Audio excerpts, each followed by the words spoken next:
Hello, and welcome, boys and girls. We have another amazing game in a Civ World Cup, and it's a second game between TVMT and 12 Plus. We're about to ban Civs, and we already know the map. It's Highlands. That's great. Highlands is I guess it's Sejong. Oh yeah, once again forgot about chat. Let's turn on the chat.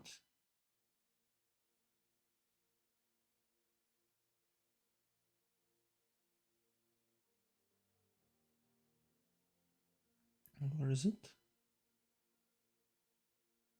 Today I'm streaming Liege.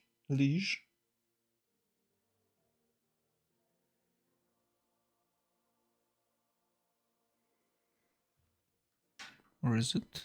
It's here. So I hope I can read your messages. I won't forget to do so. It's a very small chat and I have problem with that sometimes. But let's hope that won't be a big deal. So who we have here? It's a Gorgo once again banned. Gorgo once again popular. Cheers for that. She's very cool.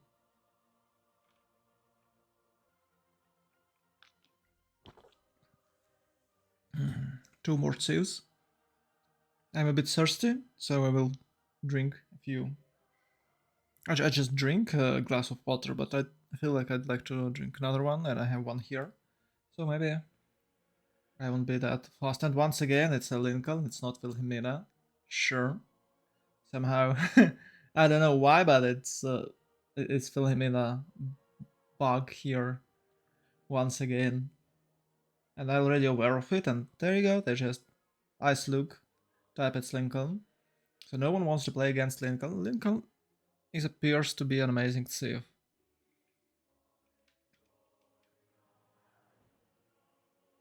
I personally liked him a lot, but then I checked what people think about Lincoln, and he was not that great. And I'm like, okay, wow. And after that, when people thought that Lincoln is too weak, and he wasn't, there was a patch of a BBG, and they buffed Lincoln. Now he has what, a double production toward industrial zones. I'm not sure about building in there, but it does have double production toward industrial zones, and that's changed the game. That's changed the rules, and Lincoln now is super popular. But it's only like 30 production difference. It's still the same. It's only 30 production difference on the industrial zone. Okay, maybe 45, but that's maximum. Yeah, okay, I agree with that. It's super cool to have a cheap district, but it's still the same civ. But no. Civilization guys, very greedy. They don't want to build full price districts. Okay, Robert the Bruce, the big Rob, is here. Or he big Bruce. Well, I guess Bruce is his I actually don't know first or second name or the last name. Huh. Well, I know his name Robert, but uh, I don't know specifically what first and last name means in English, so it's hard for me to tell. Not because I don't know his name and his last name. That's very weird what I'm saying. It's like I'm retarded. Sounds like I'm the retarded guy. Oh no. Maybe I am? Have you ever watched in the mirror and like, maybe I am slow? Okay. Victoria taken, Age of Steam, surely. And once again, Nether Shah.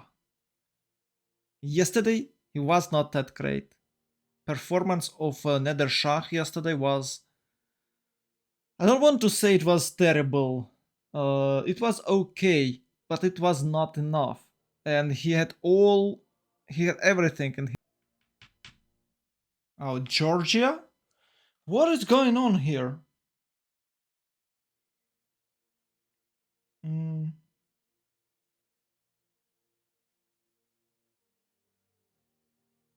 what the hell is going on? Why is Georgia? It's a new religious victory options. Maybe Georgia somehow can achieve religious victory. It's not a big deal. It's like everyone knows how to counter Genghis. Of course, it's a last pick, and there was no Catherine de Medici, but still, come on, boys, just build pikemen, and that's it. There's of course some strategies when you play like with the crossbowmans and musketmans or how they called men at arms. Yeah, but not on a highlands. So like your opponent builds pikemen to prepare against Keshiks, and they're like, surprise, motherfucker! It's a man at arms, and he's like, oh no, and he's dying. But men at arms are in absolute different direction. You need to go bottom to get extra diplo vision, so it's usually printing. So it's what, stirrups printing like that.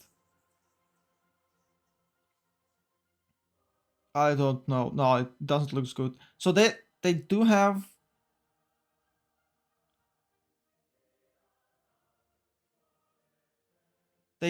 strong mid game push with Romo and Keshigs,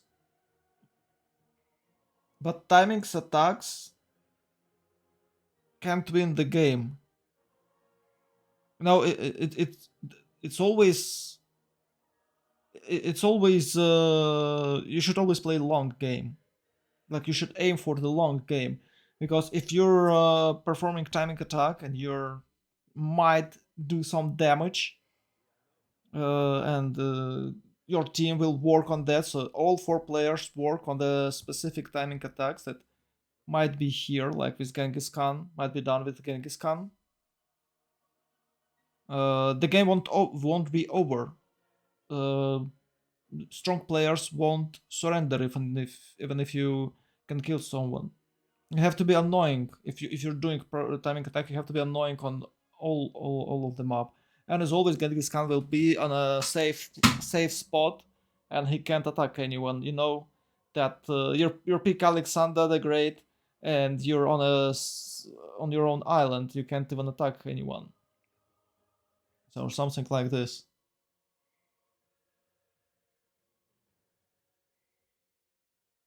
Yeah, a bigus Highlandus, I'd say. So what we have here, it's Genghis Khan, near Bird playing as Genghis Khan, Nilok, okay, Nilok maybe, playing Age of Steam Victoria, Opera playing Menelik, and Shaturianin playing Nethershah, Persia. Okay, that's cool. Petit Pascal playing Eleanor England, Ice Luke. He was playing Scythia yesterday, and he managed not to die after he lost a city to a city state. So Ice Luke playing Teddy Roosevelt, Rough Rider. Pippo playing Cleopatra, Ptolemaic, super strong now. Well, it's slightly nerfed, but she's still strong. And Apology playing Robert the Bruce. I think Robert is one of the best Civ in the game. If he has enough amenities, and you have to be a very skillful player to play it. You might say like, what are you talking about? It's not that hard. Just build Artemis, Coliseum, some cities with a good campus adjacency, get the industrial zones, and you'll be fine. But well, come on, guys, it's a lot of things to do. And on top of that, build maybe golfs everywhere. It's also not hard to do. But you know, the amenity control on the Robert the Bruce must be, it's a crucial thing. And some players, like, I'm not saying like good players can do that, but when I was just starting playing Civ, I wasn't paying attention to amenities at all. Like, I have +0, that's okay, but you must have +5 as Robert, and that's the hard part. To always, like from the very first turn, of course it's hard to do and it's impossible to do it, but you must keep your amenity on a high level with a +5. So what we have here, Bradford, located on the sea with the 1, 2, 3, potential 4 harbor cities, even more. You can settle south. There's another sea, and here's neighboring Mongolia. Once again, like yesterday, we've seen Eleanor. Eleanor was neighboring both of Americas with the Lincoln and Rough Rider. Now we see that Eleanor not bordering, neighboring Mongolia, and as you can see, yeah, Liege is showing us that there can be placed 2 cities with some how they call it, with some encampments, yeah, and it can be a good line of defense, like 2 cities, 2 encampments. It's 4 shooting points. It's very good to defend with these shooting points against Mongolians. And of course, it's not that wide. It's only 4 tiles, right? It's 4 tiles long. So it's possible to defend like with both 2 cities and the 2 encampments. It's super easy to defend. The trick is maybe Mongolia can rush it somehow, or maybe we'll change map. But usually Highlands is played as it is because everyone will have great start here. Okay, Bradford.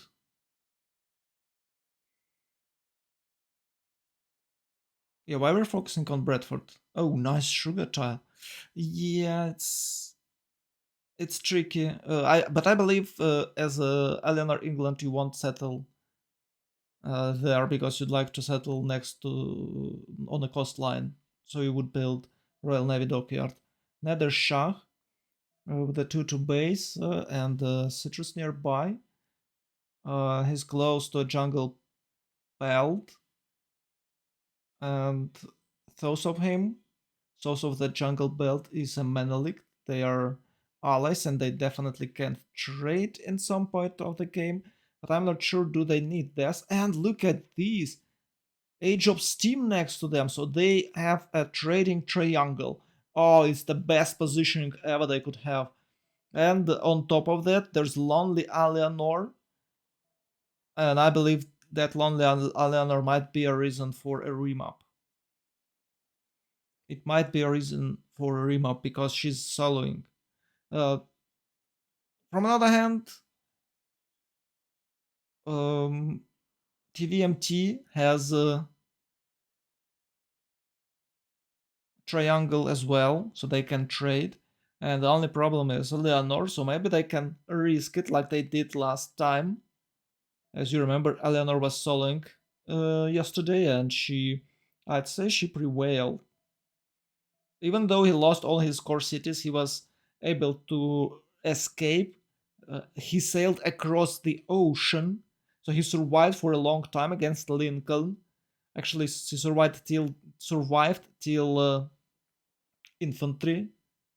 So maybe, and it's even easier to have escape settler on this map. So I believe he might stay there. Okay, tiny flat plans for Rakadiet, and no, wait, it's turn 7 already. Wow, they're playing fast. So we'll find out. Is he settled on the wheat tile? I believe he is. Must open Code of Law to get his bonus. And can you show us? Well, I believe he's on the wheat tile or something like that, because he had two base, so it's not rice, it's not maize, because he doesn't have any gold. It does looks like it's a wheat tile. So what does Scotland has? A few stones. Oh, it's not a wheat tile, and he's improving Wheat. Why? Oh, God of Law 1 turn. Okay, I thought he'll open it faster, like turn 8, turn 9. Maybe he moved.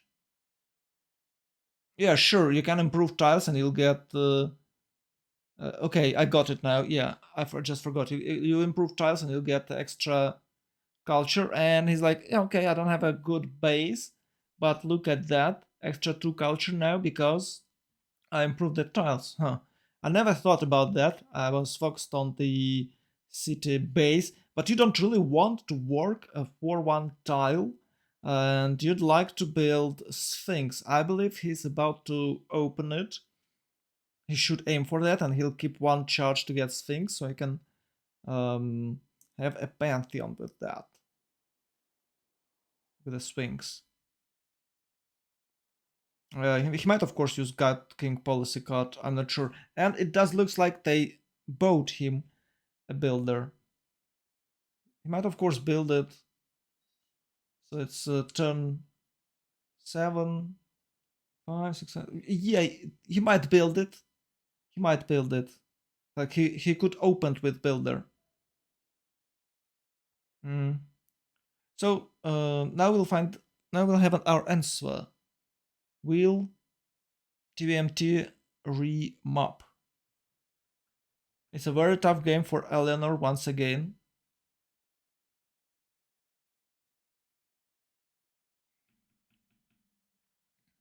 I can't remember who was playing Eleanor yesterday. Oh no, it was one of the 12 plus players. My bad. My bad.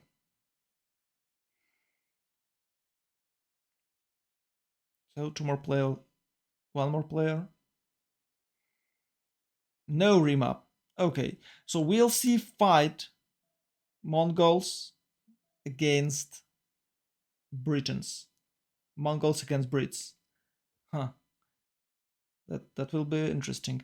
And to the south, we can see England, Age of Steam.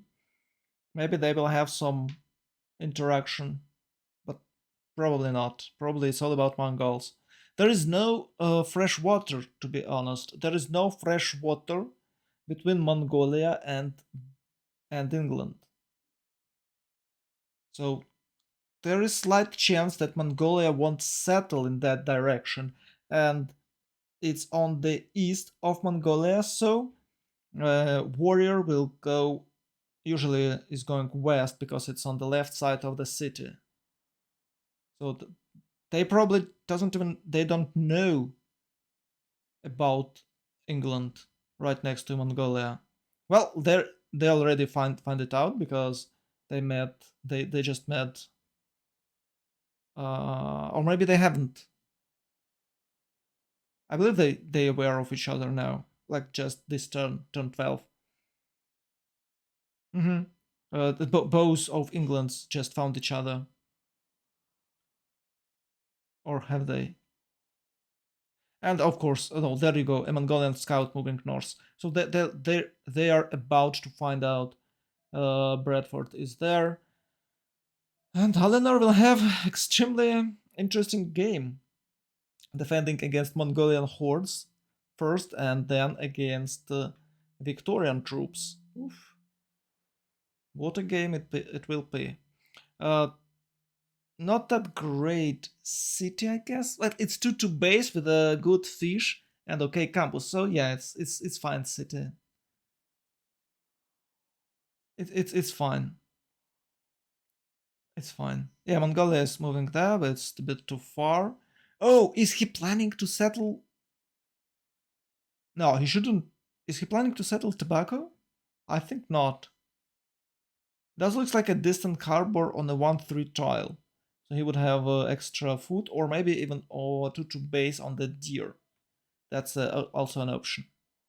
I think it should be a 2-2 base if you settle on the deer. If you settle in Conadeer.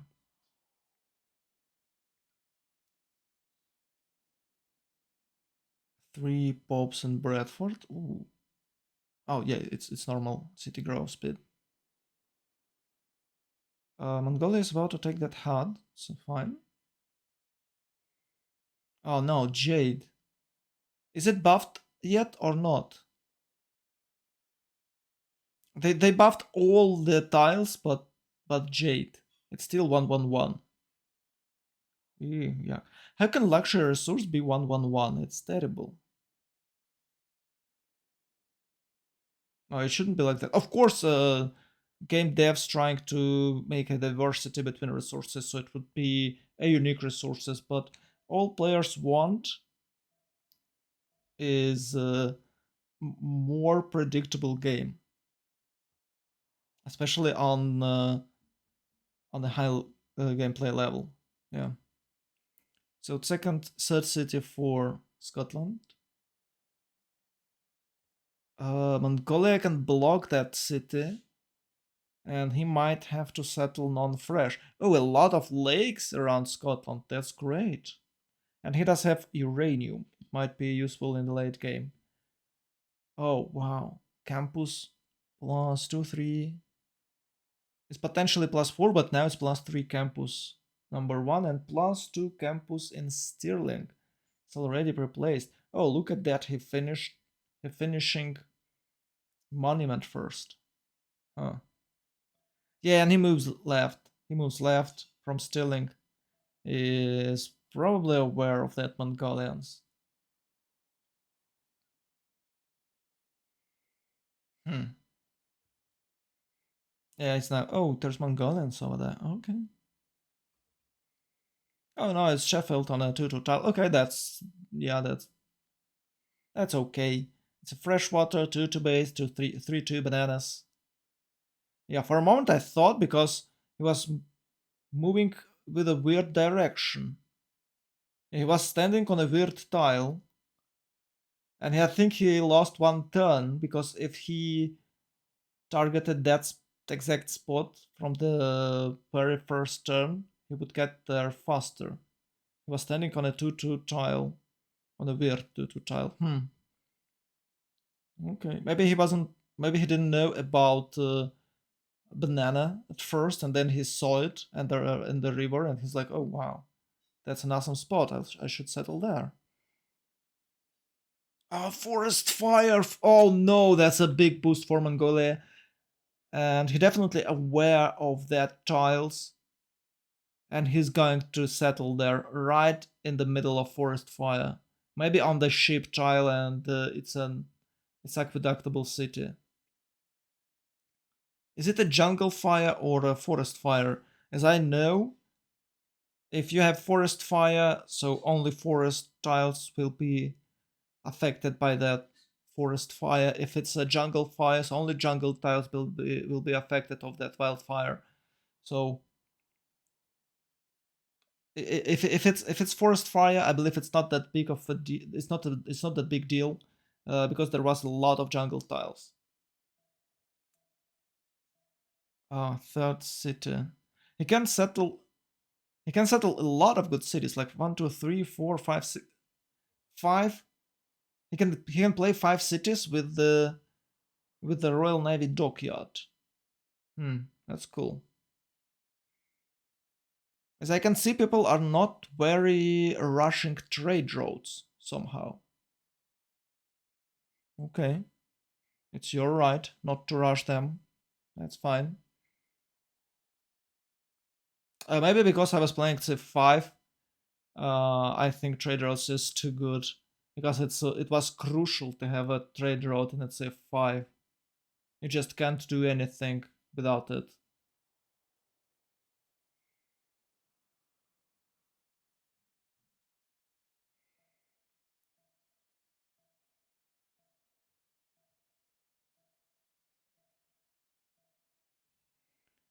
Alibela, Addis Ababa.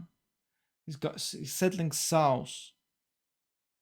Okay, it's a lot of it's a lot it's a lot place to settle. Oh, we have Kandy and the Yerevan and the Shingeti. Wow, it's really cool city states for Menelik, Lahore, and Nagasargamo.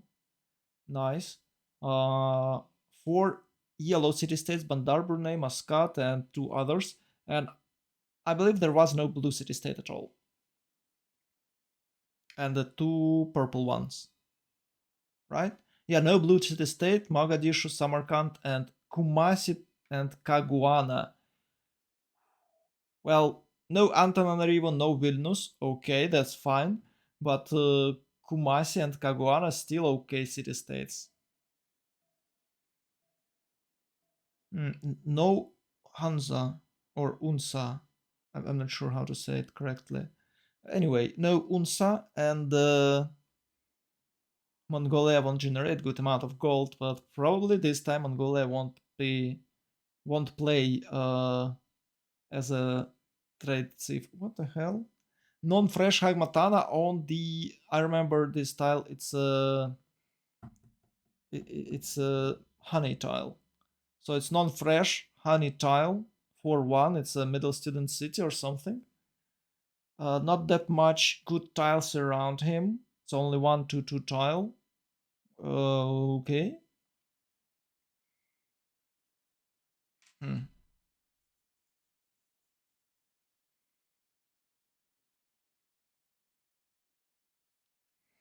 Okay, that's fine.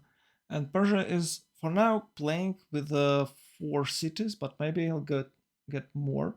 Look at that. He builds Builder in Hagmatana to improve another honey and maybe cattle or a sheep. So it's 3 tiles, but not 4.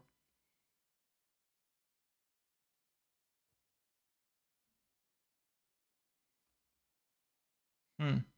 Yeah, 1 tile gives you half of the housing, so you must improve 2 tiles to get more housing. So if he improves just 3 tiles, it won't give him enough tiles to have +2 housing.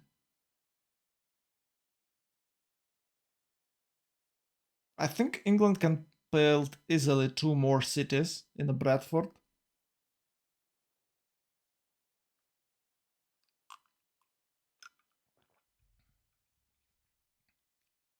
Oh wow! It was a tiny forest fire. It's only 1 tile, so there is no reason to settle there, huh? And Mongolia settling west. Wow. So a little bit easier for Eleanor. It will be a little bit easier, but still, England and Mongolia will. England might just build few horsemen, right? But Mongolia should make full-scale invasion. It should be massive clash. Okay, now this is Della Weil. What the hell is this? I don't know. What this pantheons? What does it do? It's weird. Maybe it's not a divine spark. It might be divine spark because it's okay, I guess, for Scotland to have a divine spark. It gives you extra scientist points. Oh, already a 3. Oh wow! It's a Ptolemaic Cleopatra, but not a wonderful build, but a regular commercial hub build. Huh. Yeah, I guess wonderful build is not that strong if you're not playing cultural victory. If you just normal regular Civ, which just like to generate some gold, some units, some science. It's not very good for you to play a wonderful build because, well, you go mana mentality first, you have less culture earlier, and you have to generate extra culture playing cultural victory. I mean, cultural victory. And you're lacking gold on top of that, and you'll get less science. Yeah. So a wonderful build is one of my favorites, but it's not worth it, I guess.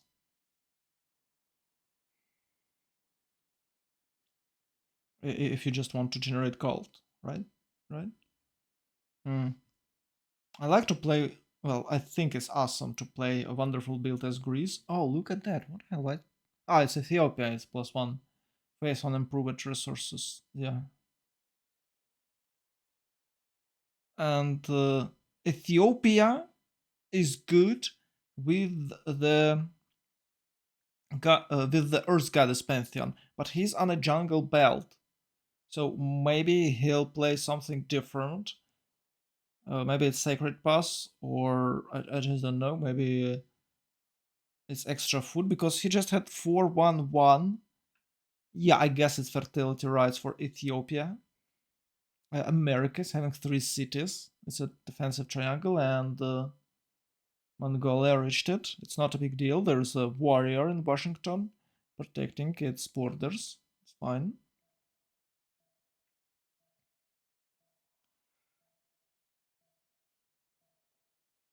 Oh yeah, that's actually a good road. Look, there's almost no hills.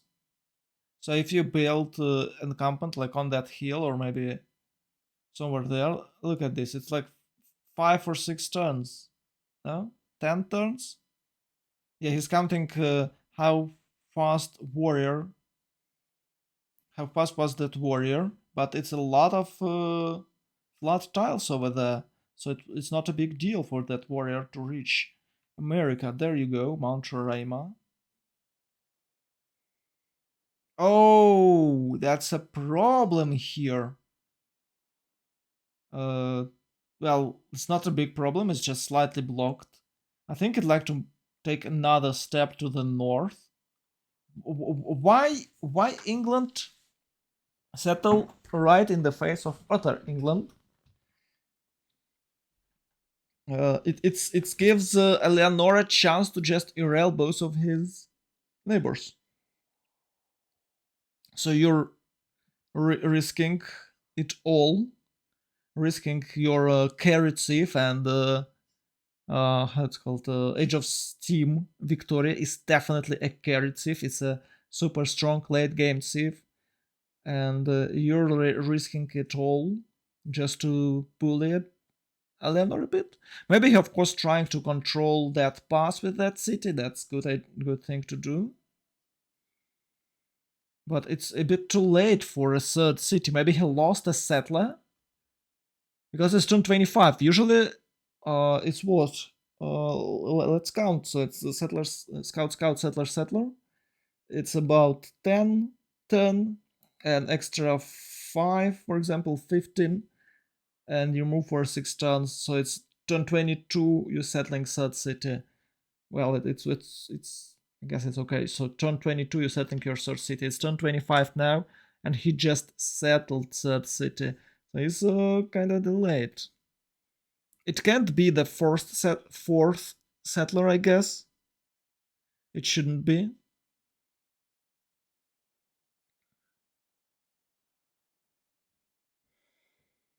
Okay. Three. Oh, Egypt settling toward Robert the Bruce. So they pick Egypt, and they are going to boost Robert the Bruce with the trade routes, and Robert the Bruce can. Oh, it's this Egypt gives you nothing in return for your trade routes, so they'll have to make an alliance later on. What's going on here? Trading America though? Huh. He has, yeah, he has a geothermal source. He's not going for campuses. He's aiming commercial hubs. He's Russian commercial hubs. Why?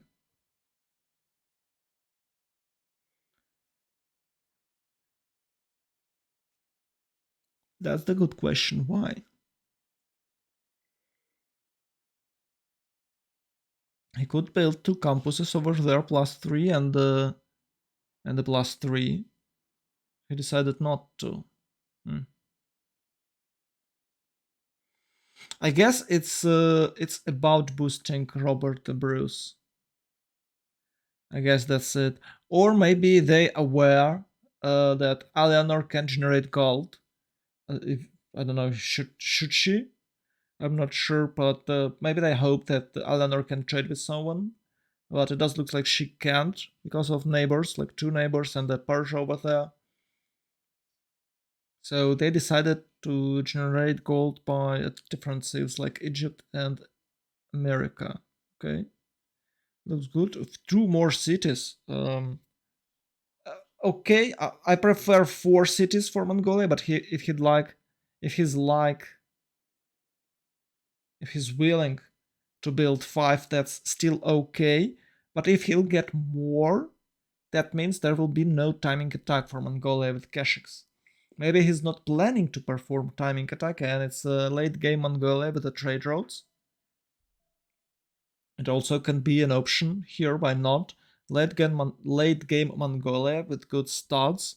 You force your opponents to prepare for your push and you never push. So they're like, oh my god, I haven't built more cities. I was preparing for that push with only 5 cities, like what we're about to see here on the Alienor side. And you're like, oh my god, I erased myself preparing for that Mongolian push and it never happened. I'll try to do something with the units I have, but mostly you'll have weird units like pikemans, which not very good for attacking. You can of course try to attack someone with pikemans. It's not forbidden. Yeah, it's not forbidden. But you probably won't succeed in that with that. So maybe it's some sort of mind games from Mongolia, but till it's more than five, but till it's five or less, like 5 4 cities, there's still an option for a timing caching attack. Maybe it's uh like 5D Mongolia, 4D chess Mongolia, that will use Keshiks to settling for settlers. When you make an escort with a Keshik, your units will have 5 movement points, or maybe even 6 movement points. If you have Ordu, as I remember.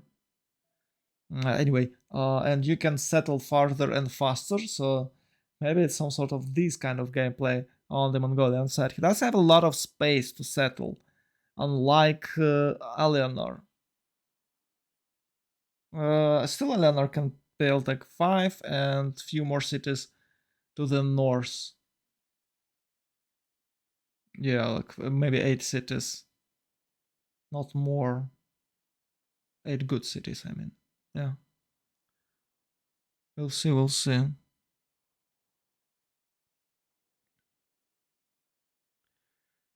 Yeah, what are we looking at?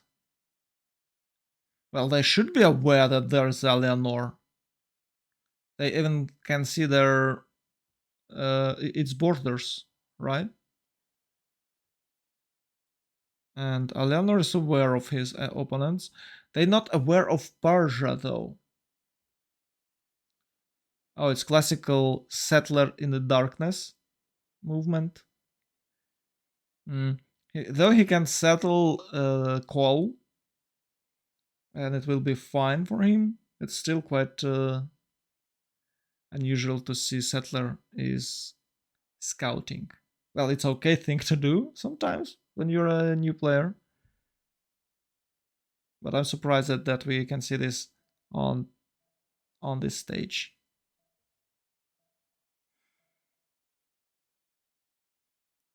Okay, red districts from Mongolia. Looks scary, but it's only for one district. Maybe he's building it just to build Ordu. Turn 29, we're about to reach first era shift. I believe everyone has required amount of era score. Everyone have required amount of era score. Yeah. Robert the Bruce definitely not in danger. He has 3 campuses. He's making few more settlers, like 1 and 2. He doesn't have. Okay, there's Artemis. He doesn't have enough amenities yet, but I believe his teammates will share their own amenities with him.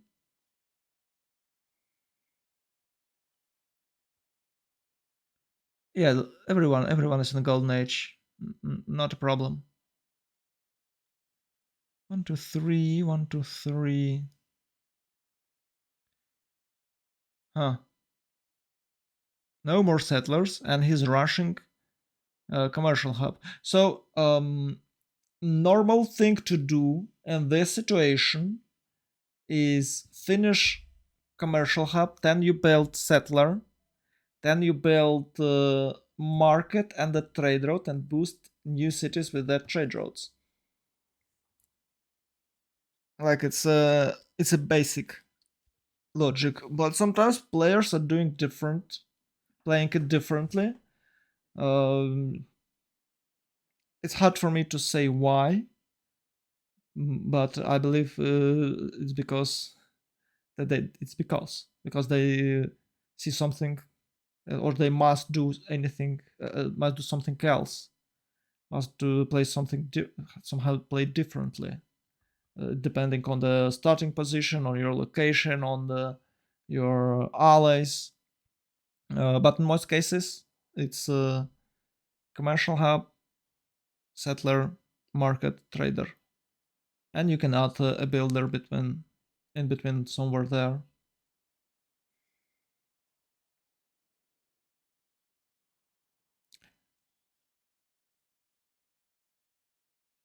It used to be a meta with the 5 cities, but most players playing it with a 4. It's not that greedy, and you still can build 4 districts. And with the 4 districts, it is easier to perform a district discount. You can get a lot of discounted districts after that, and you still can add more cities later. It's not a big deal. Of course, 5, 6 cities looks stronger, but nowadays it's almost never a 6 or a 7 city opening. It's like 4, 5 in a general. And as you can see, Alianor is not settling more cities, and Mongolia as well is 5 cities, but he's settling south. Maybe he's settling along the riverside, so he would have fresh water, but I believe that settler in Hami should go north and settle on the ship tiles right next to the forest fire tile. Maybe even farther north. We'll see, we'll see. If he moves south, then I don't know what Mongolia is doing. It will be way too far for him to supply his potential aggression against Eleanor. Maybe he's not planning to do any of that. Okay, there we go. The second red district, classical Mongolia, campuses and how they call it, encampments, right? He still have to find place for terracotta army, and I'm very curious, will he go for a Victor 3 gameplay, or he'll just play regular Magnus internals or something?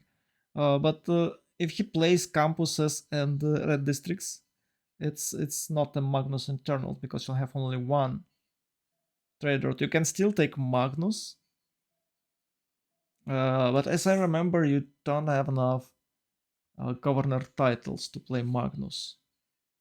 2, 4, and you need 7, and you get 7th title with oh, how it's called, with the guilds. So you still need 2 commercial hubs to build a few markets if you're playing solo, or your teammates can boost guilds for you, so you can even build more units. Still 3 cities for America. A lot of improved tiles. Oh, okay, he's delaying his settlers because he's aiming for Ancestral Hall, and maybe he'll play Magnus 3. Look at that, second Lang. What the hell? Maybe it's a misclick, or maybe America will have no stats at all. From another hand, there's no another hand. Well, he can build campuses, yes, but he won't have any science. Maybe it's some sort of tricky gameplay when you're irreling yourself in the early game and just trying to settle more cities. So when you settle them, you won't have fewer tax and civics, so districts will be cheaper. And you open with after ancestral hall, you build like 11 13 cities, well, in total. So it's like extra 9, extra 8 cities, right? So it's 2 4 6. It's kind of hard to make extra 8, but whatever. Maybe extra 7 cities, right? You build extra 7 settlers, maybe extra 8, and you replace districts, and then you build something else. So replace district, build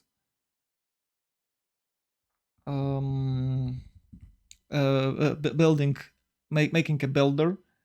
And while you're making a builder, you discover more text, so your jobs will be more efficient for the replaced districts. And then you chop some districts, get trade routes, getting campuses, and then maybe 1080 1085 you will be a big giga chat. So it's a good carry strategy, and I'm not sure can America afford it, because Mongolia is not that far from America, and Mongolia is in the middle of everyone. He can attack anyone. He can attack America, Eleanor, or even Robert the Bruce. I think the juiciest target here is Apology. But maybe we'll see not the classical Mongolia with the Keshiks, but Mongolia with the light cavalry. So it's Malone cosplay Mongolia. We'll see, we'll see. 1033, everyone is in the golden age, as I remember, and I believe everyone went for paintbrush and voice. It's okay to have so few cities on this map. It's really hard to settle. Your settlers requires more time to reach a city point, right? Because it's hills, you move 1 tile per turn. Yeah, he's moving north. He's moving north. It will be funny if he settles. You know what they could do? You know what they could do? They could settle city right on that 2-2 tile and buy galley and build or chop few horsemen. So they would attack Sheffield immediately. They would pillage Royal Navy dockyard, and they would start attack Sheffield with the bows, and Sheffield would be damaged. And because it's only 12 city defense, it might work. But you have to be a superiorly good player to do so. You have to be aware what you're doing, and you have to be prepared of having naval fight. And I believe Mongolia is not very happy to discover extra text to just buy a galley. Yes, that's a really good encampment possibility, and wheat tile even better.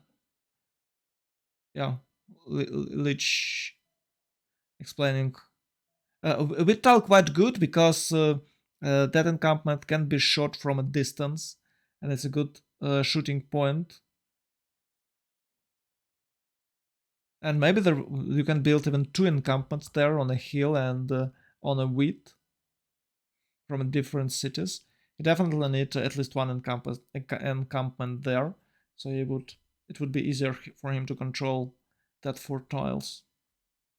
Okay, Pyridaise. It's not that bad tile if it has 2 culture. It's not that bad tile. I think, I think the meta is to have at least 1 Pyridaise in a city, and you can check Tushpa has 2. Is it worth it to have 2 of them? I'm not sure. I think a 1 is more than enough. You're losing too much production. From the other hand, you'll get faster civic advancement. So who knows? Ethiopia here. Oh, he's rushing Theatral Square, so it's double discount.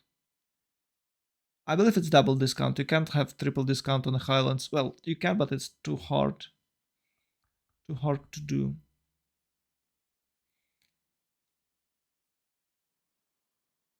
I'm checking stats. 1723 for Robert Bruce, 1522 for Clio, 1421 for Opera.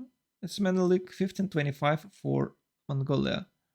1525 is kind of good stats. You can compare it with Eleanor, it's 919. So if you're playing Eleanor, you won't have much science early. So Mongolia have a great chance to attack Eleanor before pikemen's. But you have to rush Keshiks, you have to chop them. Maybe you have to abandon the idea of a Victor 3. Yeah, he's going for Magnus and he's going to chop that Keshiks, but I'm surprised that Magnus is in Ulaanbaatar. Why is it there? Big secret. Oh, you know what? Leonard can build Red District on the hill and build Statue of Zeus right to that hill on that wheat. Maybe that what Leech was talking about. I just got it because Statue of Zeus must be built on a flat tiles somehow. Even though Zeus is a Olympian god and Olympus mountain. Maybe the temple itself was built on a valley, in a valley, not on the hill. Can you find place without hills in Greece? Maybe. So Robert has 4 cities yet. No fifth one. I can't see any settler around. Oh, there you go. There's one to the north. So it's 5 cities. Finally, America finished Ancestral Hall. Not that strong. Not that strong. Turn 36. Maybe it's turn 35, but he used chops to build it, so it's kind of meh. Maybe for this specific build you should boost your capital with a trade route, so you would build this district faster, It's an option. If your goal is to build faster... Oh my god, it's 67 gold. Is it worth it? I believe builder cost about 52 gold right now. 52. 150 gold. We can count his improved tiles, so it's... Okay, maybe it's 115. So 67, 67. Yeah, okay. He just got himself half a builder free. Cool.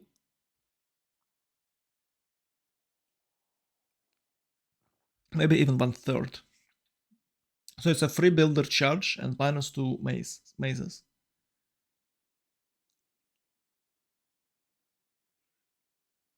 Elevage. Oh my god, animal husbandry is called Elevage. Oh.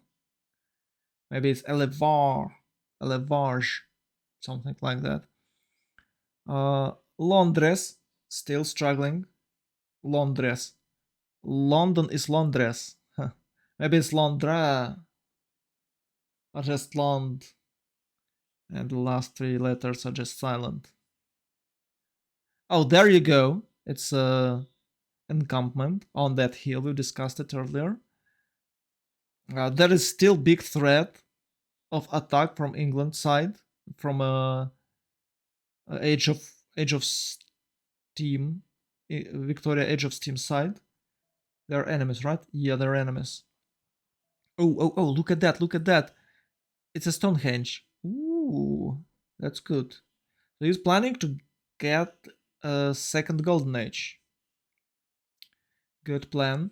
It's German poetry only now.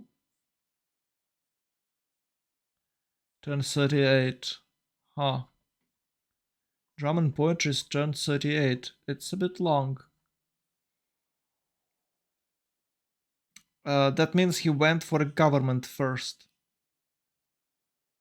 Okay. Government first. That's nice.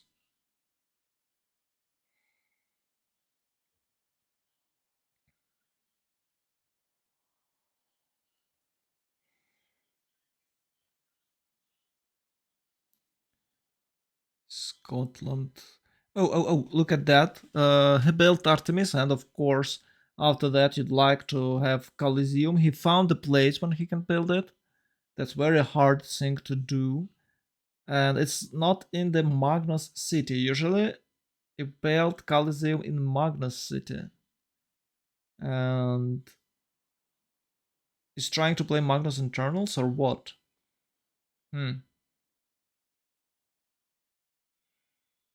Okay, some horses here in London. It's 3-3. Age of Steam was nerfed slightly, so now you get extra bonus production on strat resources only after you improve them. For original Victoria, it's +1 production right after you discover that resources, which is kind of weird. I think this one is better. And another nerf Victoria got, workshops doesn't give you extra 10% anymore. So it's only +20% for BK, which more reasonable, and it's still so OP. I think it's still so OP. 1, 2, 3, 4, 5. Well, I see a 3 or maybe 4 encampment. It's 3 encampments for now, but it will be definitely 4 and maybe even 5. Unlucky for Mongolia, it's a jungle, so even if he chops it, it's not that many caches, but it's more pops for his cities. And I think he should not build more cities. He's fine. So Eleanor should be prepared. He's going for a games and recreation now. So he's going for games and recreation. I just trying to remember where that statue of Zeus, and I think you need games and recreation to open it. I'm just surprised he just now opened drum and poetry. So he won't have. Oh, it's Stonehenge is already done. He just chopped it. So he won't have early game books and no boost for Eleanor at all. That's a big mistake, I'd say. Meanwhile, Menelik, as you remember, he was building theatrical squares, and I believe Menelik can take some books. Everyone on the TVMT side, I mean, no one on TVMT side went for books. They thought that Eleanor will do this, and she quite a little bit busy. So we might see situation where Opera and Menelik will get all the books. You can see he has a 36 culture already, and 34 for Nether Shah, even though it's extra science from the Shah trade routes. Oh, he has a culture because of Pyridaeus. They're very good on the green hills. I really enjoy this style. It's 2-1, so you're not starving, getting some production. 4 gold, which is equal to 1 production, and extra 2 culture on top of that if you make a good combo wombo with the commercial hub. And look at that. Oh, it's a Coliseum. Yeah, oh, it's in Hagmatana. It's 9 turns. He's about to chop it. 1, 2, 3 forest chops. I believe you need 3 to 4 forest chops with Magnus. It depends on the policy card and government. And without it, it's about 6 chops. And you'll build it in 3 turns. But I remind you, Scotland is about to build it, but it's only district there. It's only district there, but it's a Magnus city. 3 turns till Magnus be there. So he swapped them. Moksha in Stirling, Magnus in Roxburgh. Good move. Yes, that's awesome. I don't know what Magnus was doing in Stirling. Maybe he chopped something. Maybe he wasn't. It's a 4 governors, as you can see. And Scotland is lacking stats for the next 3 turns. Just a bit delayed. It's not a big deal. But the question is, can Scotland build Coliseum faster I think he can't, because Persia is already chopping. Of course, scroll policy card there that guys know how to play this, and it's a turn 41. I believe there is no autocracy, a government type for anyone here. Finally, three more settlers, and it's a long gameplay by America. You can see the long parks over there. Ooh, quite interesting. And the long, well, it's not long forgotten, but it's some sort of forgotten. And I'm not sure, but you can't build long parks on the hills. And once again, I'm not sure, but I think Lang Park gives you extra housing, isn't it? It's either one or two housing. I guess it's one housing and two appeal, right? Oh, a very, very strong wonder for this mob. Because in most cases you're suffering from lack of housing on the highlands. But with the Temple of Artemis, oh no, it's not the Temple of Artemis. Sorry, Temple of Artemis boosts your capital on the or city where you build it. Well, not only, but in the housing, when it's boost only housing in one city, right? But this wonder, the Hanging Gardens, boosts all cities in the 6 tiles. That's very strong one for this map. Um, Feudalism, people, the look, apology. It's about to open feudalism. And Mongol. Oh, everyone is rushing feudalism. It's done 42. Okay, it's quite fast. Few more cities for Age of Steam. Oh no! He decided not to wait. Yeah, it was a 10 pop. It was a 10 military strength city. Yes, it was 10 defense city. Of course, you'd like to destroy this with a horseman's. He burned down encampment. It's a big threat. And oh, look at this. Smart move. Actually, smart move. It's Defender of the Face on the Alienor. That's great. But it's only in a single city and it's not a Moksha city. So it will be hard to spread that religion. So he'll probably must build a white district. Oh my god. I'm trying to remember that name, but I just can't. I think my brain is completely out. I've never called them by the names, and I'm always saying that I've never called them by the name. But you know, if you remember something by the colors, it's really hard to try name them differently. It's a holy site. Yeah, thank you, brain. It's a holy site. It would be nice to see a holy site from England. Ooh, they're trying to make a naval trade route there between Dumfries and the upcoming Egyptian city. That's nice. That's nice.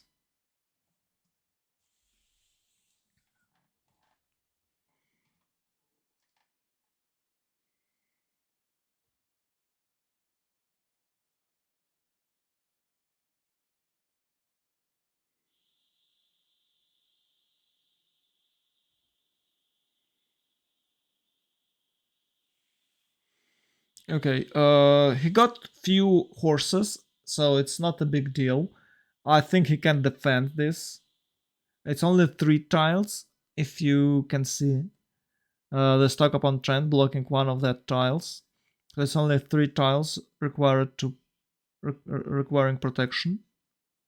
No. Oh, there is general for Mongolia, and there will be no general for England.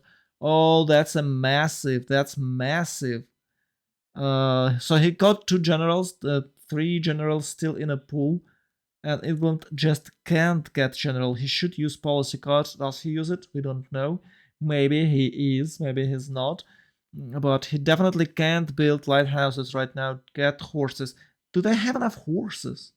You know, sometimes you just have no horses in your team, but it's turn 43. You should have some.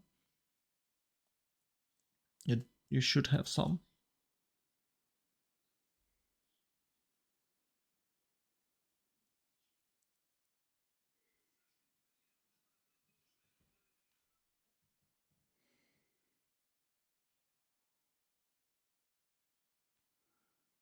Okay. It's stalemate, right? Or is it just a standoff? I actually don't know what a stalemate, the difference. Oh wow, what a damage! He just got Archer, right? Oh, he has a general. Oh, maybe they just bought it. He's about to fix. He's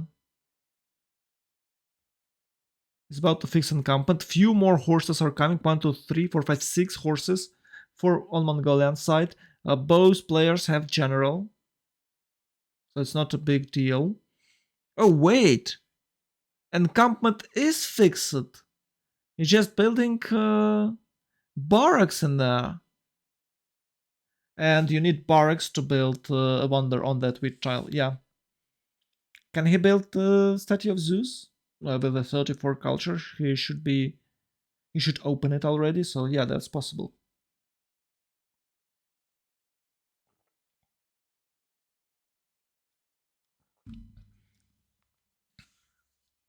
Meanwhile, Robert has 43, 46 studs. Okay, it's 40, 46, something wrong with his policy card, so maybe he just chopped jungle and lost some adjacency bonuses. 33, 31 for Mongolia, and 20 and 34 for Eleanor. Not that good. Not that good. Menelik is have he? Is it his first? Yeah, I guess it's his first amphitheater. So he probably can take some. He probably can take some writers. It's turn 44, so it's 10 turns to go. I believe he might take at least 2, but I'm sure that Eleanor can have none of that writers. Oh, survived last click, first move, last move, classical things. Eleanor swapping. Oh no, he just killed that archer. And that horse. Yeah, it's oh, it's not dead. Huh. Yeah, that archer was bad move. You should build walls first. With the walls, that would be way better. I don't know why he's not building walls. Why he's not constructing walls. He's going for lighthouses. Okay, it's of course important, but you're about to lose the game. Well, not to lose the game, but walls, walls. What counters horseman rush? Walls. Chop them, build them, put them in the stew. Oh, forest fire on a forest. Okay, maybe it's for S. For S. We'll build a city for S. And everyone in the city. Oh, what a beautiful name, Forest. And the Lord, like, yeah, okay, definitely meant that. It's 8 turns. Oh, there's nothing he can chop. Okay, there's one forest in the second radius. Okay, yeah, he lost it. He lost it to a Persia. Bold move by Persian guy. By who's it? By Shaturanian. Bold move by Shaturanian and strong one. Nice counterplay. Nethershach looks very cool with so he'll get science from trade routes and culture from Paridiasis. It's 2453 right now. 65 already. 65 culture for Persia. Wow, that's strong. It's very good culture. Of course you'll lose few horses to Mongolian horde. So it's the law. But he's like, I don't care. I'm just going to minus trade route. Oh. Oof. Oof. Petit Pascal is in a very, very bad position here. But even if Petit Pascal will die, I believe there's a good chance for other players uh, to at least fight for the victory. They will have like 20% chance to win the game, but they have great civs, and the only real threat on the opposite, oh, actually, it's not only real threat. I'd like, I was trying to say that only real threat is Age of Steam wiki, but maybe it's because I just in love with this civ. But to be honest, Shaturanin, Persia, can can have even better game. And of course Menelik. Yeah, maybe I'm just underestimating rest civs. Underestimating other civs than Vicky, right? I just love Vicky. She's cool. Okay, stock upon trend. It shouldn't fall. It's too few horses. There's 4 left. Let's check Mongol. Oh, 1 turn stirrups. He's about to chop Keshigs. And only apprenticeship. Why would you even go for apprenticeship? You don't have mines.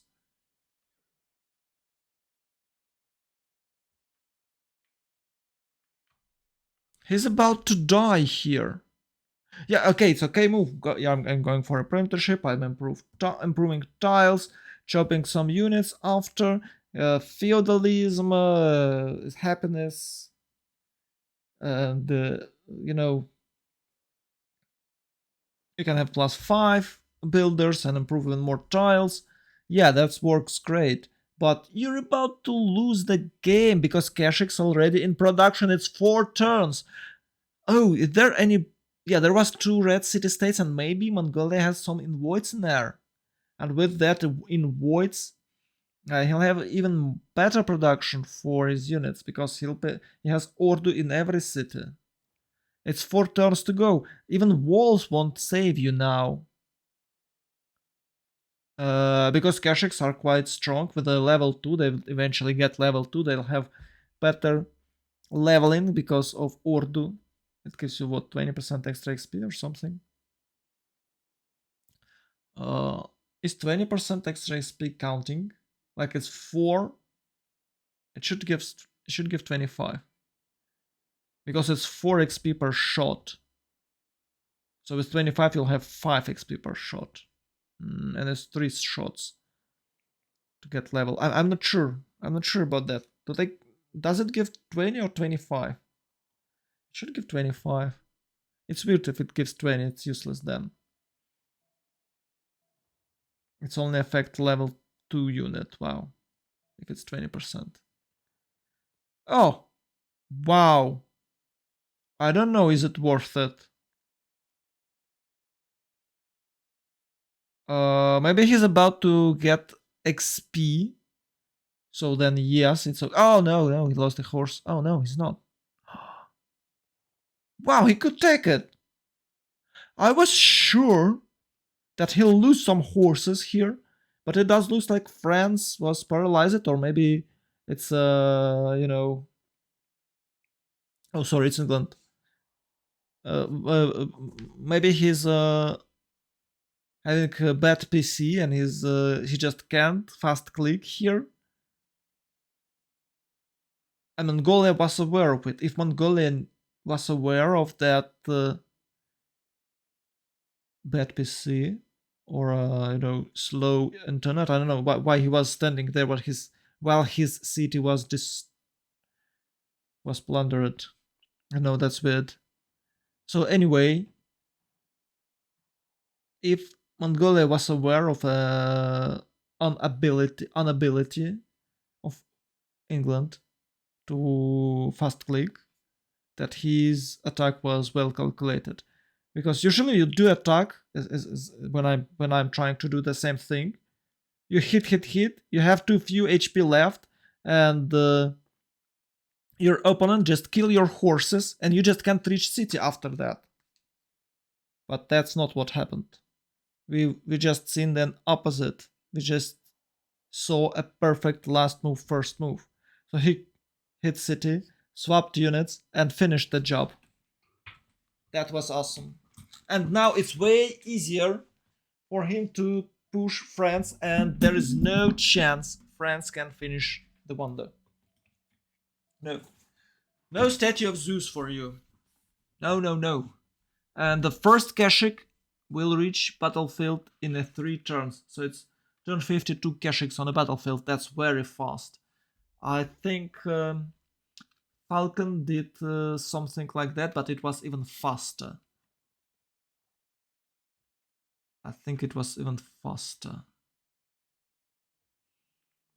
I don't want to say 1042, but oh, I just can't remember. He just like rapidly reached stirrups and chops so much Kashyyyks that no one could survive. He didn't have any Mongolian bonuses. He just chopped Kashyyyks. Oh, he's not chopping Kashyyyks at all.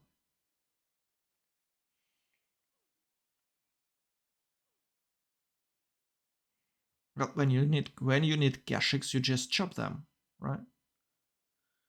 So England in a tricky situation, and I believe what we see now might affect popularity of Eleanor England. Oh, look at this Ethiopian wheat. Oh my god. Yeah, he definitely got fertility rights pantheon. And look at this 1, 2, 3, 4, 5, 6, 7 wheat tiles with a pantheon. That's really cool. That's awesome. Unfortunately, he can't build uh, water mills.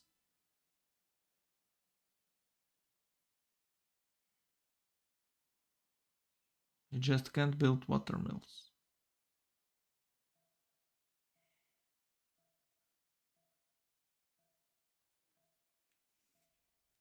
Hmm.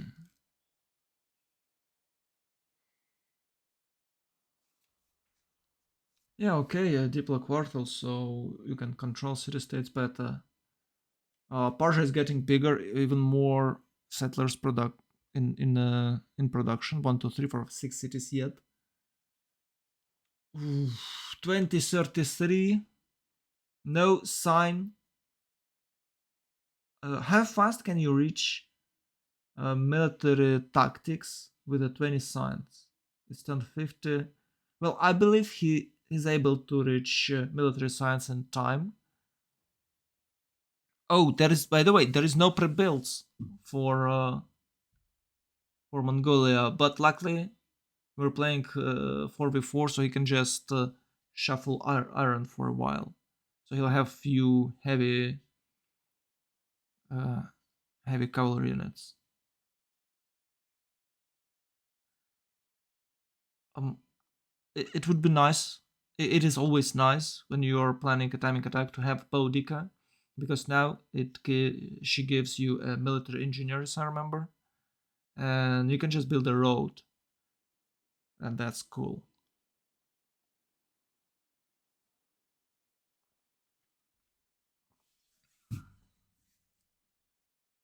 Hmm. Oh, look at that! England is already settled on another bank of that sea. I don't know which sea it is, but it's 1, 2, 3, 4, 5, 7 cities for England, and I believe there is more. Uh, a lot of culture for everyone in 12 plus, and it smells like a tie once again. So these guys are playing in a tie breaks, and they will have a tie. Huh. Oh, he got that horse. Yeah, you can capture horses with the arrows. I don't know how this works, but it was just happened. Too few spears. Oh, finally, as walls. Yeah. But I bet it's a bit too late. It's too late.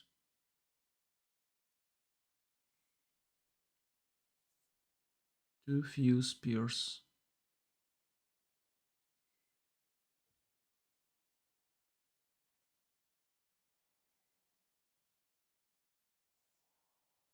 And I bet he was planning to build that wonder over there. He just can't now. And it should be Magnus, I guess. Hmm. It's not that hard to build that wonder. It's almost you can reach that civic turn 35, and you can chop it before turn 40 and get a massive army. Oh, look at that! Hello, Robert Bruce. It's me, your friend Genghis Khan. Yeah. Oh, Robert Bruce is building universities turn 51. Oh, such a greedy boy. No, no, please have mercy on that. Robert, don't.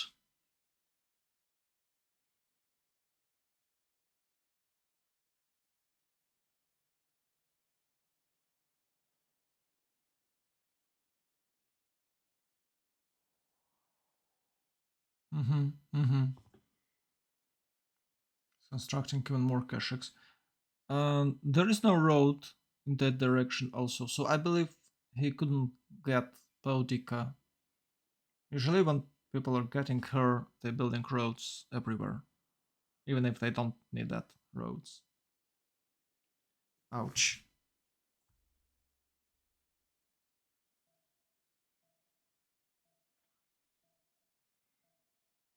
Ouch.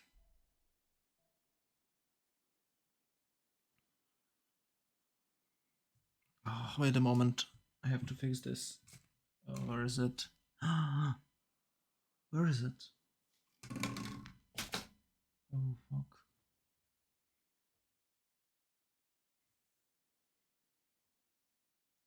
Oh no. Oh no.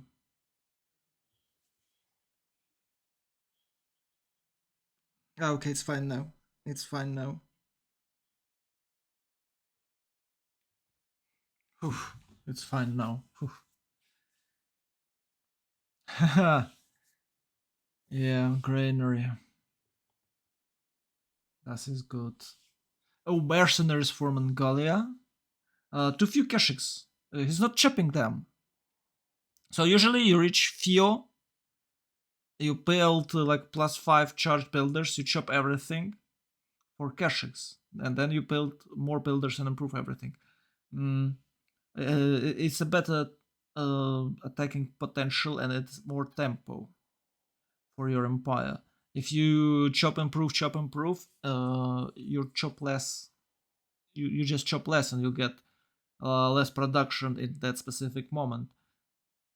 That's of course better in general in the long run, but if you're making timing attack, maybe it's not even a better in the long run because you chop, chop, chop, chop, chop, you get a lot of production right now. Well, I've seen, I saw that people are chopping first and then improving. It's never a chop improve, chop improve. Oh, this guy's still holding, but it's a temporary. It's 23 science against 41, and you know what that's mean? Mongolia will have faster printing. And on top of that, well, actually it's 46, 46. So it does look like they will have spies at the same time. But can England even build Intel agency? That's the question. England has 70 production, Mongolia has 102, and 5 cities against 4. Yeah, spears are good, and as you can see, Egypt generate good amount of gold, 137, but um, let's count it in total. Yeah, it's 137, 52, 25, and 16, which in total gives you 220, maybe 230. For 12 plus, it's 147, 89, and 60. 150, 300s. So it's 50 gold extra for 12 plus, and the spy will be there in a 5 turns, and doesn't looks like we'll see spy on the Petit Pascal side, and it's a four turns machinery. It's crossbows, and after that you can aim for printing, and it's yeah, it does looks like no one can boost it, so it's hard luck. And with the 50 science, it's about 9 turns, maybe 8 turns, right? So it's 12 turns, it's turn 65 till printing on Mongolia side, but maybe he can pillage something and get it faster. Or one of his allies can boost it, maybe Menelik, because he's going for swordsman. He's going for swords for some reason. So maybe that's what's happening. Egypt has good amount of gold, by the way, and boosting Scotland. He's trading with Scotland. Nice coastal cities though, but he still went for a commercial hub because commercial hubs are better than uh, not commercial hubs themselves, but yes, commercial hubs better for gold generation. But the merchants, great merchants, are better than great admirals for simming. Of course, great admirals was buffed, but still not enough. It's still not enough.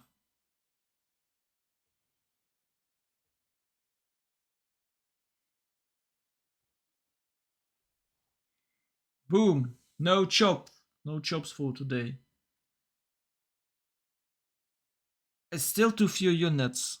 Oh, finally some chariots. It's still too few units, and if he moved away from that tile with that Keshik, he just can't stand there, I believe, because there's walls over there. And that district will give zone of control, so it's still a problem for Mongolia. Robert Bruce defended his territories, so it's fine now. Mongolia can focus on the England. England should have England should have an escape settler, but he's like, well, I'm okay. I'm just finishing campus. I don't care. Hmm. Lang build order for America. You can see those sparks. 233. Uh, it used to give 3 extra gold, right? Oh, taking gold away is a big nerf. We can check stats, turn 54, so 60, 80 for Egypt, 161. Wow, it looks like Egypt is the best Civ right now. 74, 48 for America, 129. 23, 46 for Petit Pascal, England. 71, 57. 100 and... Oh, wait. Okay. Oh, mathematic only. Oh, no. If he chopped everything and had 8 keshiks right here, he would wiped out that guy. He would he would wiped him out. But he's have no. Yeah, because he sent few keshiks on the to bully Robert Bruce. It's okay thing to do, but I believe a few light cavalries would be enough. You still can't attack both sides, and now you won't do a critical damage to that guy. Well, the damage is hard. He is like irrelevant till the end of the game. But maybe it would be nice to have some cities for yourself. It's always hard to tell what is better to do. You know, sometimes you focus a single person with all you have, and everyone is like, oh, why are you like this, why are you focusing only one person? And sometimes you spread your forces and everyone like, what the hell are you doing? You have not enough units to harm anyone. Why are you spreading your units? What the hell? Just focus a single person. So yeah, even if I say it like, why are you like that? Why are you splitting your forces? Maybe it's well, I believe it's not a mistake to do so. But I'd better see more Keshiks right here, right now, because you can't kill all the pre-builds he has. The less pikes he'll have, the easier it's for you. Wiki is seeming as hell, but it's still 7 cities only. I'd say Nether Shah is on a better spot, thanks to Coliseum, of course. What a Petra can be built to the northeast of Persia. Mm-hmm. Oh, another horsey. Another horsey. Yeah, it's not very good thing to defend yourself with horses. Oh. Ah, nice move. He just killed the builder over there. Okay, if it's +5 to ranged units, Keshik might be a problem. Okay, it's food and production for districts, so it's not a big deal.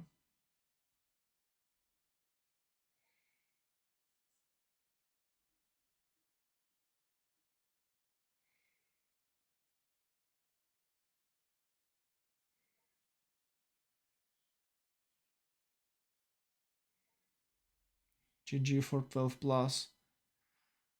Yeah, it does look like GG for 12 plus.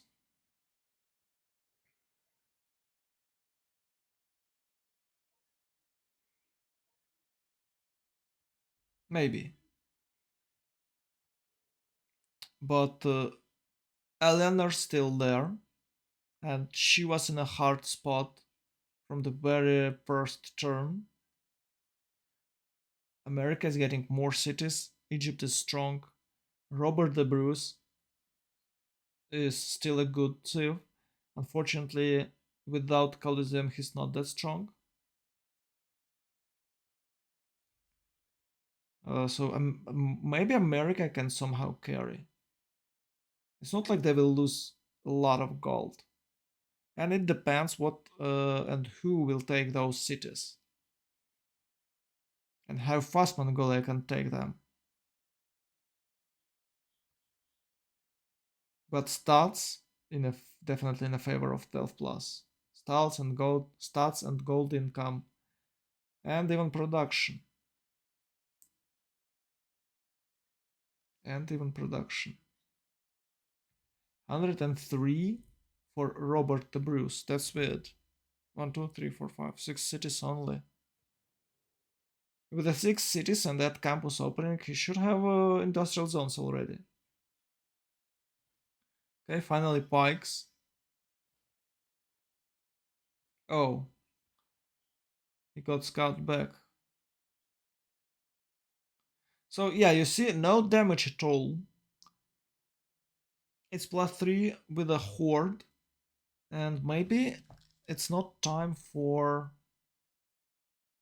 Yeah, yeah, he doesn't have spy yet, and he doesn't have printing yet. So potentially it's +12 for him. He won't have level 3 spy, right? It's not a Victor 3. It's not a Victor 3 build order. No, no. But even if he can't push it, I bet England will finish the job.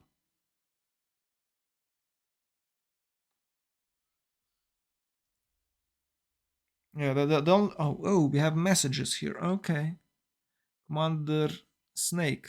Not sure if these are your labels or subs, but the team labels are the wrong way around. Okay.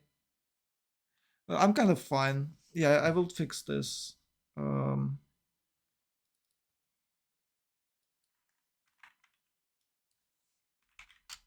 I always like good Mongolian Rush. It's great thing to see. Like Mongolia is super cool.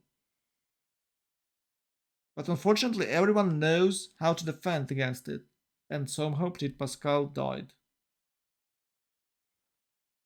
Maybe he wasn't ready for an early game horses, but I don't know why. Why he wasn't ready at the first place?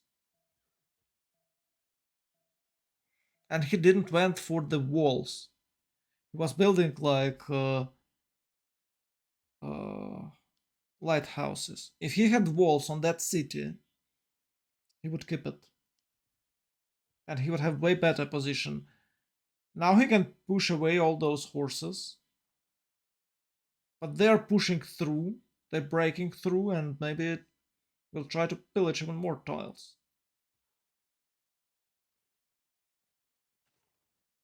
Oh, come on. Too many, too many free units for Mongolia. He keep improving tiles. He keep improving tiles. Lol. So Mongolia can pillage more, I guess. Yeah, when you're facing Mongolia, you just rush, blindly rush a statue of Zeus. That's it, you won. He can't push through.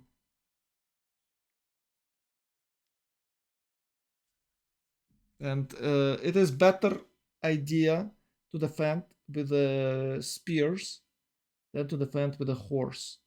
Of course, your cities will be lower on HP, but you still won't give any free units for Mongolia. That's the goal. He had like only 1 or 2 units, so it's completely. It was completely okay to defend with the spearmans. It's really cool that he's attacking Robert, but Robert has a strong front line. Not that much food. I don't know. You think would it be better to get to play a regular Cleopatra?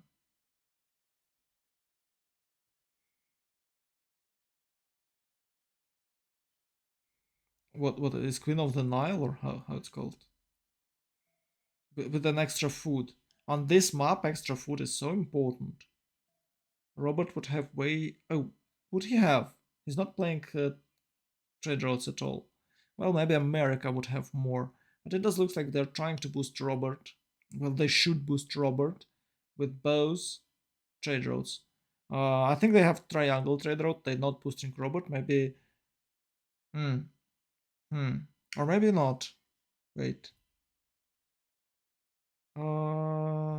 Yeah, they should boost Robert with the cultural and research alliance.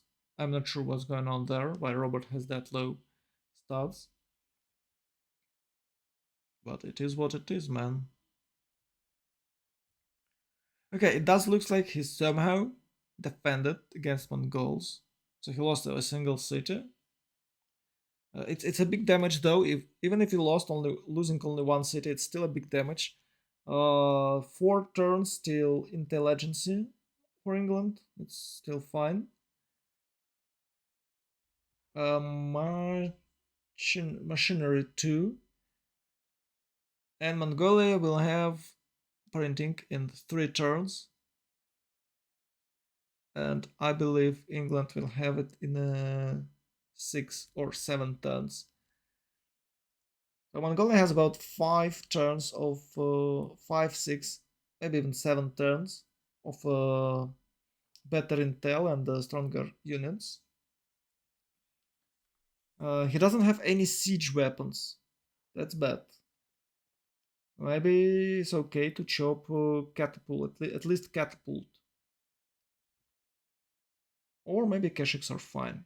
So catapult is 25, and Keshiks are what? A 40 minus 17 plus 3 and plus 3. So it's 40 minus 14, it's 26. So it's actually the same, right?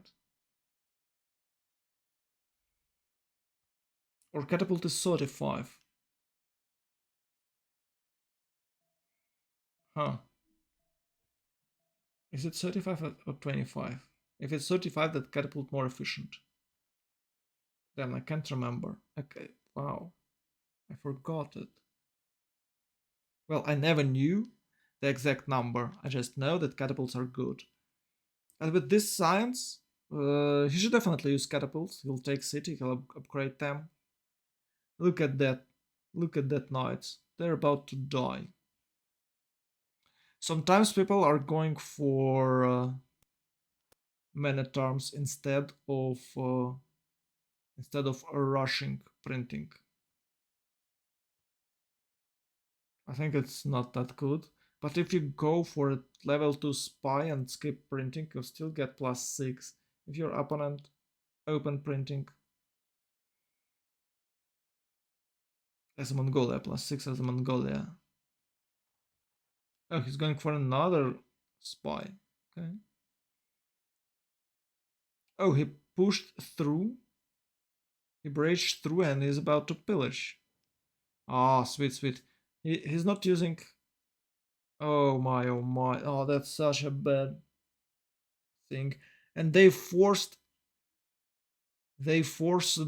um, Scotland Scotland to build Intel. Ooh.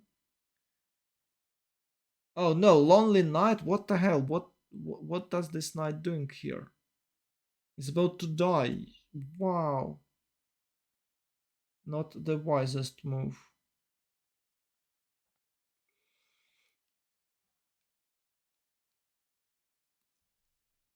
How could he not hold that line? Hmm. He should have a lot of production. Look at this. He has a lot improved tiles, and his entire empire is improved tile. Oh, and even more activity here. Yeah, he's doing great. He has 3 directions to attack, and in Ulaanbaatar he just spams units and attack in a different direction. So no chances for anyone to just slack and not build any units. No, no, no. You have to, guys.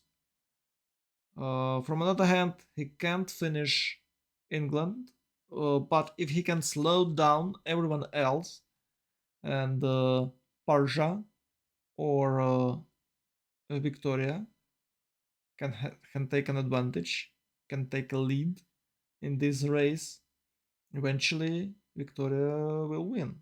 Well, I still believe in Victoria. And on top of that, let's keep in mind that there is Menelik in the game. And Menelik has nice aroma units, and maybe he can. Well, yeah, he probably can't trade anyone because it's a battle between him and Egypt, but he definitely can try to achieve cultural victory. It's 108 culture, but I bet he's in a second money mentality. And we haven't checked the golden ages. Huh. But we can definitely say, oh, maybe Petit Pascal went for the science because it's 54-34 for him now. Okay, he reached golden, and it does look like everyone reached golden. Maybe Asluke missed it because 117-43. It's kind of weird. Way too few culture for him. Maybe he missed golden, and I'm not sure about Robert Bruce. 58-61. It's not like he's in a golden age. Yeah, he can't be in a golden age with that stats. He should have about 100 culture, even without. Oh, okay, 70-80 culture, even without any cultural district constructed. Oh, England is producing some units. Maybe he can take back Sheffield. Maybe he can protect Sheffield with the fleets. Who knows? All writers was taken. Oh, it's locked. Admirals are locked. Huh. Yeah, no statue of Zeus. That's sad.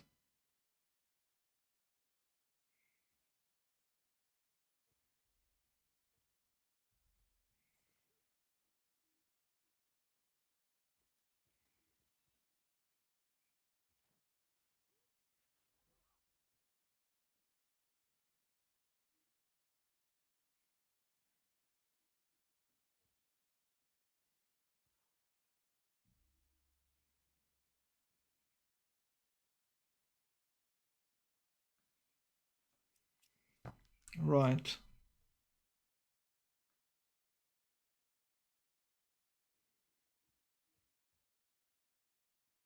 I'm just trying to figuring out how can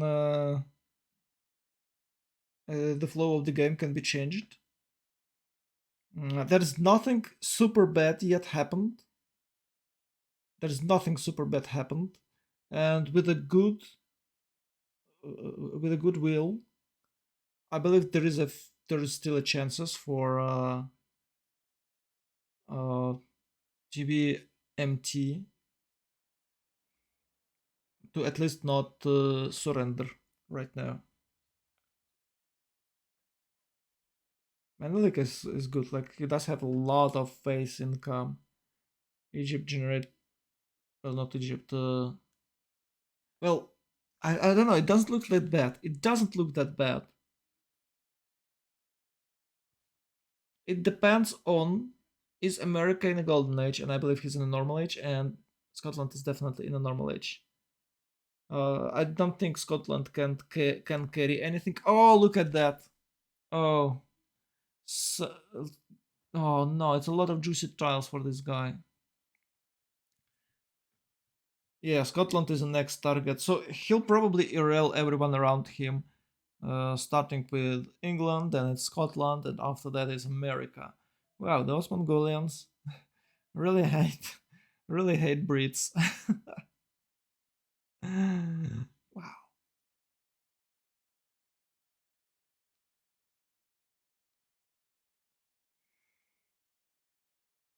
Yeah, I believe. Oh wow, wow, wow, wow. Where is all your pikemans? He lost all the pikes. Wow. Oh wait, my bad. England is an enemy of England. They both enemies. So yeah, Sheffield can't be protected by the sea. It will be destroyed with the ironclads or something. Maybe there will be a sea dog. Oof. Even more Keshiks are here. Yeah, I think he has +6 right now. Maybe even +12. I guess he just opened printing because they do way too much damage. So he opened printing and he has level 1 spy there. So it's +6. It's +2 deep vision, which means it's +12 damage. Yeah, that's what happening. It shouldn't be like forever. Petit Pascal will open will discover printing in a few turns. Maybe he already discovered it. Maybe yeah, I guess in a few turns. But the problem is he is out of units. He's just out of units. Yeah, it's not a Victor 3. And he's building even more spies in Karakorum. Huh. Yeah, this guy is annoying. So I had no faith in Mongolia because everyone aware what Mongolia is capable for, and everyone should prepare and be ready for that. But somehow no one was prepared for that. Maybe it's a new team, and Mongolia is not recently in a not recently not popular Civ. They're just not aware about how strong it can be or how annoying it can be. But all the damage he done yet is economical. He have killed only one city, right? Egypt still on a free sim.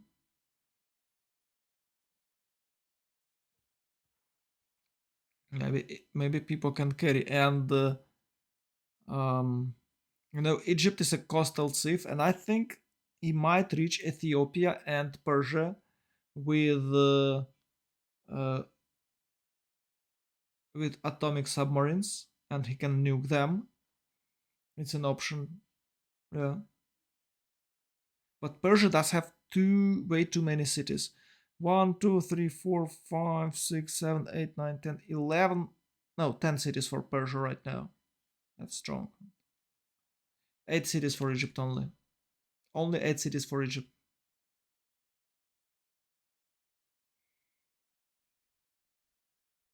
Gold income. Definitely in the favor for 12 plus. It's 2, 4, 600s. And it's only about 360. Yeah, it's about 360 for French guys.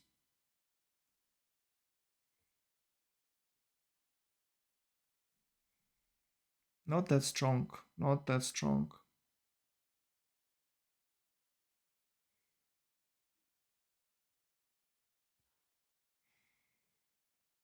He's not even rushing. He just luring money, luring production on that new units. He's of course himself producing a lot of units, so he's not developing, and his stats are stuck for the last 15 turns with the 40-40.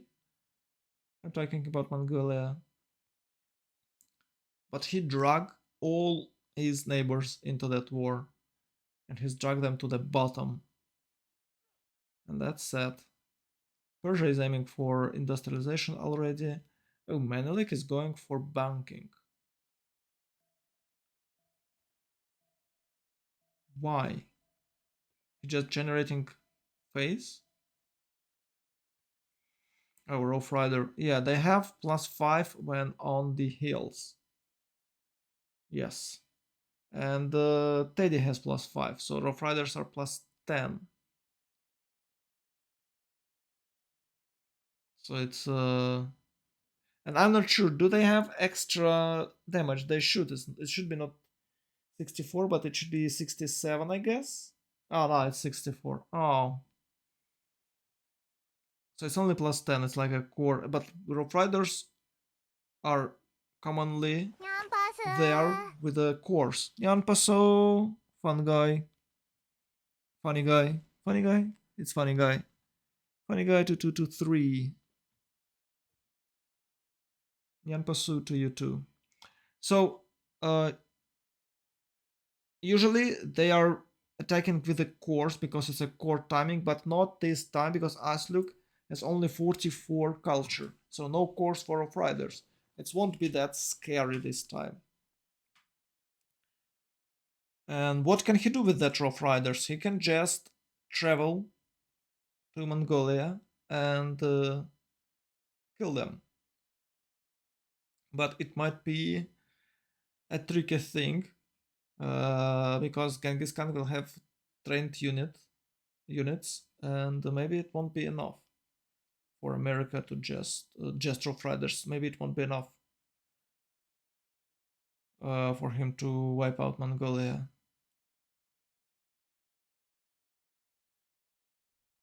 He definitely can do so, but it's not enough, I guess.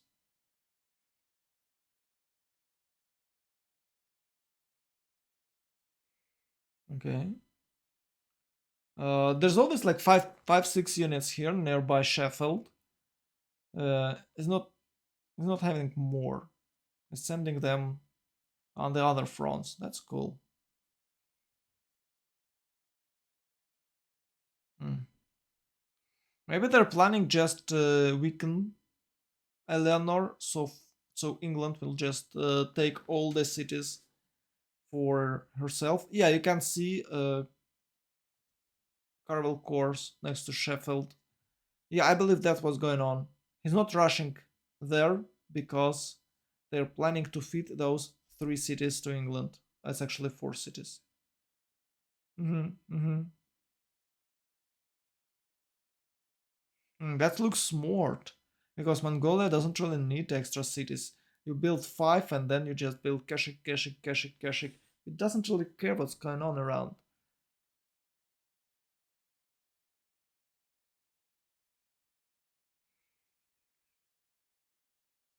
Okay. Um, I'm not sure about the rules, but we might have a third game this weekend. So I'll try to cast it for you. if there will be third game.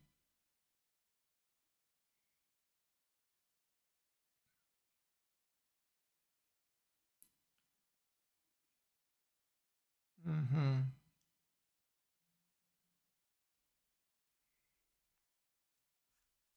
Nothing happens right now.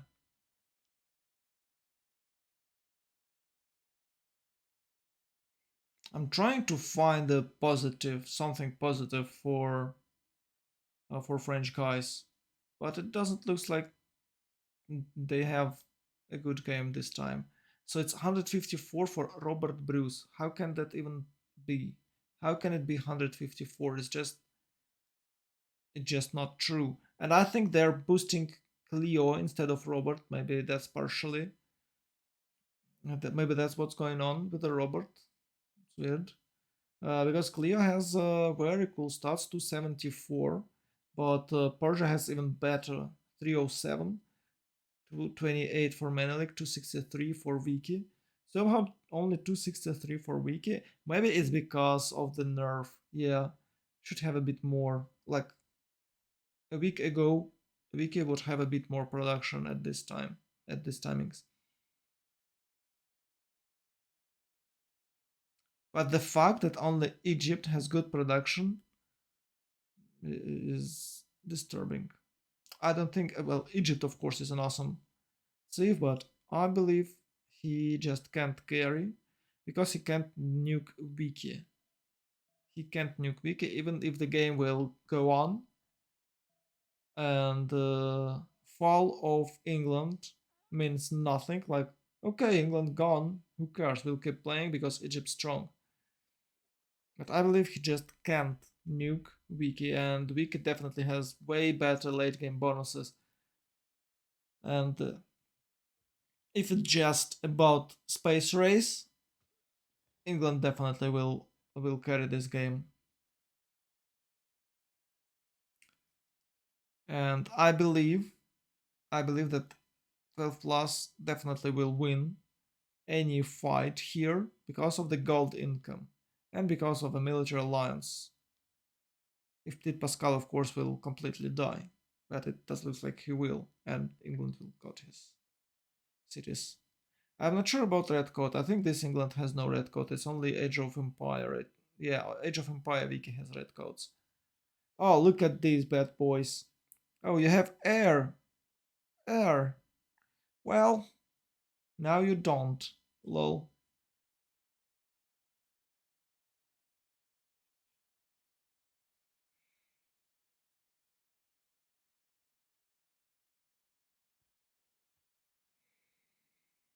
Wow.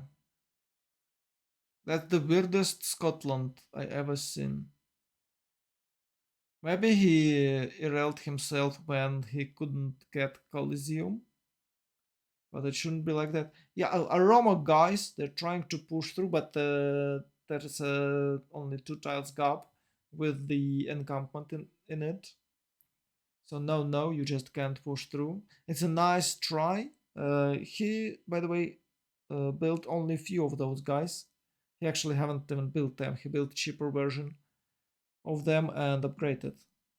Oh, one aroma breakthrough. Huh. Oh yeah, they went around. I don't know. Is it worth it? Well, it's just a few units, and he probably just bought them with face. He has like about 250 face per turn, so it's not a problem for him. Oh, nationalism 3, nationalism 6 for Persia, humanism for Mongolia. Oh, wait, it's humanism, then it's enlightenment and nationalism. So it does look like 10, about 10 turns till nationalism for Mongolia, from 10 to 50 turns. Sheffield is about to fall. There's a privateer. It's a sea dog actually, and two caravels, a fleet caravel and a single caravel. Oh, he's aiming America. 3 turns ballistic, by the way. Maybe this aggression is to just destroy pre-builds, They definitely can reach city. No walls though. Hmm. Still no walls.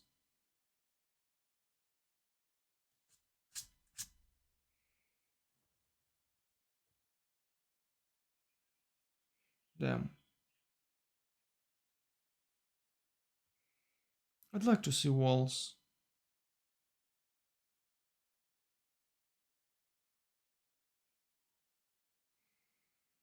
I'd like to see walls in New York. It makes game a bit more interesting because he might lose New York in a few turns. He can of course build that walls in a one turn, I guess, or maybe he can chop it. It depends on the builders. Does he have builder? Hmm. England is rushing nowhere.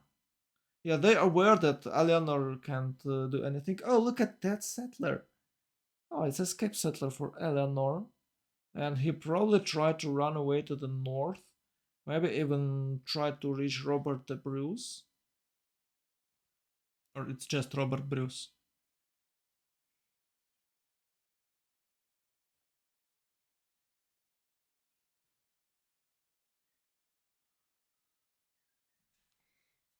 Hmm.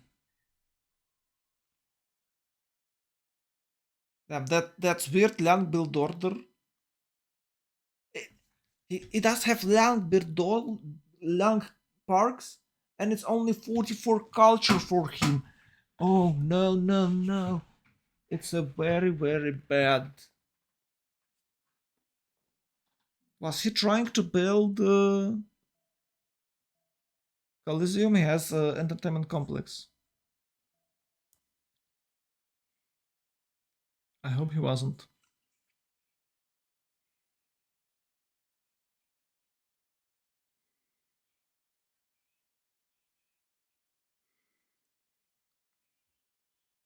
No roads here. Definitely Keswick's will outmaneuver all these guys. Yeah. Oh, air Haddington and New York is threatened. Are threatened by Mongolian horde.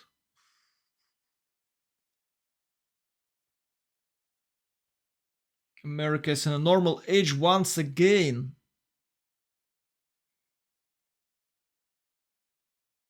Well, Ice Luke had a okay game yesterday, I guess. He of course lost city to a city state. That happens not every day. And oh, we can check city state control. There will be no. Actually, it might not be a scientific victory here because no blue city states.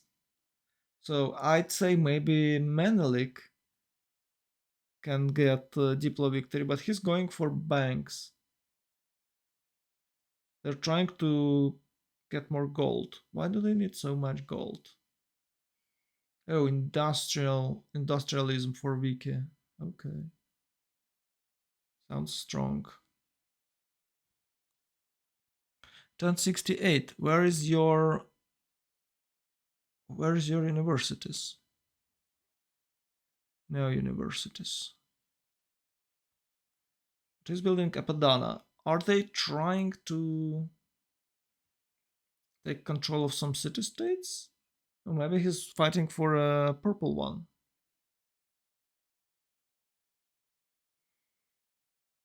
Hmm. Oh. Projects. Projects. Oh, he finished Kilva. Okay. He can choose two yellow city states and it gives him a lot of gold. Look at this. 2k gold for Wiki. What? 1k for Menelik. Wow. Sheffield gone.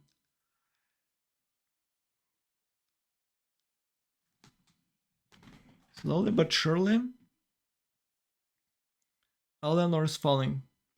Yeah, it's the same problem for Eleanor as it used to be. You just have too weak early game, and if any wins just blow, you will have a terrible game. It was like what, three horsemen who just finished him. He haven't built theatral squares, not a single theatral square though. Usually it's monumental. Oh my god, it's free inquiry with the. Well, not usually. It used to be a free inquiry with theatral squares. Maybe he played it differently. But I bet it would be a better game for him if he had free inquiry. He would have more science. He could build walls. Maybe he didn't have technology for walls. That is why he wasn't building them in the first place.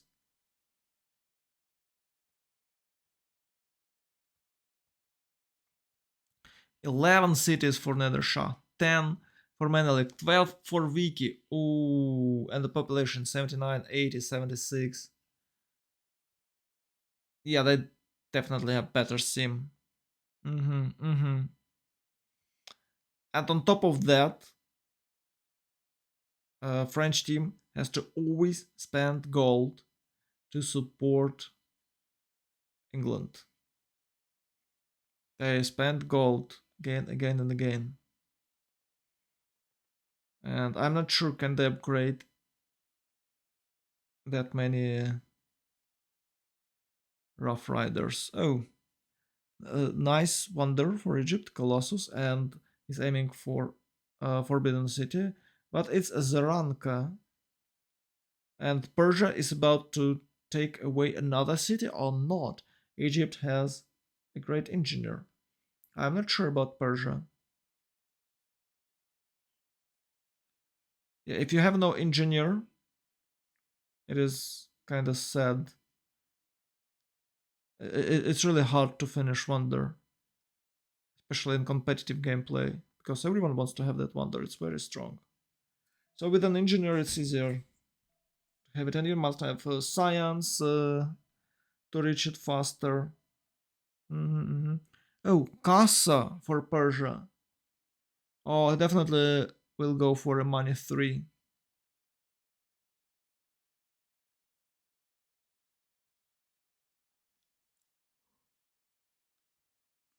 Yeah, it's all.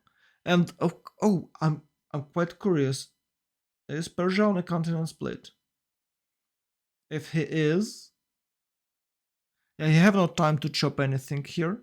But if he's on his continent split, he might use green policy card and get extra gold and production on half of his cities, I guess. Sheffield is not falling down.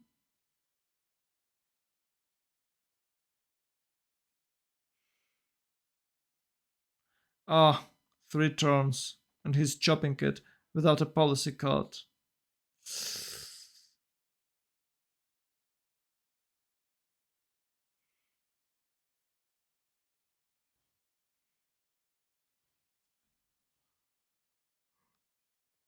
Okay, Rough Riders are here. They definitely will wipe out these guys, but they can just retreat. They're fast as hell.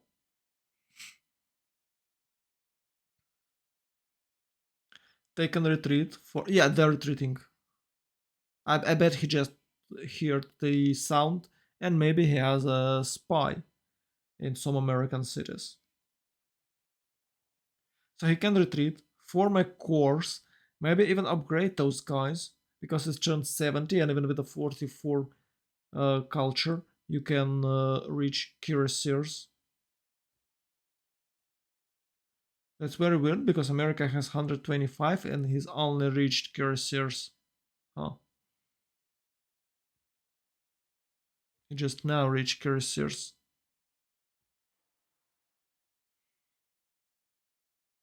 Yeah, it's 72 against 52. It's very strong. Tanks has 85. Mm-hmm. Oh, they're like tanks. They only 10 10 military strength worse than tanks. So it's like early game tanks. Very powerful guys. I don't know what that Rough Riders did. in a real life. Have they fought some Indians or Mexicans? Why are they here? What type of unit is this? Maybe it's some border patrol.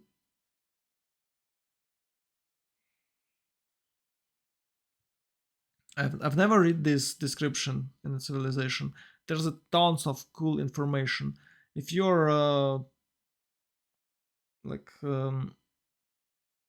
into historical games, half of that info, of course, you already know, but the other half is really cool. And of course, those I guess it's called quotas, no, not quotas, quotes, quotes. Can't the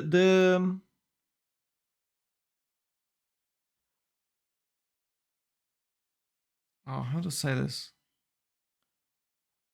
Those piece of literature that you can read while you're open text or boosting tech. It's awesome as well.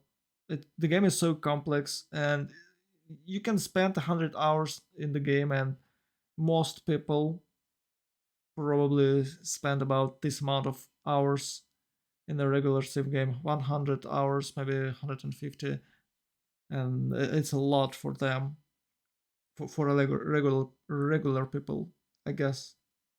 Maybe I'm wrong, but still, it's so cool. Like first 100 or 200 hours in a Civ game, it's like a miracle.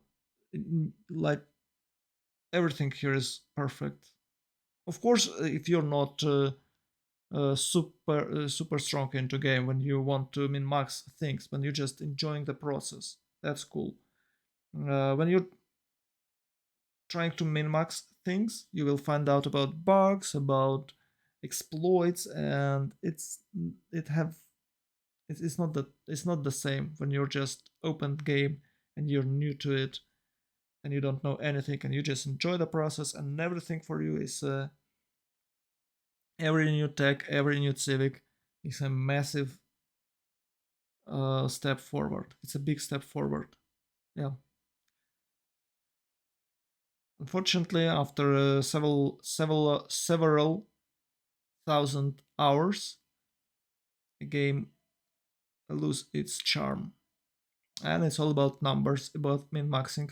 It's of course it's of course cool to min max your strategies, but um, it's not the same. It's not the same thing when you're just playing the game on the, I don't know, level 5 difficulty and you're still cheering, beating AI on that. Oh, he finally finished the Wonder, right? Or what was that? No, he just upgraded a few units. Oh, it's or have he? No, no. Wait, if you build Hordu, can you build um can you build a statue of Zeus? I believe you just can't because Ordu is stable. Yeah. So he just built few units and upgraded them. I guess that's what happened.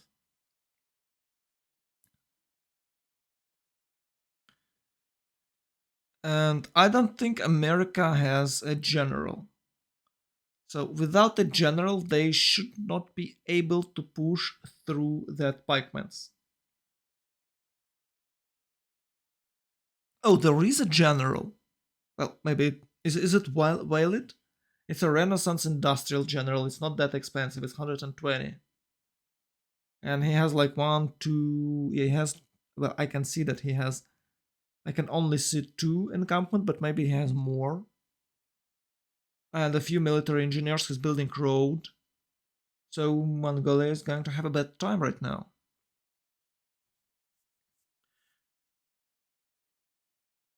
The bad thing for TVMT is Persia has 200, 150.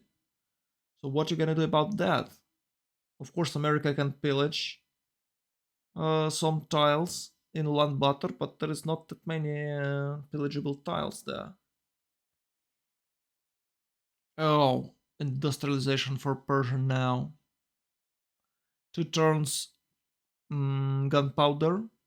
So that means it's about 5 turns till pike and shots. Pike and shots, if Mongolia has better deploy vision against America, pike and shots will definitely hold these guys. They're not like Terminators. No, no, no. They're still vulnerable against some units. They're super cool. I'm talking about Rough Riders. They're super cool, super strong. But mono army with only one unit type can't be effective. Maybe that road that he's making will bring few artillery units, maybe a few field cannons to destroy that pikeman's. But maybe it won't. Viki has 500s production, 455 for Nederschach, 300s for Menelik, 112 for Mongolia, but he railed a lot of his neighbors. 49 for Petit Pascal, for Eleanor, England. 182, only 182 for Isluk. Oh, that's bad. 360 for Egypt. That's decent, but it's not enough. And 260 for Robert Bruce. I just don't know how Robert Bruce can have that few production. Oh yeah, Jeanne d'Arc is Renaissance Industrial. Yeah.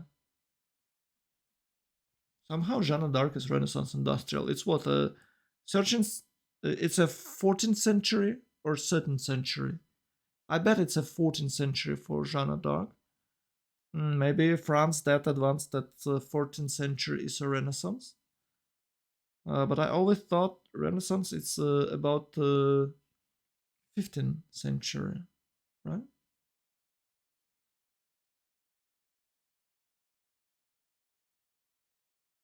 And the 13th century? Okay, 13th century is still a feudalism. Maybe it's 14, okay. Hmm. Hmm.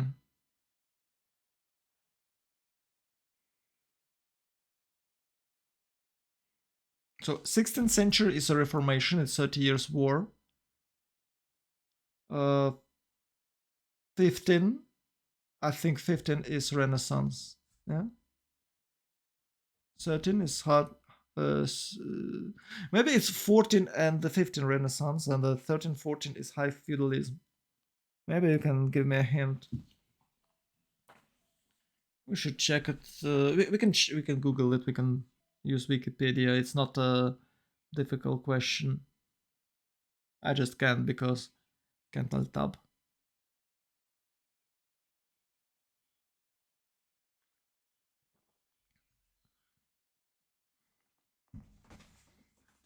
Hundreds science and 466 production, 165 culture.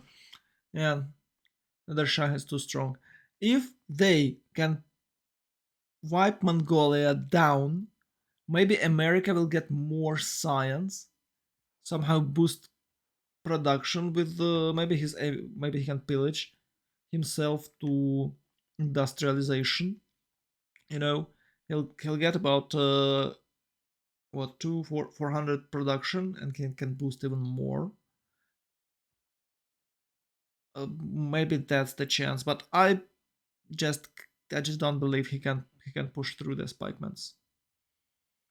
He has only a few turns. His general is way too behind, way too far away. Yeah, he's aiming for cartography. He definitely will try pillage himself to the industrialization.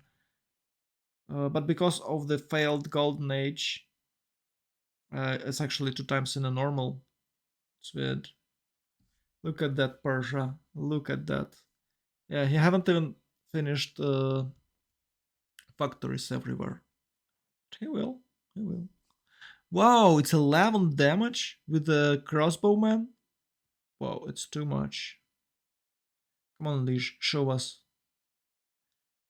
See, 76, 77? What? What? It's not even fortified. And this guy doesn't have level 1. And I bet Terracotta is still there.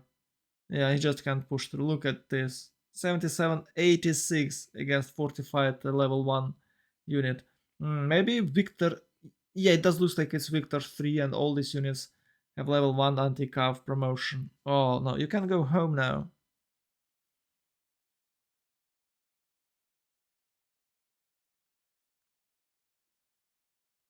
I bet Mongolia built Terracotta already. Somewhere. Maybe it's not Terracotta.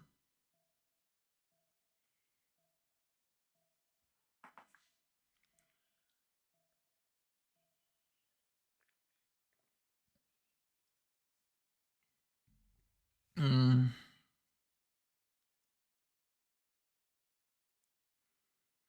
No, no, he just can't. He just can't.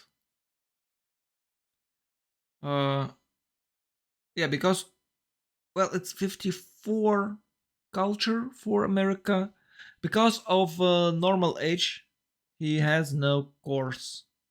If he had cores, he would have an advantage and probably he would push through. Definitely, those pikemans can't attack Rough Riders.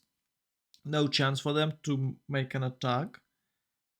But in defensive formation, they can hold. It's walls for both of cities, Ulaanbaatar and Karakota. You see, he can't. He just can't. He'll just be dead. And in a 3 turns, he'll get some damage in return. There is too few crossbowmen yet, but all those guys to the north, they can just go back. They can just go back home.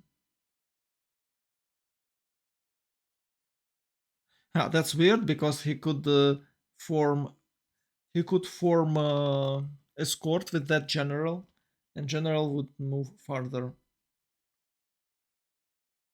Oh wait, oh it's an escape settler just in case. Oh, Chingeti was taken by. Oh, that's nice. So they levied city state and captured city with levied units. That's good. That's good. It's always nice to see this move. It's kind of rare thing to see because usually you have no two city states that close, and all city states are dead. Maybe for this map it's not. Maybe for this map it's not that easy to kill a city state because they're too far away, and that is why it was it was an option for them to make that move. Okay, Persia. We haven't finished. Oh, power plant. We haven't finished coal power plant yet. Okay, you upgraded units. Hello and welcome, boys and girls. Right? No bonus damage. I guess it's a Congress into a GG. I guess it's a Congress into a GG. There is, of course, an option for Diplo victory.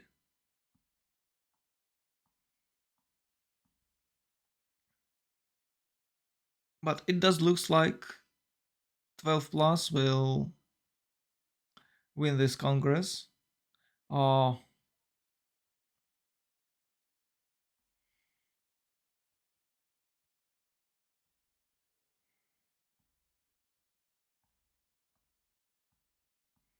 yeah, she's gone. No? Wait, they'll keep playing.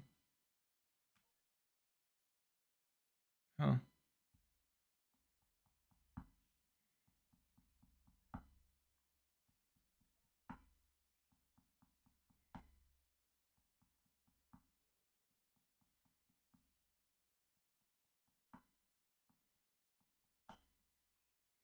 They'll keep playing. I thought it will be a GG. Well, by the numbers, you see these numbers, it's not that bad. It looks like it's not that bad. Okay, 160, 131. There you go, 170, 180. That's kind of okay. We can just we're just a few points behind. Wiki is not that strong either. 171, 103. So the golden age is over. It should have a bit less culture, but it's not. Mongolia is in a terrible condition, but it still holds. Menelik has not that much culture, not that many, not that much science, but the gold income and the production is definitely in the favor of 12 plus. You can't see these numbers. You can see stats, but not production. Oh no, 5-minute pause. Oh, it's tactical pause for the GG. Mm, okay, French guys holds. They're ready to fight till the very end. And I guess it's a pause. I'd like to have a pause myself. Hope you're okay with that. I think I can.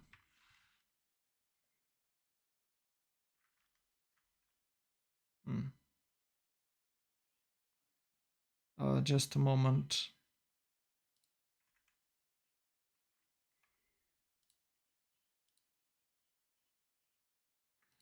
That's called Luffy.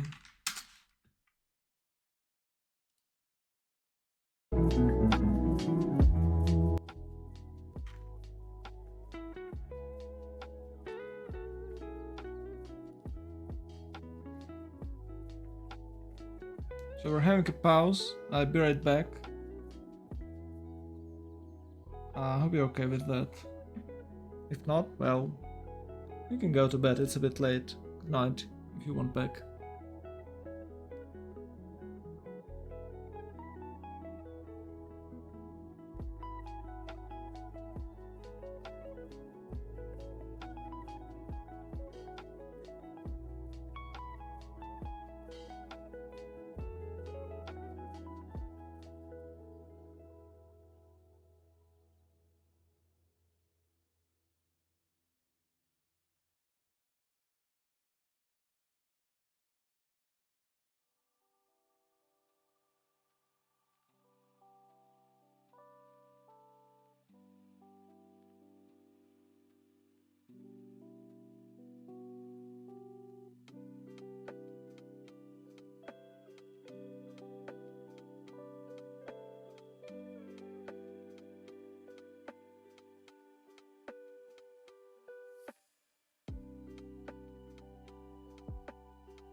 Okay, I'm back. So, do you believe, guys? Do you believe in Egypt's strength? Egypt got 450 production. Egypt has 450 production and he's aiming for labs. It's the only way they can win.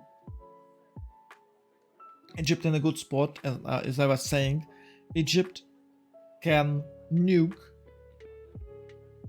both Persia and Ethiopia. So Wiki have to carry. Wiki is not the best Civ yet.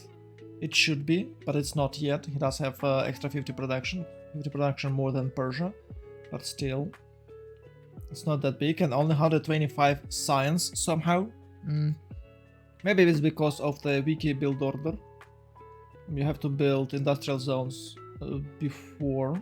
Well, maybe now it's not like that, but eventually people are trying to build industrial zones before campuses. No siege weapon is just 2 rows of melee units. That's disappointing. Only now gunpowder. Oof.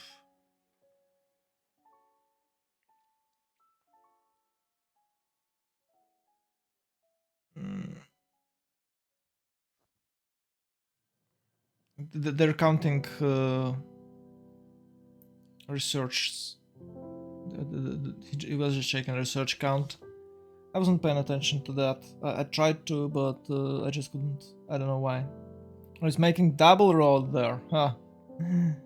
Well, he's preparing. He's preparing for the massive push. And I surprised. I thought maybe Ice Luke will go for the tank rush, but no, he's going top industrialization.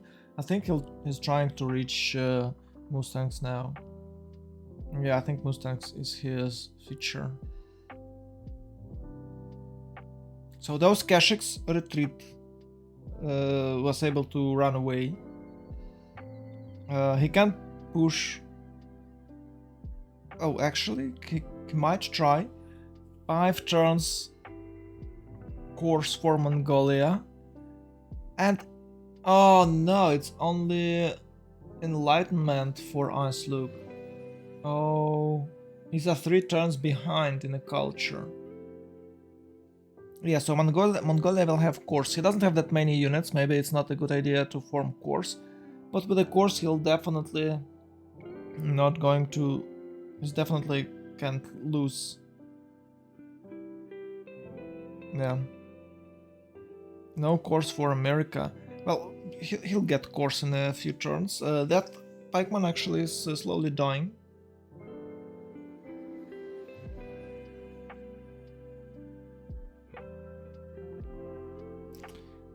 Oh, Cleo got Isaac Newton. Ibn Khaldun for Cleo as well. Oh, okay. Okay, now with that, guys, maybe it's reasonable to stay in a game. But look at Wiki, it's 700s. It's almost 600s for Persia. Whew.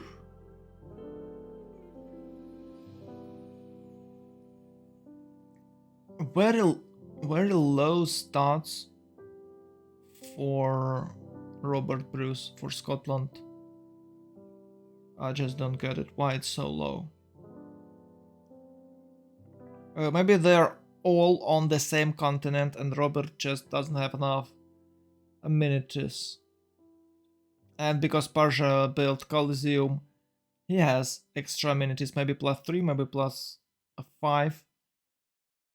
Who knows? So maybe it's even +20. Maybe it's +20 extra. Plus extra 20% for his production. I bet it's not. I bet it's maximum +10 because he has a lot of cities. But it's still an option. Why not?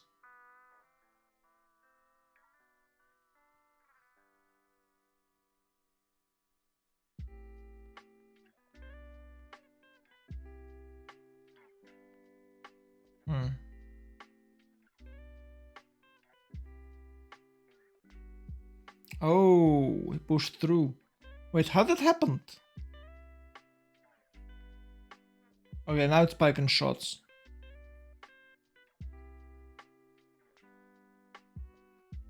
Somehow he didn't have enough units to hold the only tile that matters. He now definitely can push through without cores. But Persia will have its own cores. Look at this 77, 75. Oh, actually it's good. It's not fortified though. So it's extra 6 when it will be fortified. Oh, Scotland is trying to protect Chinguetti. Is it possible to do so? I guess yes. Few, well actually just only one Rough Rider is moving there to Chinguetti.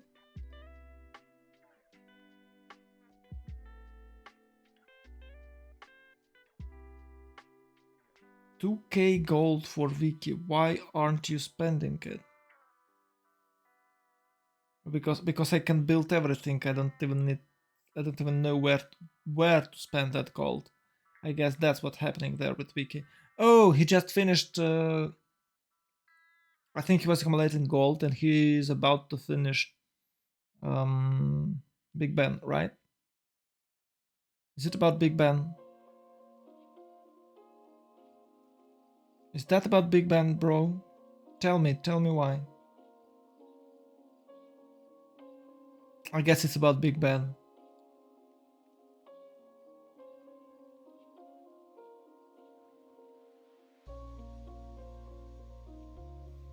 It's 100% about Big Ben.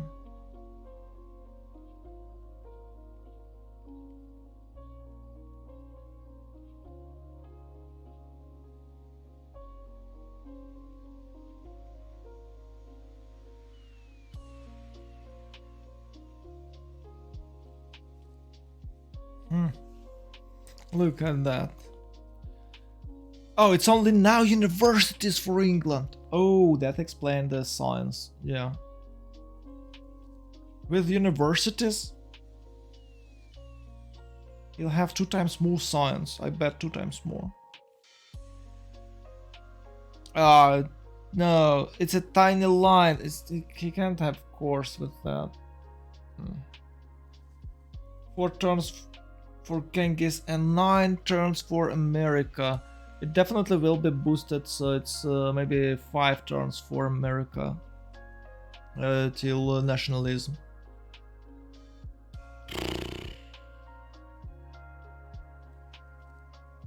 Egypt is the only civ with good numbers in the French team. That's surprising. He pushed through. Now he can pillage. I don't think he can take any cities here, but maybe he can, you know? I was sure that Mongolia can hold, but he couldn't. Well, he still stands, like Kadia, but those Chaos Seeds are trying to kill it again and again, and eventually they will succeed.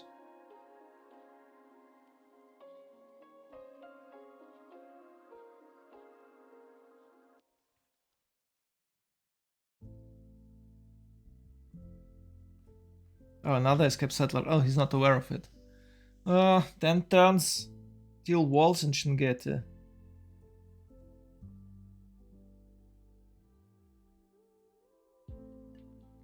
And turn steel walls. What's going on here? What's all those horses about? Oh, he's raiding and trying to pillage some coins. Okay. Huh, nice move by Petit Pascal. Why should you see him when I can't? Right.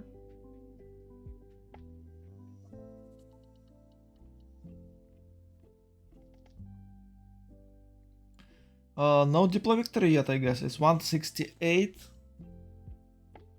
And somehow it's Persia, right? Maybe it's because of Pirate Aces.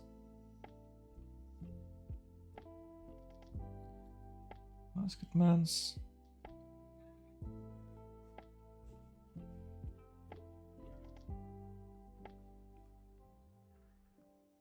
Oh, it's statue. Statue for Menelik. It's either attempt of diplo victory or they're denying Egyptian diplo victory. I guess that's it. But with 154 culture, can you even hope for a diplo victory? By the way, 240 science, that's great. Isaac Newton. Isaac Newton is a really good scientist. Yeah.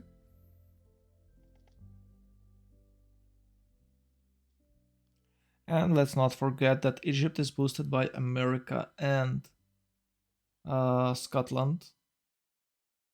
Oh, and I think, well, I just want to tell that maybe Egypt boosting America, but America has quite shitty stats. So I guess Egypt just split his trade routes between both of his allies. And that's meant that Egypt is having military alliance with England.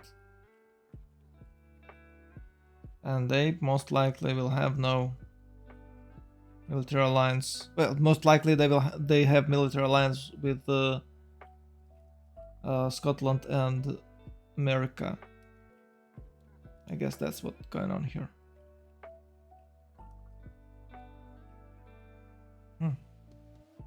Wait, escape settler? Oh yeah, it's traveling with Kashik. Oof.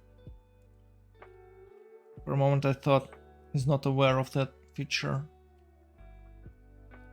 He can try to take city, but it's city without any units in there. So with a garrison, probably it will be even harder. Liberation of Shingeti is an option. Sure.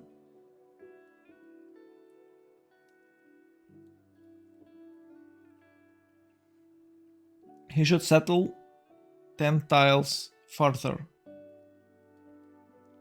So it would be harder to find him because of loyalty pressure.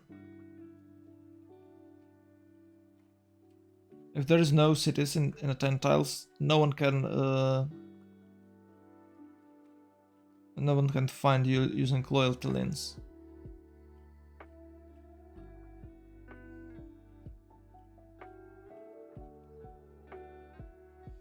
8 turns. I'm curious, is Egypt building Statue of Liberty? Still not every single tile improved somehow, even though it's boosted by Pantheon. That's weird. Maybe there was some Haboobs for Menelik. That's interesting.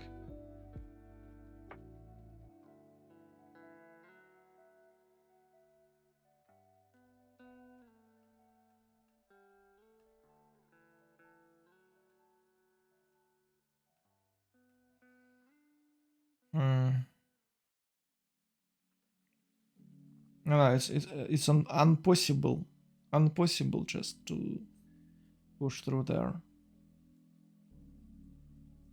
Right, some American guys protecting Egypt from bullies. That might harm Ethiopia, but just a little bit. Okay, it's pillage time. Sure. Go power pillage.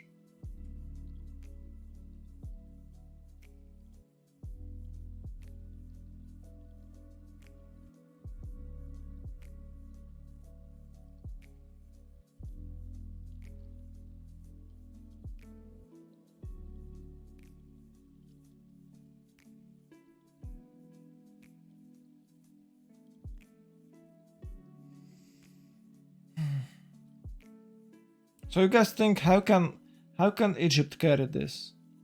By the way, Robert the Bruce aiming for laps as well. Huh.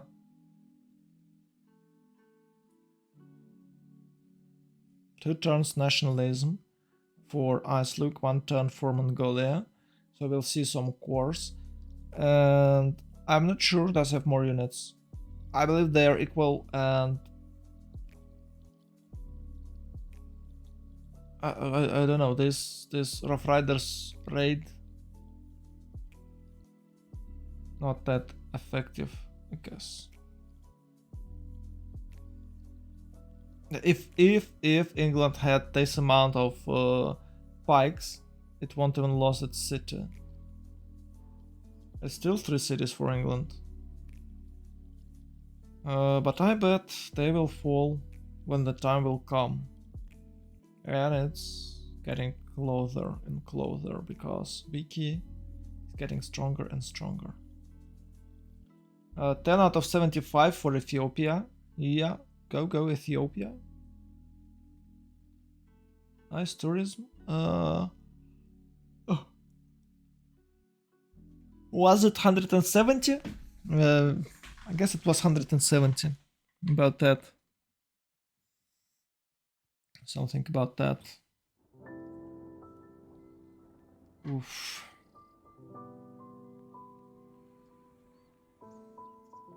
What's the strongest game? Previous game was so strong and well played by French guys. Those Lincoln, those Americas carried them. Today it doesn't. Even though Icelook lost its city, both Americas carried them. Today it's a completely different situation. They are not even to their opponents. They're about to die. Actually, Rough Riders, look at them. Okay, he's making cores. Can you push through core? Let's check. 87. Wait, what?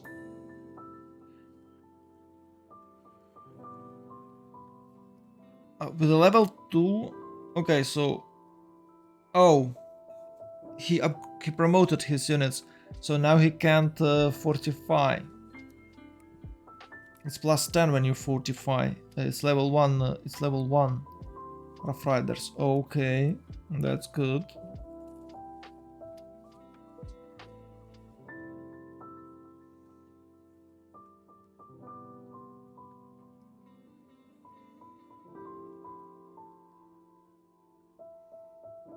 Yeah, parks are still good. But, well, I don't know. It does look like it does nothing for him. He just lost tempo. Because of that parks.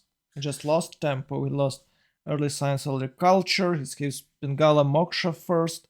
He opens with Magnus though. So it's Magnus Lang. And you spent 4. 1, 2, 3, 4. Right, 4. You spent 4 promotion. And you'll get Magnus and Bengala way too late. And if you're not in a golden, which he just did, he had no golden age. He was not in the golden age and he lost a lot of culture. I'm not sure, maybe he skipped Bengala and took Bengala as a 4th governor. I mean Moksha. He took Moksha as a 4th governor, so he didn't have enough culture. And now he was the biggest problem with that he didn't have cores when he opened Rough Riders. Rough Riders cores are just annihilating everything. It's like guards, but better, especially on this map. And he didn't do anything with his Rough Riders. Well, yeah, he threatens Mongolia and his own Mongolia territory, but Mongolia is an real Civ. He destroyed England. He bullied Bruce, and now you're spending. You're about to spend 20 Rough Riders on that already irrelevant Civ.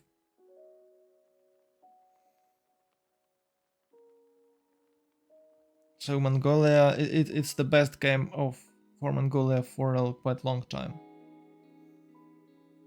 Ah, no walls. No walls. I'm gonna smash. Okay, maybe he can take few cities here. But can he hold them? Because, you know, it's so close to England, and England has 2 times more science than you, 2 times more culture than you, and I bet 3 times more production than you. You probably it does looks like it's impossible.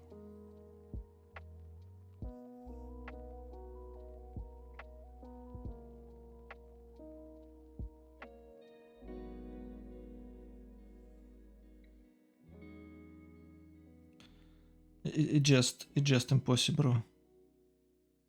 Impossible.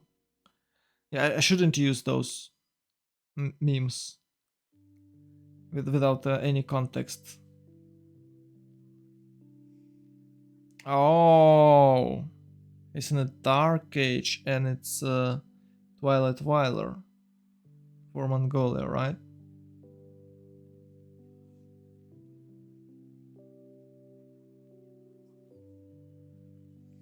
Looks great. Wait, why he's going north? Should go northeast. So it would be like 10 times, 10 tiles away. But if he settles just to the north, that's kinda useless. Shingeti will be liberated and those guys will just eventually find the settler.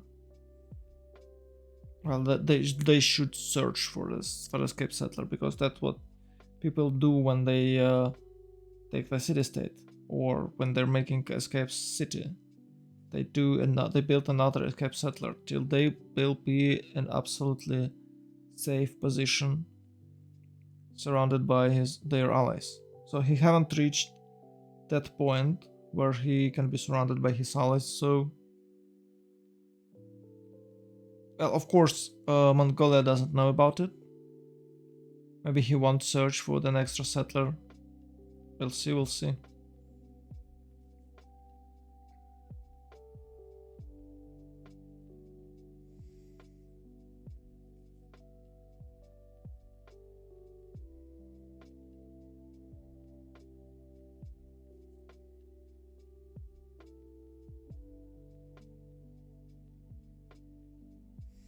Now you see, eventually Mongolia was able to deal with all Rough Riders, except of that Ulaanbaatar.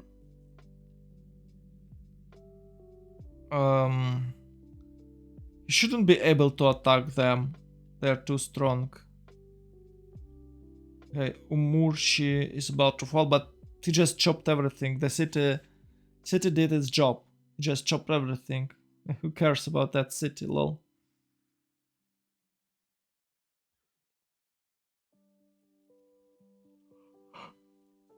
Oh, Ulaanbaatar is dead because artillery is there. Oh. It's finally happening. It's finally happening.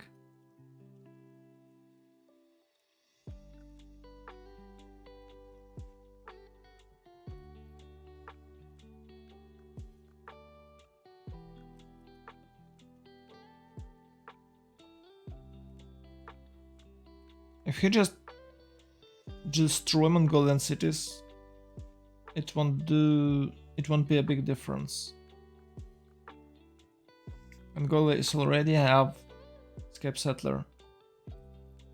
Oh, Persian cuirassiers with a course. Right. Oh, it's a Petra city. Look at these tiles. It's Petra and pyramids. Such a juicy cities. Oh. So strong.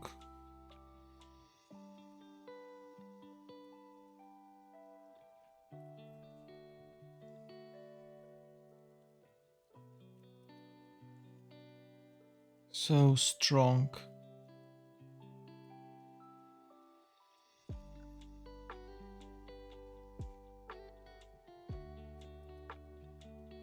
Oh, nice. It's a Lake Wonder. Oh, it's even more amenities for Persia. It's 340 and 240. And what is the hell is this? Ah, it's accumulated gold. Okay, it's not a GPT. By the stats, it doesn't look that bad. Okay, Menelik has 285 and he's definitely will try to achieve cultural victory, but actually, who can defend cultural victory? Egypt can't do everything. You can't have culture, science, production, and war at the same time.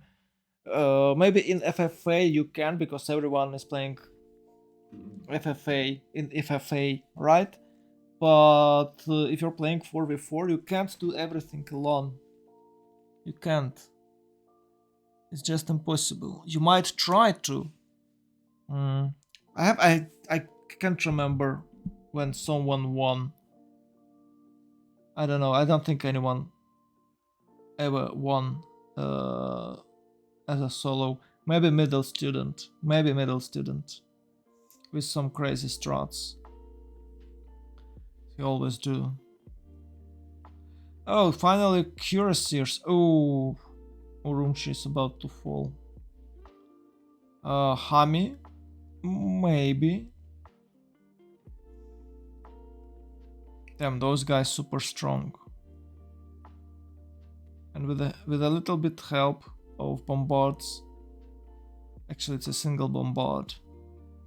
They took on Bator.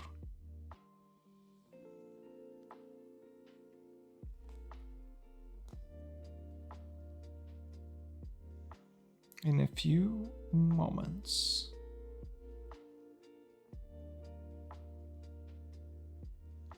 Oh, aviation for England. Right.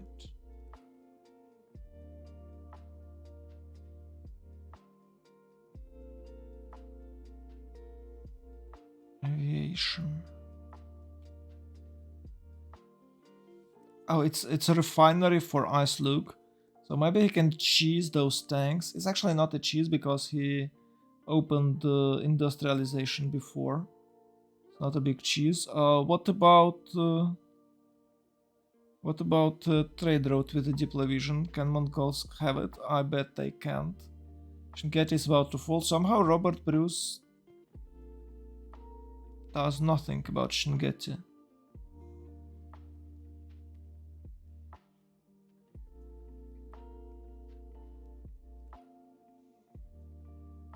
$91.88. Oh, very good, very good. Very good damage.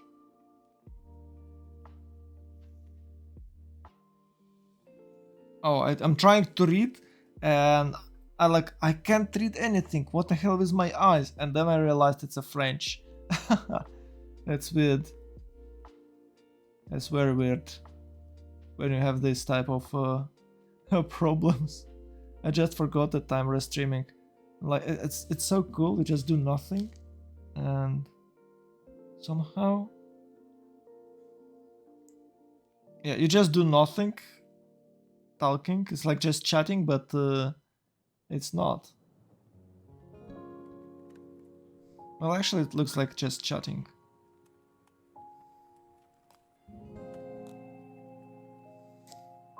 With the Luffy radio.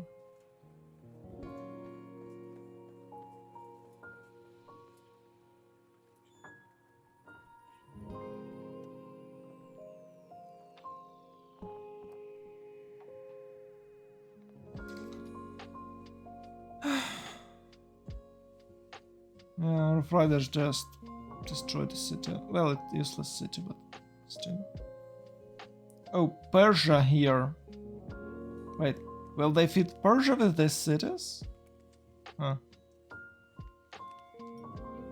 Huh.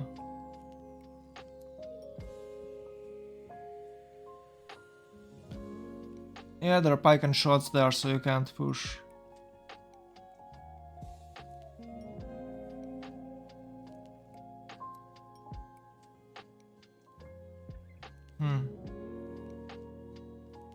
Pike and shots too strong.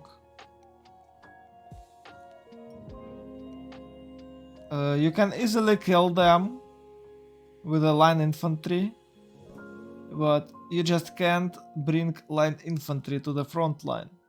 It's too fucking slow.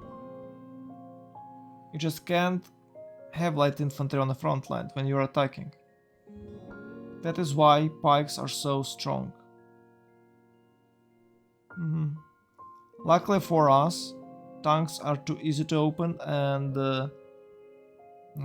80 crew is a bit harder. So you can push those guys with tanks in general.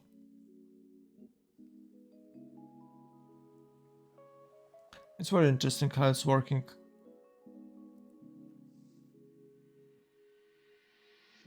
And the fact that we can't have military, that we can have melee units as offensive units, it's a bit disappointing. Yeah, he took city back. Well, he should raise it. Oh, he's trying to hold it. It's only a few turns till tanks. Maybe he can get tanks, but he just lost a unit there. If the city will swap its owner every single turn, eventually you'll stay out of units. So it's 2 times per turn, right? You capture it, and then you lose it. So it's minus unit for you.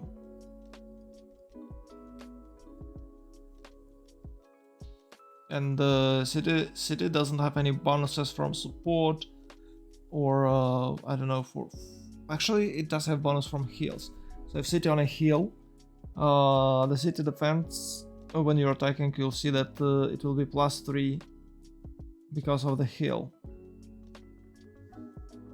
Okay, Scotland is defending Shingeti, so most likely it won't die.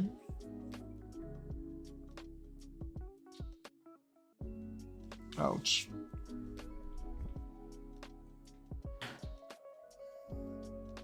Ouch.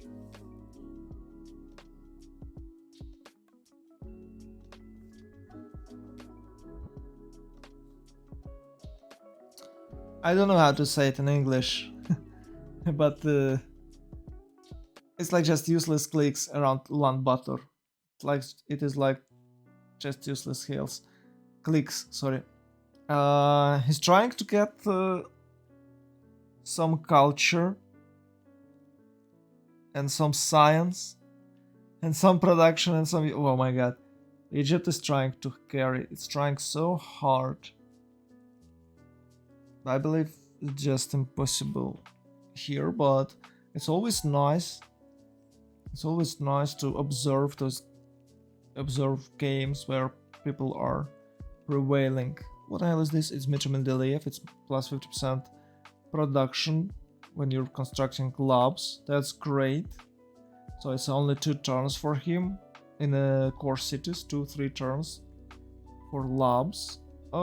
It's not a big boost. So it's 1/3 of a lab price. Lab costs what? 120? Or is it one more? No, I think it's about 200s, right?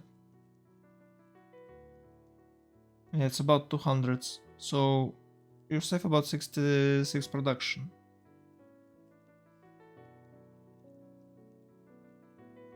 With Mendeleev in each city. Is it a lot or is it not? Who knows? But it's nice to have labs faster. Of course Einstein is better. But well, sometimes extra production toward labs is still good.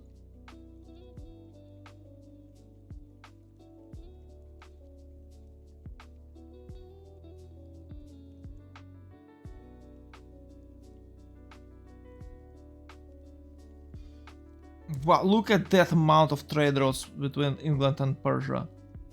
That's the secret of English prosperity.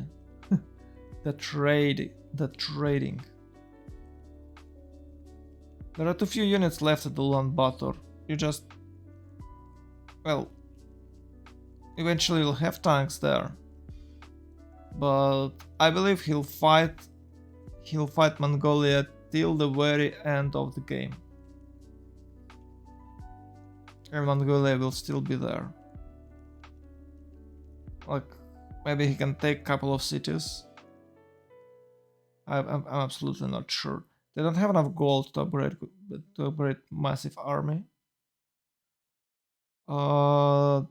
They probably can't do anything to England, and there is a slight chance that Egypt build labs, reach nukes, and will nuke Persia and Ethiopia. There is a slight chance of that. I'm not a believer here. And even if he do so, I think England is too strong to just die. Somehow it's only 124 for England. I don't know what's going on there. Look at Persia, it's way better start. It's 2700s. Wow.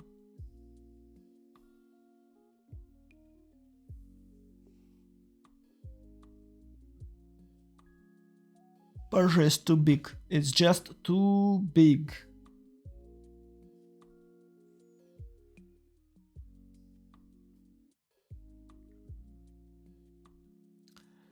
Oh, look at Menelik. Wait, is that a city centers or it's a neighborhood? It does look like neighborhood. He's building neighborhoods, and I remind you that the last batch boosted culture victory and neighborhoods. Actually, it's not a neighborhood, but one of the neighborhoods buildings will provide you extra 20 tourism. So with the 10 cities, you might have extra 200 tourism from just neighborhoods, and on top of that, it can be doubled as always with the computers and environmentalist civic, right? So for a 10 cities civilization, it's 400 extra tourism if you build it's called neighborhood in every city. 400 extra tourism, it's a lot. So I believe Ethiopia, and it's good passive income of tourism. So you don't have to worry about stacking, or if you start accumulating tourism points way too late, it doesn't really matter. Well, it does matter, but now it's way more easier for you to get a decent amount of tourism. It's all about your production now, and of course electricity. Yeah, it should be electrified to generate that tourism.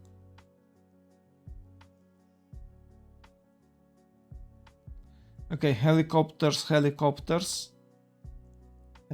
pre-builds. I wasn't paying attention, but I believe it's cores. You shouldn't have armies with this 67, with this shameful 67 culture per turn. Maybe I'm a bit too rude, but I'm just joking. The best jokes are made with serious faces, you know?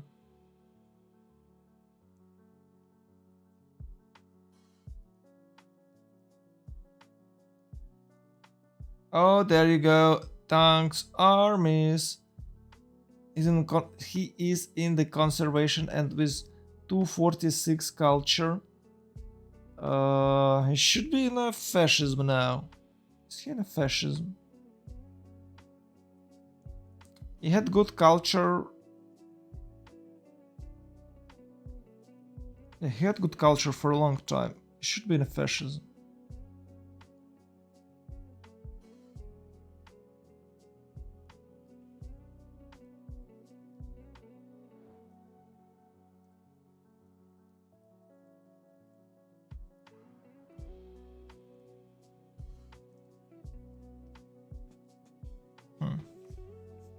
It's weird if he's not. I bet he is, because Menelik boosted everything. Menelik definitely in a tier 3 government. It's 380 now. So if he boosted everything, but ideology, I bet ideology has no boosts. By turn 89, Persia should have fascism. And it will, of course, wipe out England. Easy peasy. I'm just wondering why Vicky is not rushing there, because it's a lot of 1, 2, 3. It's 3 extra Royal Navy dockyards. Maybe England will take part in all this, and will take part in this party, right? It's too few units. I don't know. They had a lot of gold, and still too few units. Maybe you don't need like 15 units to kill 3 city of your opponent, of your under-leveled opponent. Yeah. Oh, those are Roma guys. So annoying. Look at now they are with the course and they're still trying to breach through and pillage America. Right. Who would say no to pillage America, right? Well, actually it's happening now. 18 out of 109.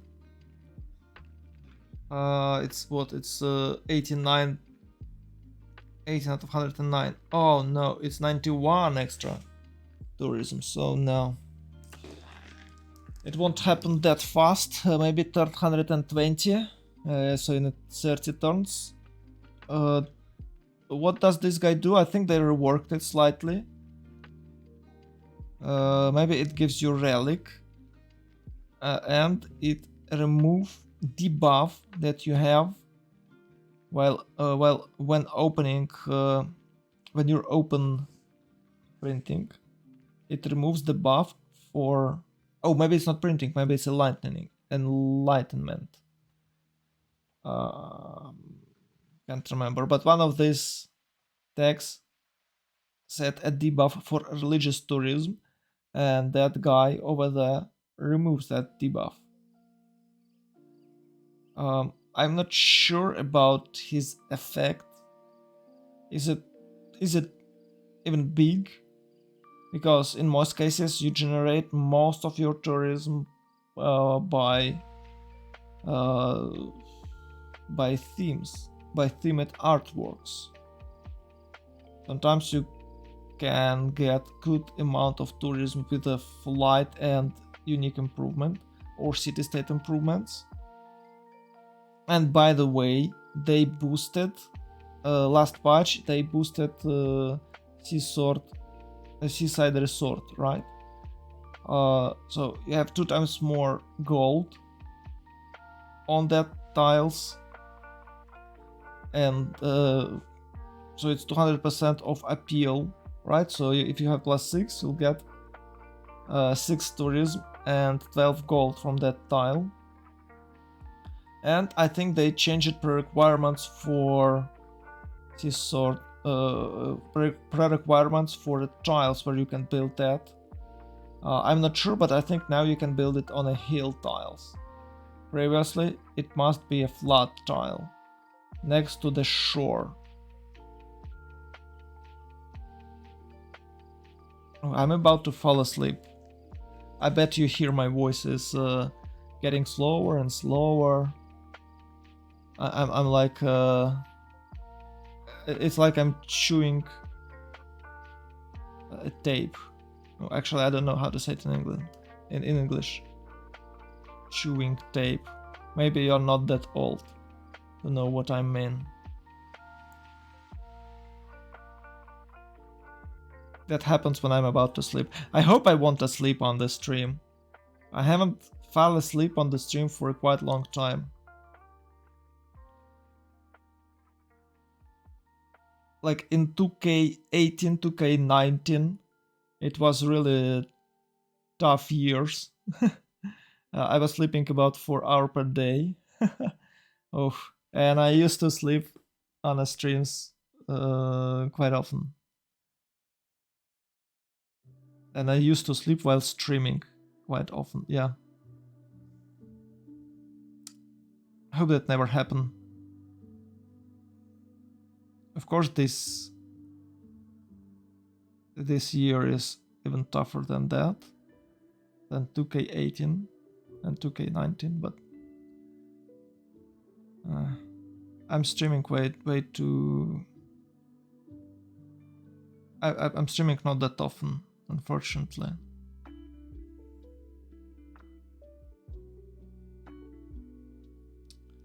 And even though I'm trying to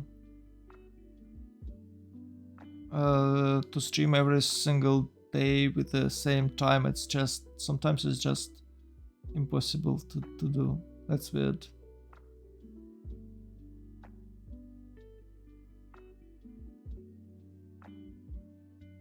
And a big disappointment for me and of course for you.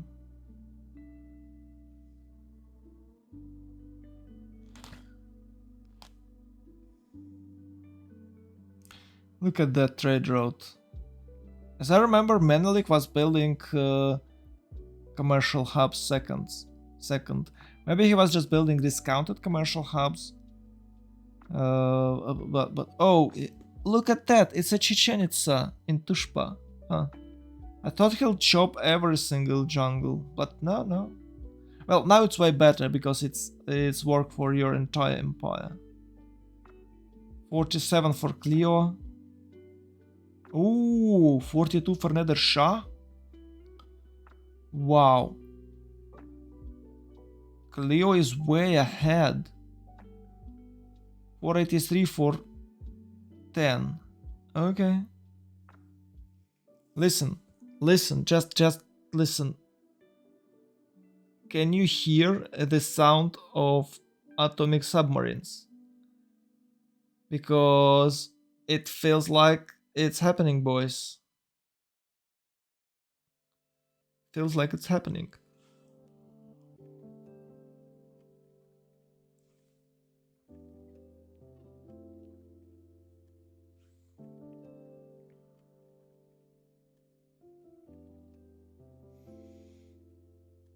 Oh, it's modern.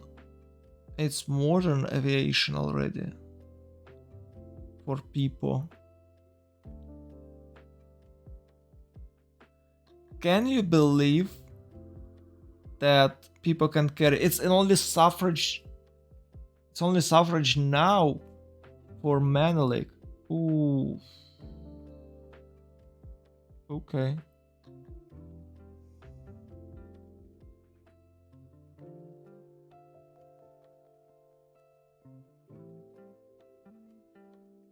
Okay.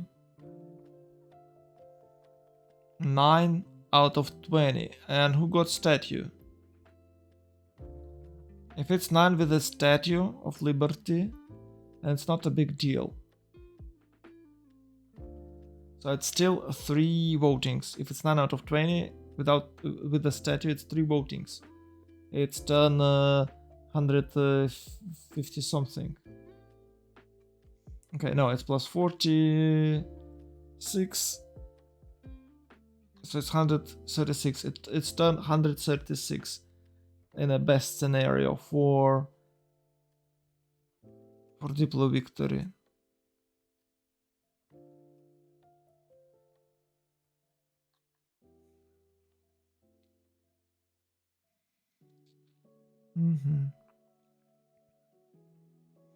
Oh, it's noble. Oh. If someone takes noble, it's if they take noble, it's 10. Huh.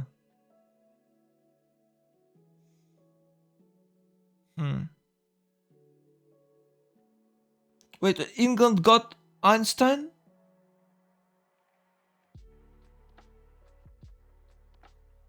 And Persia? Wait, is England just got Einstein?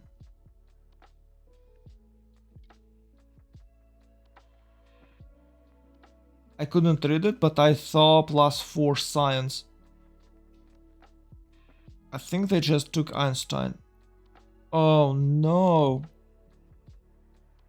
Chemistry 2. Oh no. It's +12 science for each city. With the lab. Right? 12?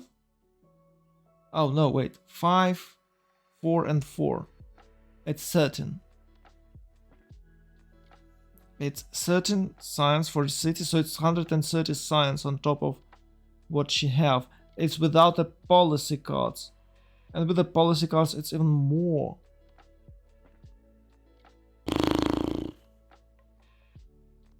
Wow. So it's about 500 science, right? For England, in a just well till turn 100. But look at Egypt; it's already 500 science. Maybe it's because Egypt is making projects. Is he is he projecting? It doesn't look like 500 science for Egypt. Wow.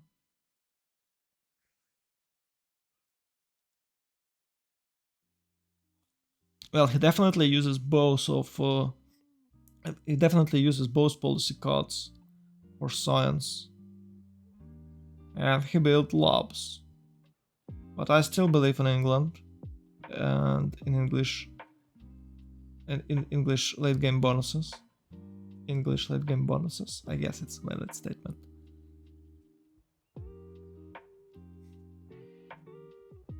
Very weird unit composition here. Not composition, positioning. So it's tanks and artillery. That's good. Oh, look at this nice campus setup. 1, 2, 3, 4 campuses. Huh. Looks cool.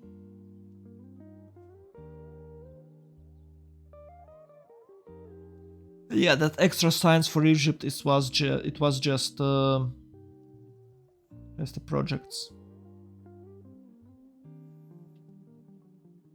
I think Scotland got noble.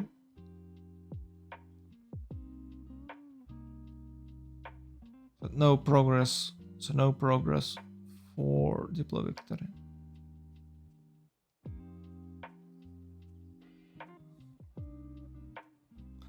The funny thing, you can keep noble for a while, so your opponent will relax. And if you win Congress, like hard win Congress, so you have like 17 or 18 points to go, you just activate it after. It's of course not profitable, but it would be a nice surprise. It would be a nice surprise for your opponents.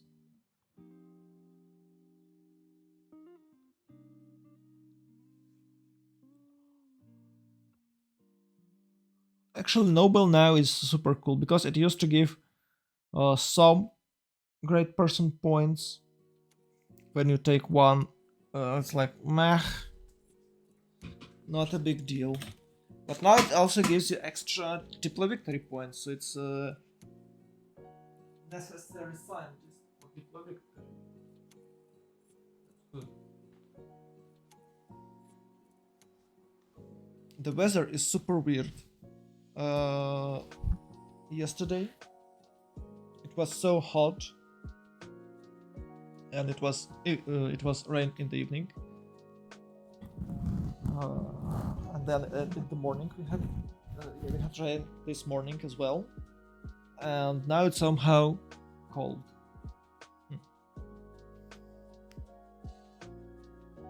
Weather is crazy.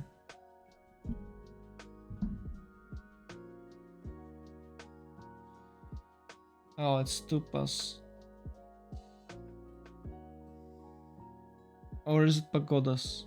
It looks like Stupas for Menelik. He's liking science. What are we looking at? Liege. What do you want to show us? Ideology, no boost.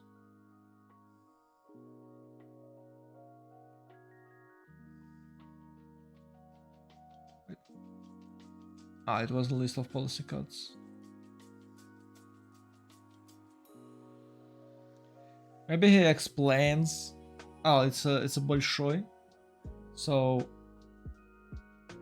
yeah, that civic is a dead end. If you're going for Bolshoi, you're just delaying government. Maybe he's explaining that first go government, then go Bolshoi, but you might miss Bolshoi. I don't know. Is it really cool? I think Hermitage is the best because it gives you theme bonus.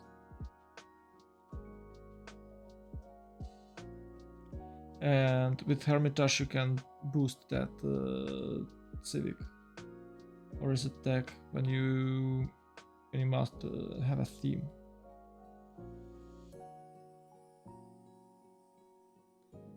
By the way, those 3 relics gives you a theme. So if you build Hermitage as Sweden and place 3 relics there, or maybe as Poland and place 3 relics in Hermitage, how much tourism will you have? It's a big secret. Okay, for Christina it's always themed, so it's not very interesting, but for Poland.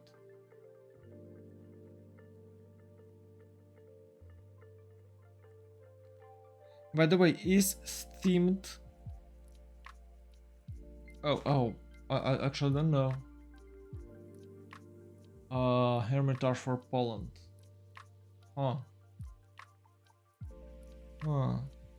Interesting.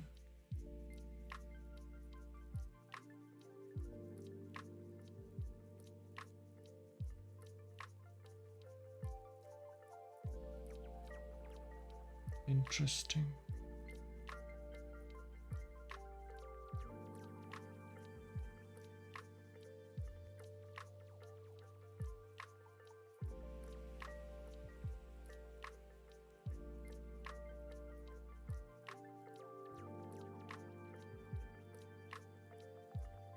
Maybe I should try it. I'm so lazy to try this. Maybe with an easy bots. But you probably can't see this that often. Hermitage and Poland. Usually Poland it's either a victory turns 75 with a hussars charge, or it's a loss about the same turn because you couldn't do anything. And now you have to defend against I don't know, someone with the better stats.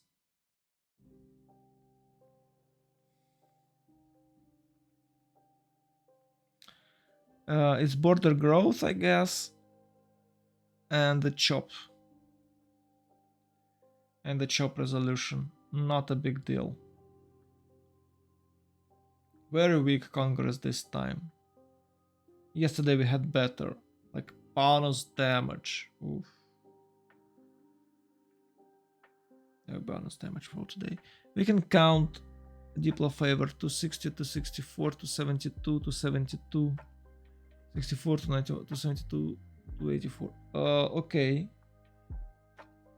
It does look like both teams are even, but it's all about how to spread votings.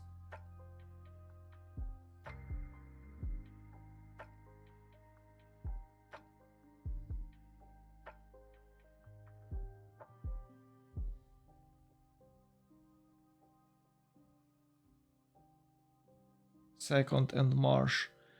I believe it's a different votings. I believe it's a different votings for both forecasters with a different language. So I don't think. Well, I'm not sure, but there is a chance that his second is not a second for Sue. Maybe he'll show us and we'll see the difference. So it's 45 for Persia, and the 50 for Egypt. It's 5 techs ahead, and it's 100 science ahead. Oof. It's getting worse and worse. Can you imagine the world where Egypt can carry this? Wow. That's a big game for him. If he can carry this, he'll be a MVP. Definitely. Maybe even MVP for a series. For both games, right? Okay, some airplanes. It's airplane time. Turn 96. And I'm about to fall asleep. I have to hold. I hate Highlands map. You have to wait for a 3 or 4 hour before the fun begins. Luckily this time we had at least Mongolia, so it wasn't that boring.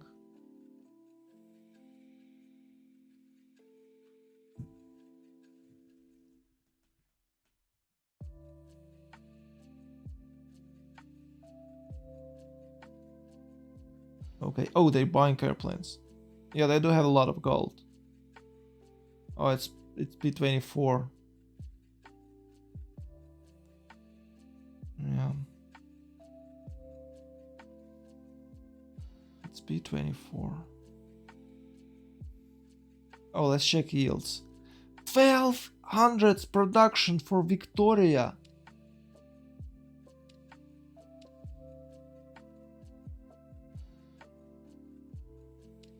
Fucking hundreds.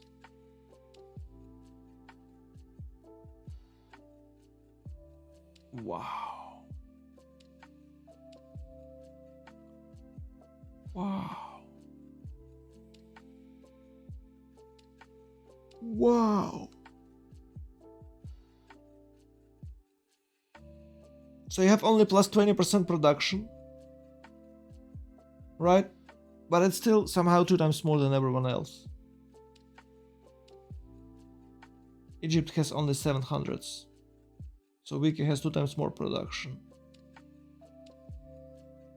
I'd say Egypt is equal to Persia. Maybe even stronger than Persia. But you can't outmatch Victoria, Age of Steam. You just can't. It's just too good.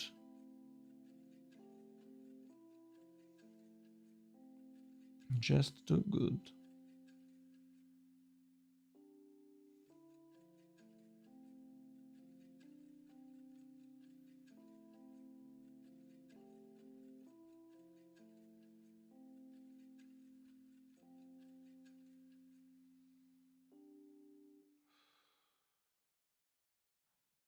Look at this trade activity. Wow. How Mongolia is building a commercial hub. It's only 2 cities left for Mongolia though. Besides this escape settler, of course.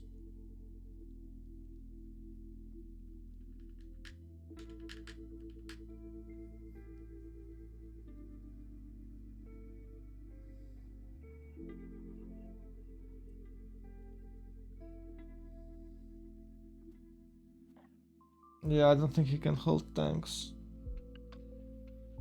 But still, city is there.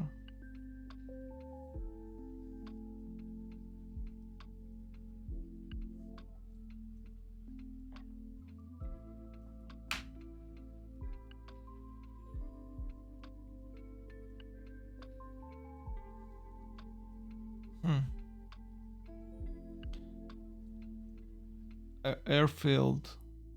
Airport only now. Then meditation. And defensive. De la Foy. Oh.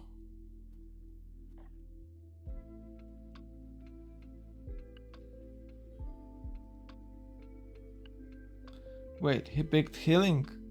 It's plus 20. It's a healing. Wow.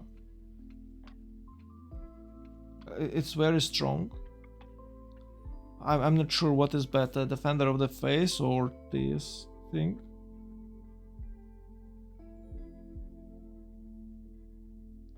That looks like Defender is stronger.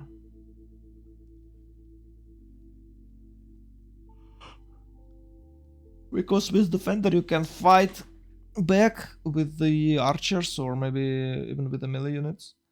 But that extra healing could just stay there and heal, heal, heal, heal. And eventually you'll die. Well, not 100% sure, but yeah, if you kill a unit of your opponent, if you kill a unit with a 110, like with a 3 or 4 hits, it can't be healed, you know.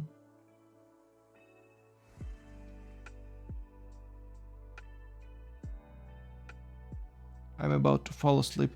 I believe when we'll see GG, I probably skip debrief once again.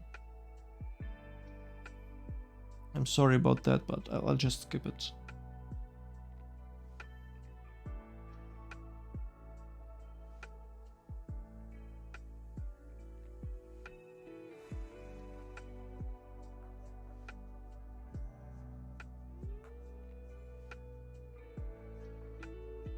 Ouch. Ouch.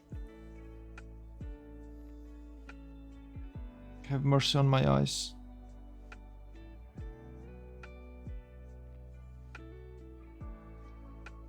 Oh no, Egypt joins the war a bit earlier. Oh. He shouldn't be able to push Ethiopia.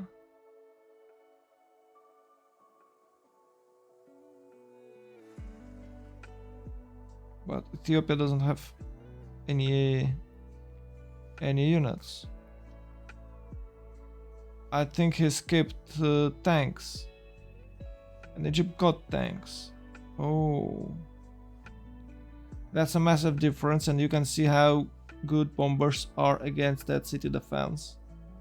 So no chances, I guess, for Ethiopia. Ouch. No sleep, please, no sleep.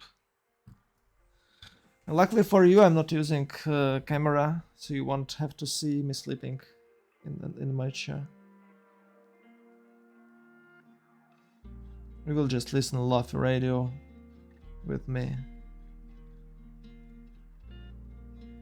It's turned 98. Wow, it just looks like it takes them forever.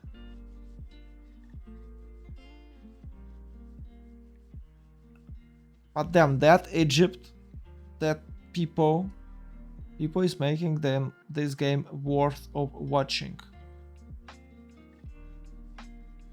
It is 272 for him, and I believe if Ethiopia just boost tourism slightly, or maybe not slightly, but whatever, if he just boosts tourism, Egypt can do both science and tourism. And it does look like he just spent all his faith on the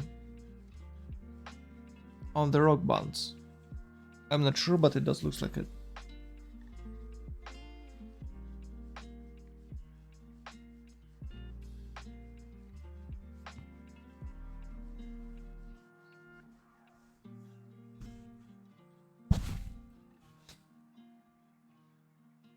Okay, Sheffield. Oh, Mongolia is still alive. Huh. It does look like England just protects it.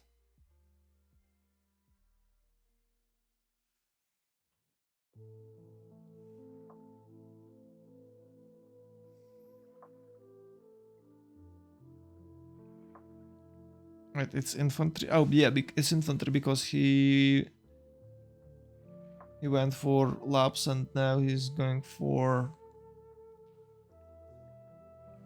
nukes. He doesn't have that many production. I believe Viken now has 540. Finally finished labs. And a lot of gold. And he can make some projects if he'd like to. Anyways, he's way too behind compared to Egypt. He was losing what? About 10 techs. Oh wow. It's stealth bombers for Egypt. Oh, if Ethiopia is going to have a bad time now. So it's Ethiopia, then it's Persia. Persia can be easily nuked, I'm 100% sure. There's no escape for Persia. He's building labs though. And tanks. But that's a bit too early for him to rush for nukes. Can't just build them yet.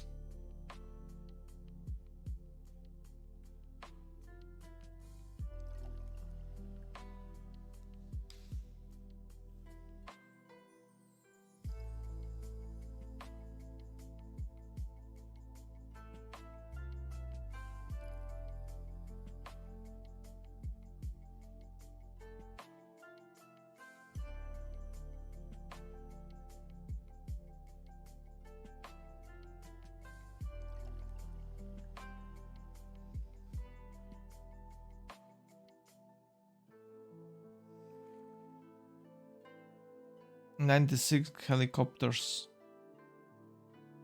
Even if they can't kill anything here, like even if they can't take cities, which would be weird because stealth bombers are crazy. They can pillage good amount of gold, and they have to get rid of that anti-air units first, because stealth bombers will get a bit too much damage. It's 37 damage in return.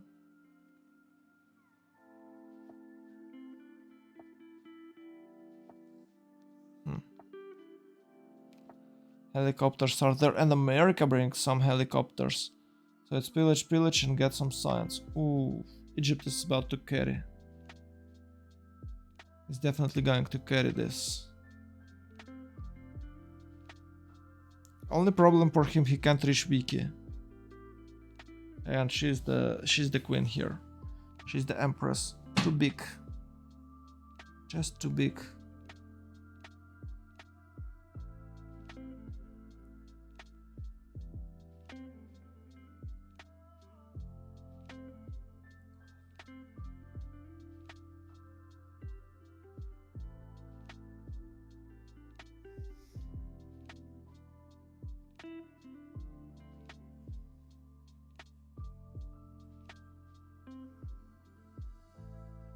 Just too big.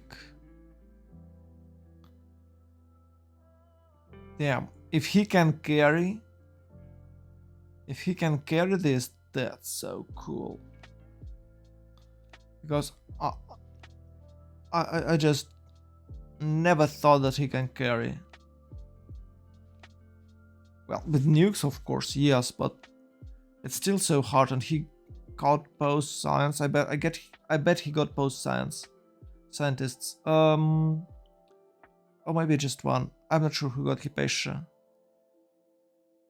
But it's still 524, and England with this +4 bonuses for electrified buildings still behind.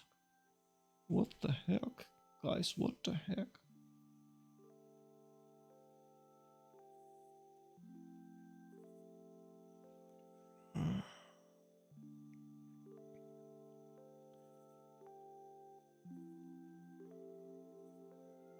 Or airplanes damaged.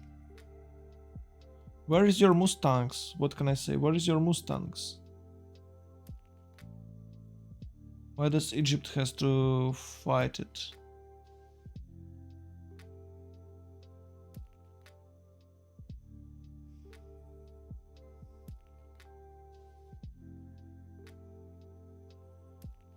Very cool comeback.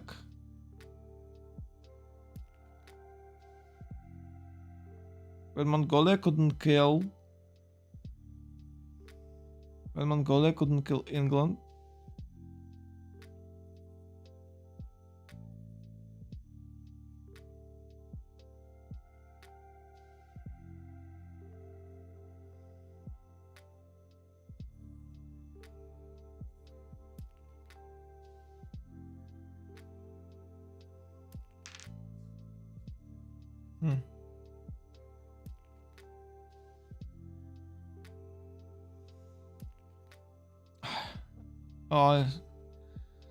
Oh, that's so sad. He's about to be pillaged, so there will be no.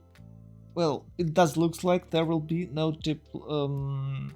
religious victory, and they had a great chance to achieve religious victory. 622, 399 faith per turn.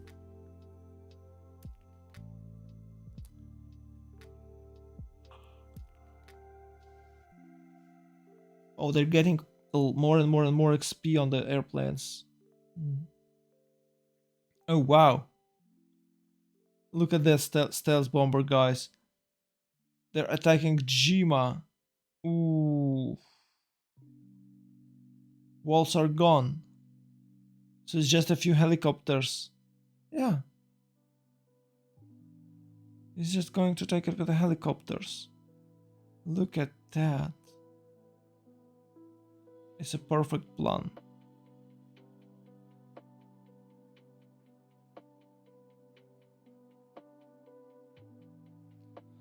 Wow. Both teams are willing to play till the very end. Oof. Tough game for all of us, guys.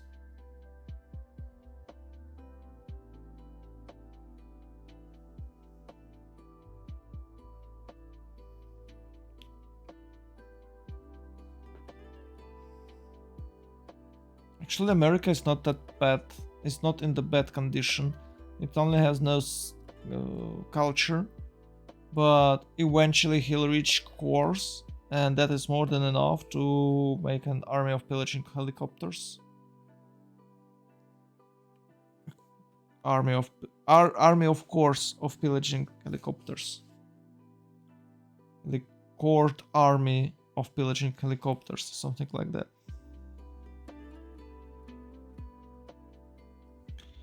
And the gold situation is not that terrible. And of course, pillage economy is a thing. Yeah, it's 1200 production for England, and somehow Egypt is a threat for you. Just don't get it.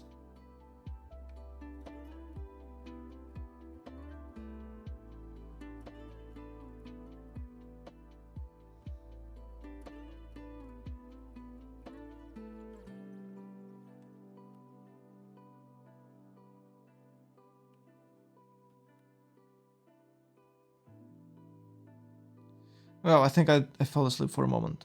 Oh no, no, no. The game is nowhere near to end. It's about 1.5 hours of gaming.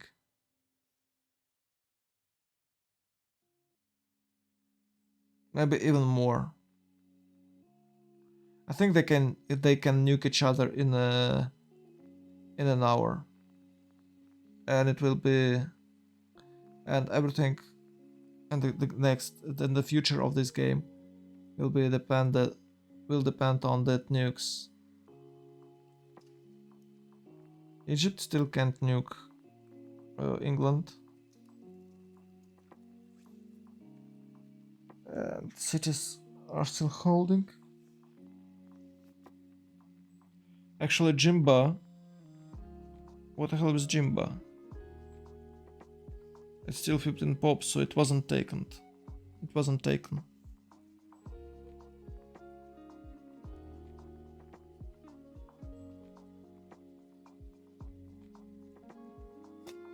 Ethiopia is in a big problem. Oh, he finishes broadcast centers.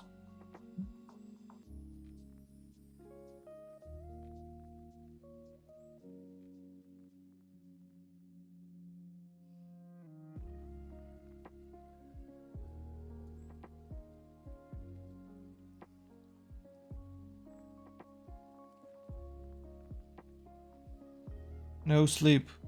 No sleep. Stay strong. Ciao.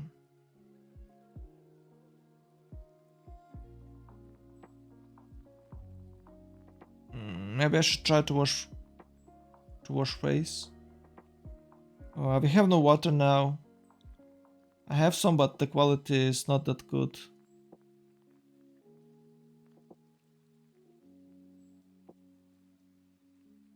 No, I think I can hold for a while. If I fall asleep, like for serious, then I should go and wash face. Yeah. But for now, it's kind of okay.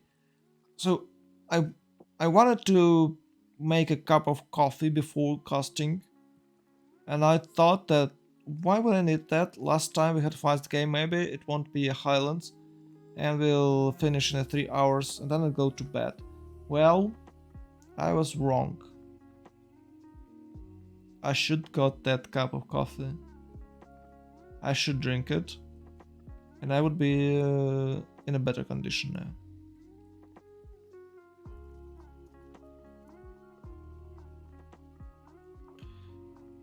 Tiles are pillaged, city are taken. Everything is according to plan, guys.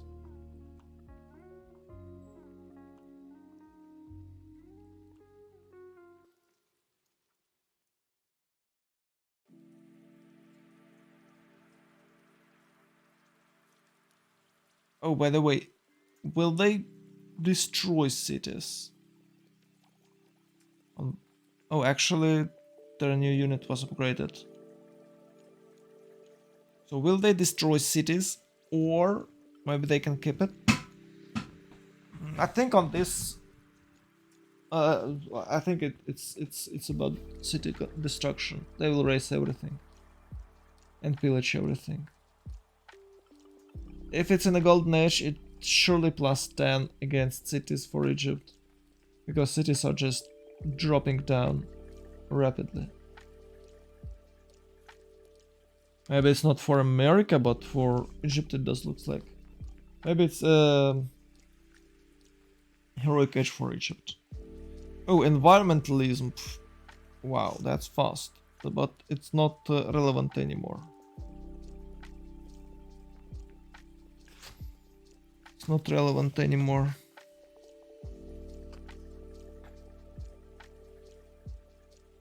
Go Egypt. Yeah, 5141.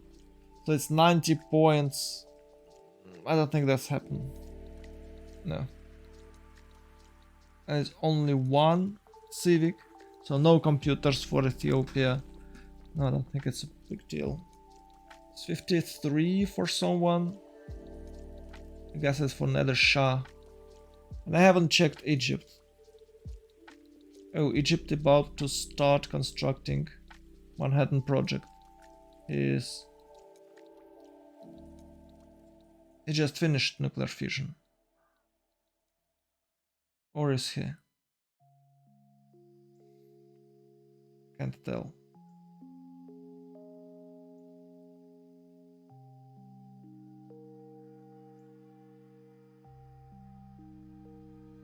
Just can't tell.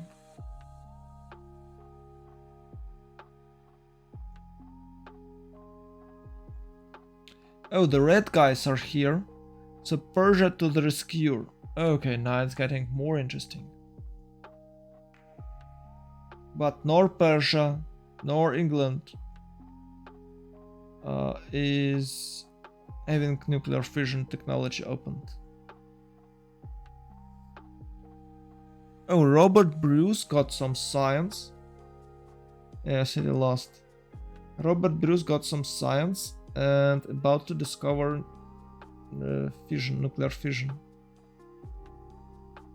That's strong. Jimma is not a capital city, so it might fall as well. Yeah, it's raised once again. Gone.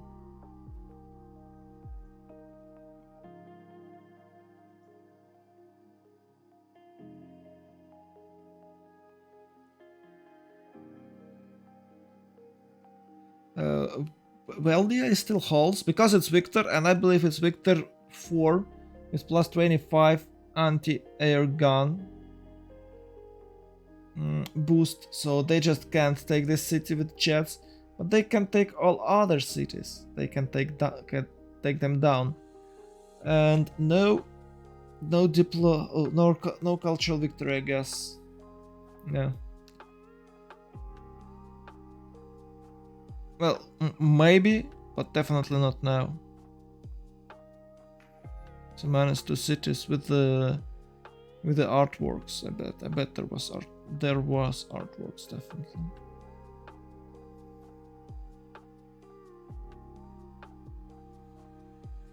Or there were.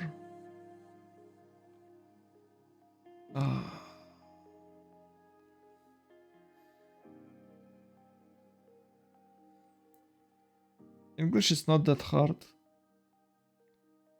Maybe I'm just lazy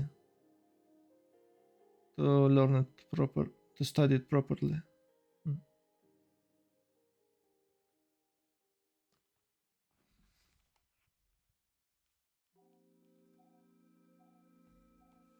Chat is still dead.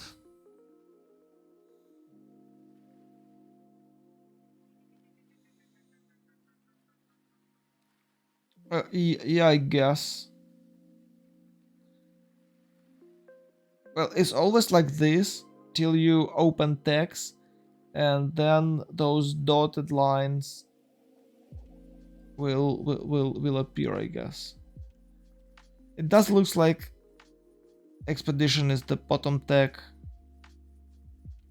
and next to the right is of course one with the projects. I guess it's a bit too early to talk about scientific victory. Now it's all about nuking each other, or maybe a bit later. Or maybe Viki can do this. It's 640. With a 640, yeah, and this amount of production, you can definitely expect to achieve scientific victory. And I'm not sure is she going for that, but she's boosted hardly. Hardly. Now I'm not sure how to use this hardly and other words like that. Hardly, barely. No, it's a completely different one. Because I thought I'm using them correctly, but it appears I used them wrong.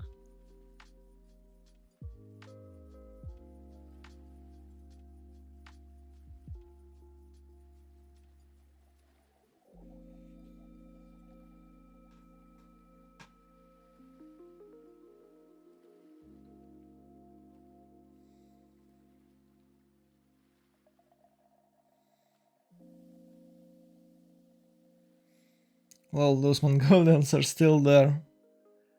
It's like in real life. It used to be a biggest empire, and now it's of course not the smallest country, but not most populated, certainly.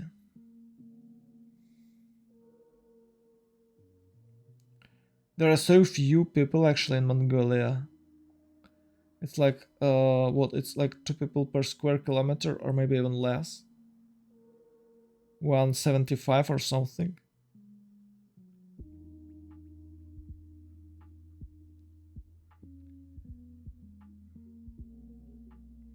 It's really cool, I guess, when there is no one around you.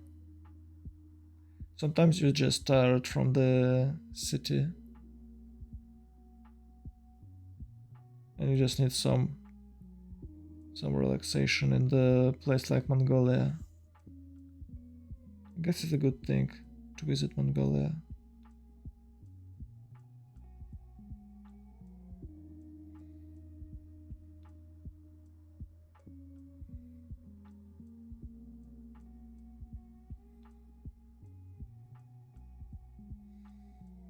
I wonder what he's talking about.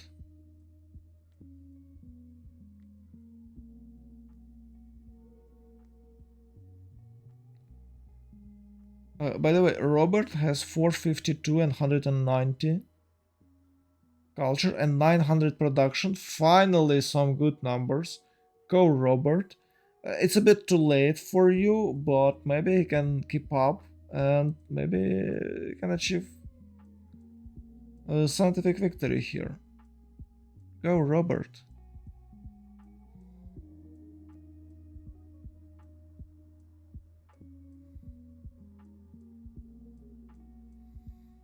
Whoop. Oh, what happened with Victor? They killed everything. They killed every other anti-air gun except that that was in the city center, like that. Or maybe it was never a Victor 4. Maybe he just like, oh, there's a squishy city over there. I just destroy them, and then we'll go back. It was actually good military operation, so he pushed forward, and then he went back to the initial city. That's cool.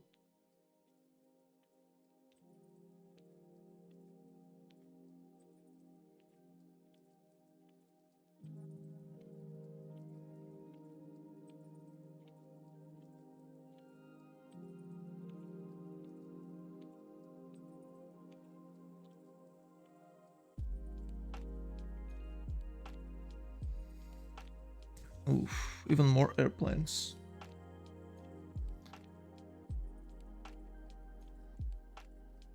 Yeah, the gameplay style is evolving so hard.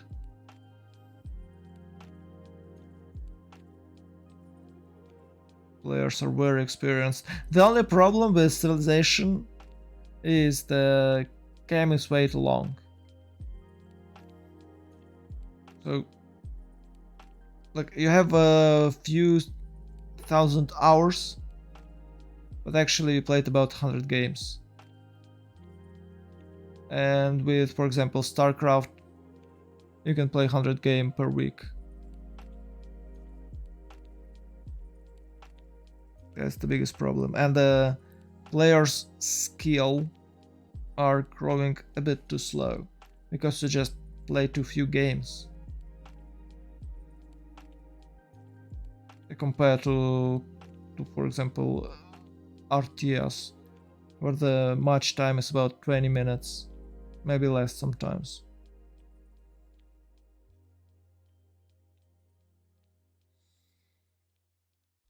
And now, well, we have a lot of good players. We have many good players nowadays. I believe Civ 7 will be released and we'll have to start over again. That doesn't spark joy at all.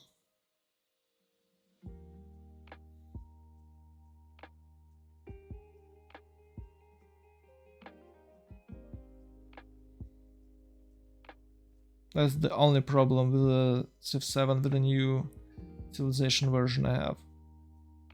That's the only problem. You'll have to start over.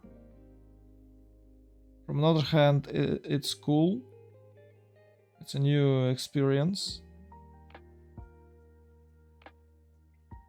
Or you can just stick to a Civ 6 and ignore Civ 7 like some of Civ 5 fans did. And it's still a big fan base. You can check, it's it's about 12, 15, or maybe even 20k players are playing Civ 5. You can check Steam charts. Civ 6 of course bigger now, but it took Civ 6 5-6 years. No, not 5. About 4.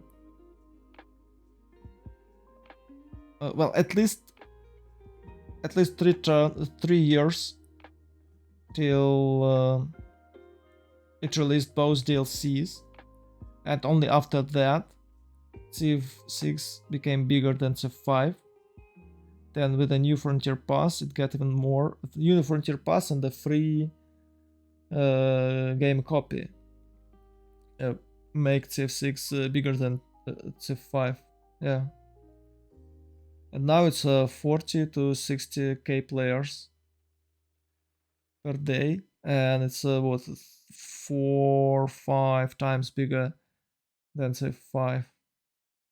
It's only took them like 3-4 years, 5 years to get that numbers, to pump that numbers, and now they have to start all over. They will release Civ 7, it will be buggy, no DLC, no content, just Horseman Rush as it used to be, no modification. Oh.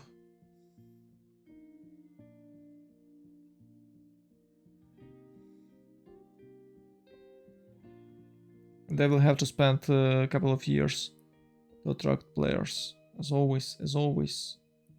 Well, maybe of course they can do something incredible that everyone will love,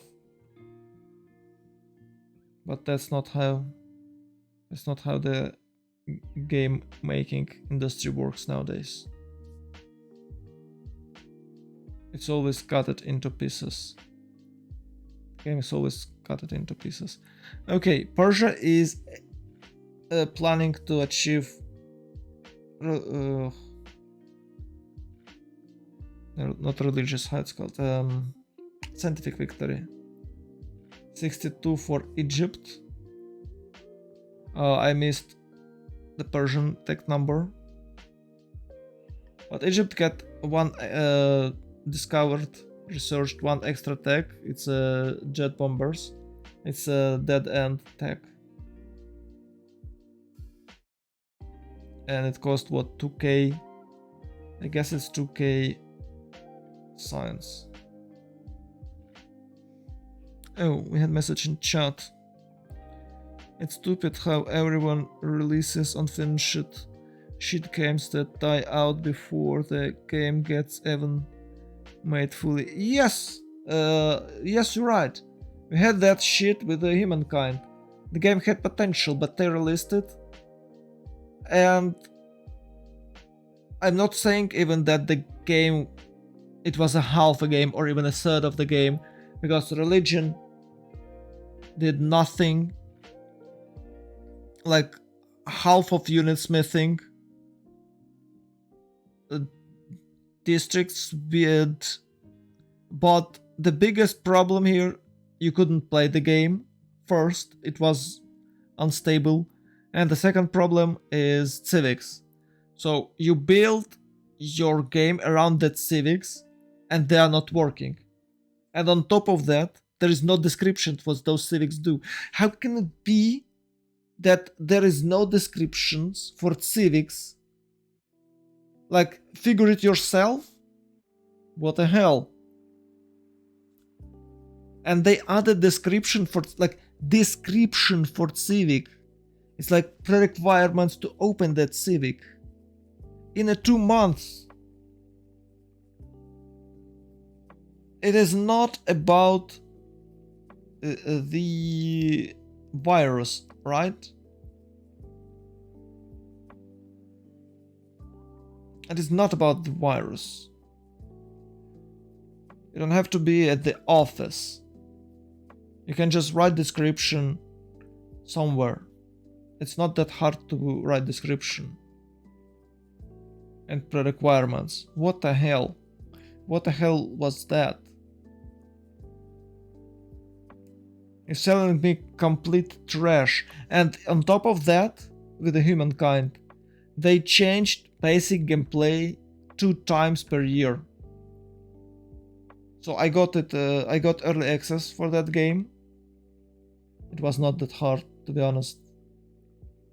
So I got early access and I played it. It was cool.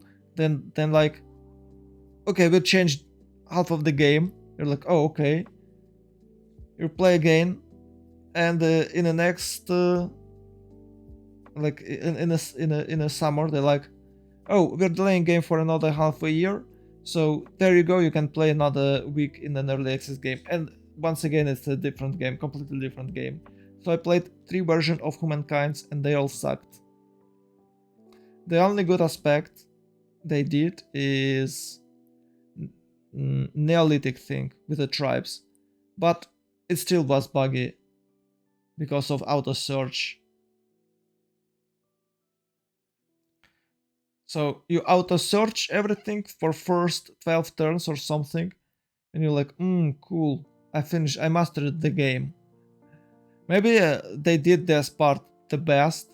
They did that part was the best because they shared copy for the first 50 turns for journalists. So they would say, oh my god, the game is so beautiful, it's so cool, you should definitely buy it. And because of that I bought it, and it was disaster. I couldn't finish a single multiplayer game.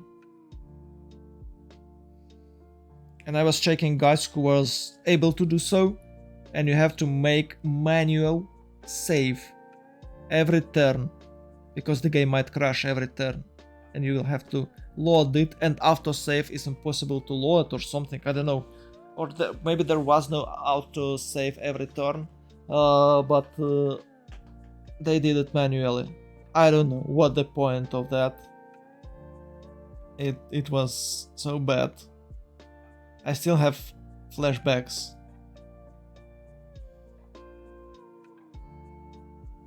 You can check Old World. The game is not that beautiful, of course. It's out of date graphic, but it's working. It works.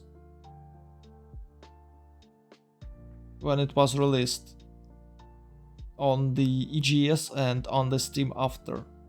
So, what the hell? Maybe it's because Old World was made by old guys who was working on Civ 5 and they just can't release unfinished game. Unlike those advanced boys or girls, who was that, from Humankind. That's very weird.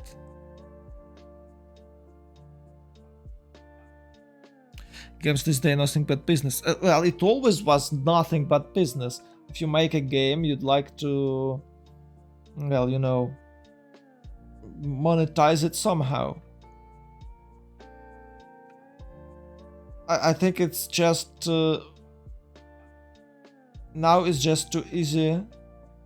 Steam gives you good options to release games, and you can release trash, and people will still buy it if you spend enough on the advertising. The same thing that happened with the Cyberpunk. Half of the game budget or whatever, maybe not half, but I heard the number that half of the game budget, the money spent on the game, was spent on that advertising. Actually, I was wrong about the capability of Menelik to reach cultural victory. It's 7 turns to go, so maybe he can do it, or maybe it's because of rockers. Maybe he spent some face on rockers, and they can, you know, carry him here. By the way, rockers was nerfed, and the passive income was buffed.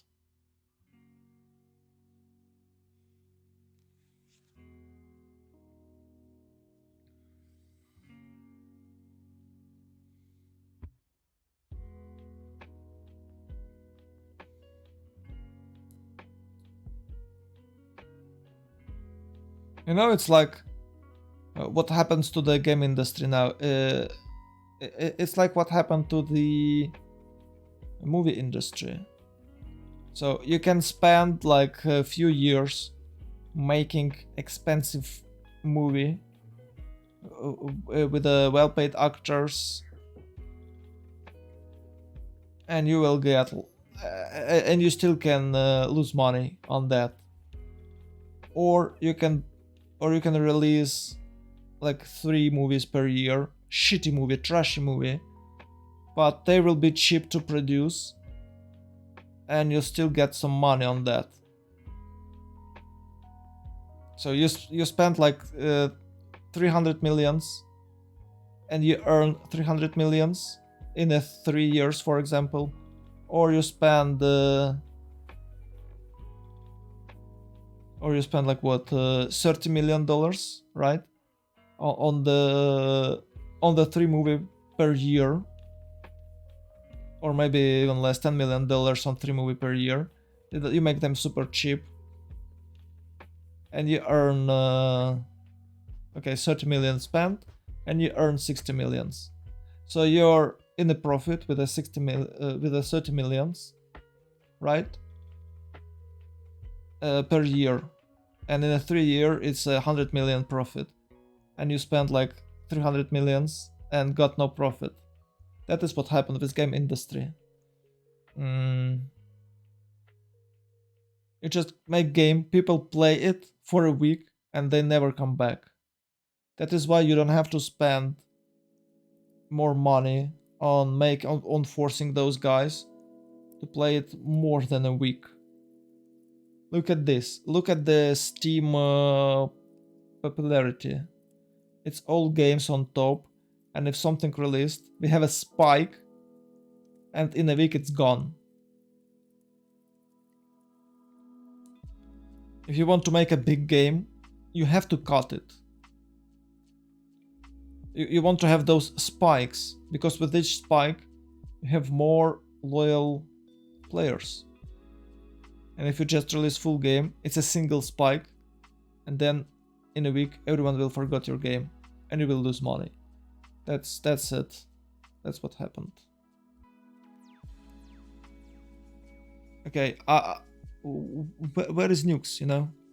Those jets should kill those airplanes of Persia. They have level 1. They should be okay to do so.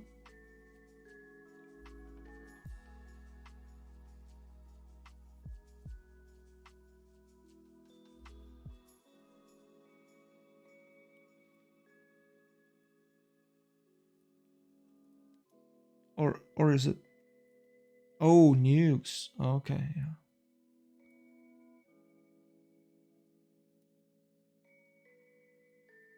I'd like to check apology.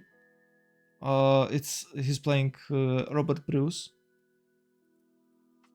How far he is from scientific victory. So it was 7 turns till culture victory. I believe it's about 10 turns. So it's turn 120 to 122. And if you're having a great game, you can achieve cultural victory about 112. But the game was hard for everyone. So maybe there is a chance to achieve cultural victory to 125 for Scotland, and all you have to do is to delay cultural victory for Ethiopia. And if you nuke Persia, there is no chance for him to achieve scientific victory. Oh, it's 5 turns to go. Okay, no, no chances, I guess. It's just 5 turns left.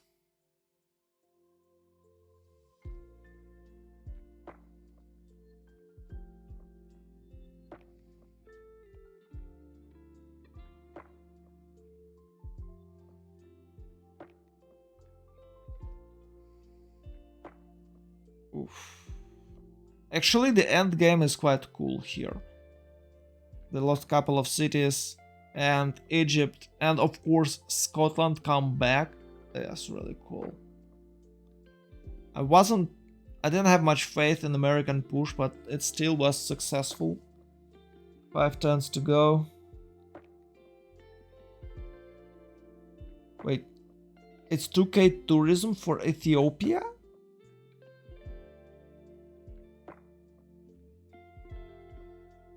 Was it 2k tourism for Ethiopia? You can't counter... I think you can't counter 2.5k. As I know, it's impossible to counter 2.5k.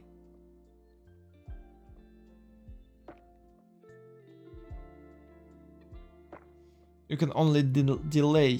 You can only delay your loss. So the only counter... I mean, like, without a war. Of course you can nuke that guy to the ground. Yes, that's a good counter. But if you just add more and more and more and more culture, I believe it's impossible. It's impossible to counter 2.5, maybe 2.7. I can't remember the number, but there was a discussion. Maybe it was a failed discussion that you just can't do it. Maybe it was failed statement. But I remember that number and like, oh, okay. So all they have to do is to have 2.5k tourism. I think he can even reach 3k. He could reach 3k if he haven't lost the cities. But on top of that, it's only 374 for Scotland. Yeah. And most of the game, he had like a 70 culture, so he definitely can't defend cultural victory. Unfortunately for French guys, they're about to lose. I'm not sure about voting, but I believe there is no chance for French team to achieve Diplo victory right now. So last time I checked, it was 10. So they might have 15. Oh, there you go, nukes. Oh. Okay, that might work. Yeah, maybe that's the only option. And if they can, it would be nice if they can just dropped his Governor Plaza. Is it possible? No, it doesn't look like it's possible.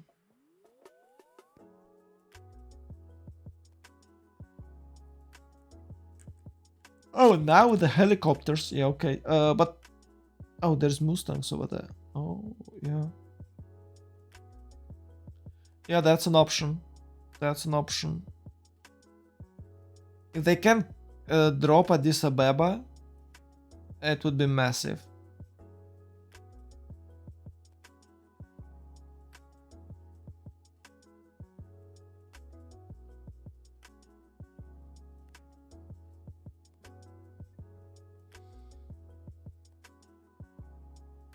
By the way, when GDRs? 782 for Persia. Where DGRs? Or when DGRs? He just finished. Well, he's about to finish nuclear device. Will he have more? Big secret.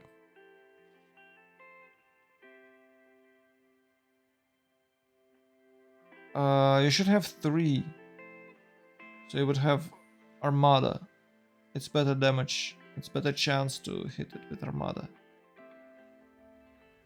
To land it, right? To land the nuclear slam with Armada than with the fleet. I'm out of water. But I don't want to quit the game.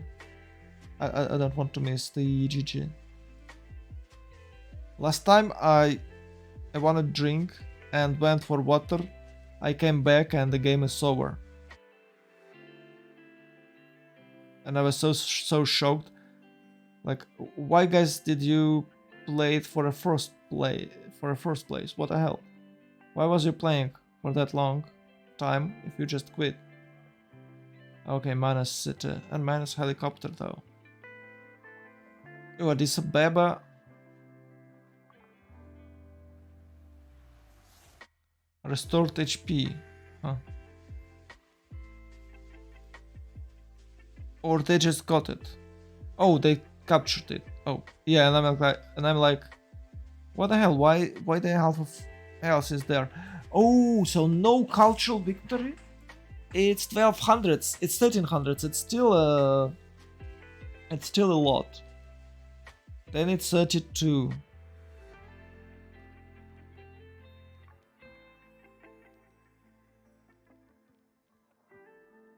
Still 1200s.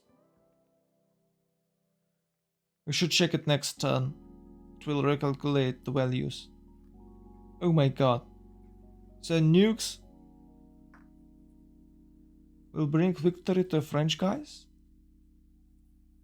Can you imagine your frustration? Well, maybe it won't because Persia is aiming for a scientific victory.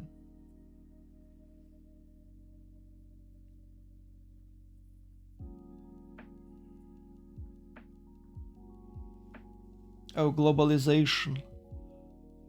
For Persia.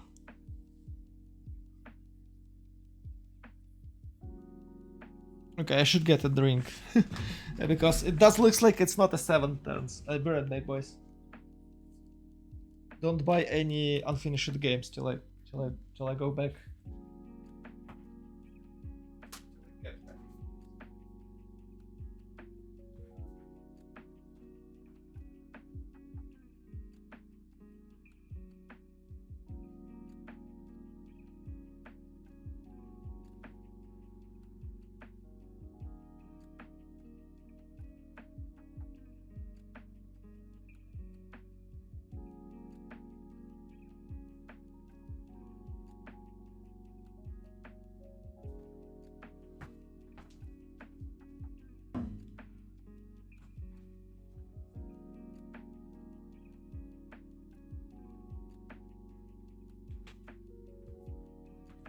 By the way, we can talk a bit about early access.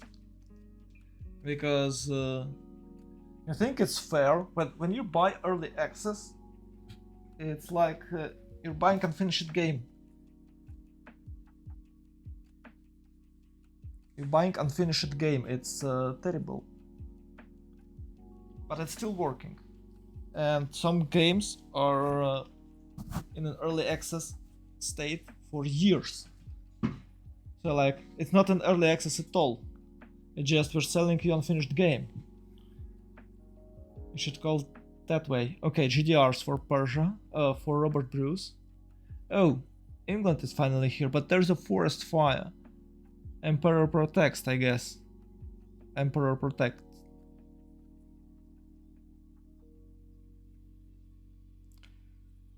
Oof.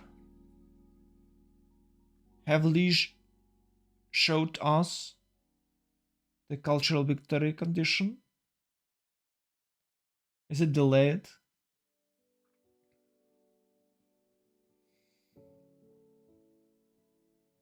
If it's 15 turns, there is a good chance that we might see scientific victory here.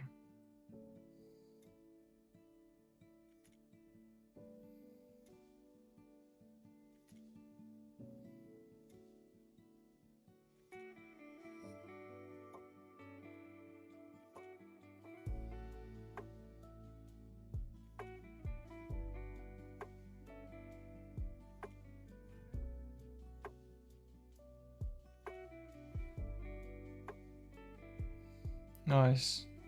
That green color, so beautiful.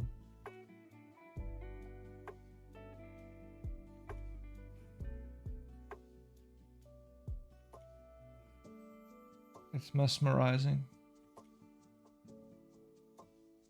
Damn, they're just humiliating this guy. Like, no chances for you. Wow.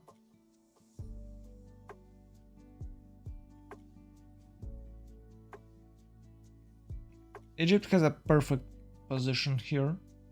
And he can even nuke Persia in its attempt to... Yeah, it's telecommunication right now, next turn. So, with the telecommunication, you can upgrade atomic submarines or nuclear submarines. I don't know a specific name. Can't remember. Oh, tourism. Oh. Oh, it's a bit too late. And I don't know what's the first Congress do. Less arms. Destruction. Oh, it's about nukes. Okay, it's about nukes.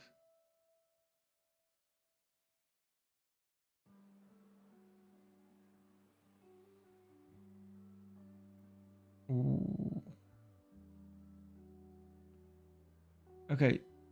I bet 12 plus will win this Congress. You can check Diplo favor. It's 123, 108, 185 for French team in TVMT. And it's 327, 324, 527, 423 for Mongolia. Oh, for 12 plus. So they will win. And who will they vote for? I guess they might go for nuke devices. They might try to win this, but can they actually drop them?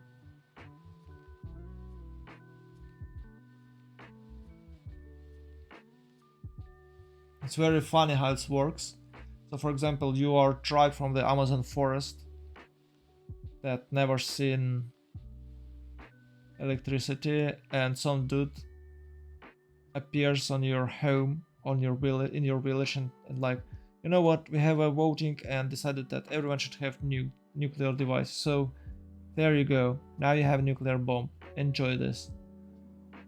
And they're like, dude, what the fuck? Can I eat this? No, get out of here.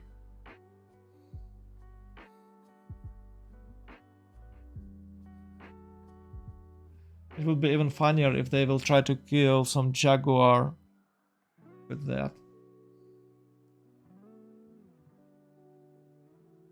Do they have jaguars in the Amazon forest? Or it's only for North America? Or jaguars live only in North America?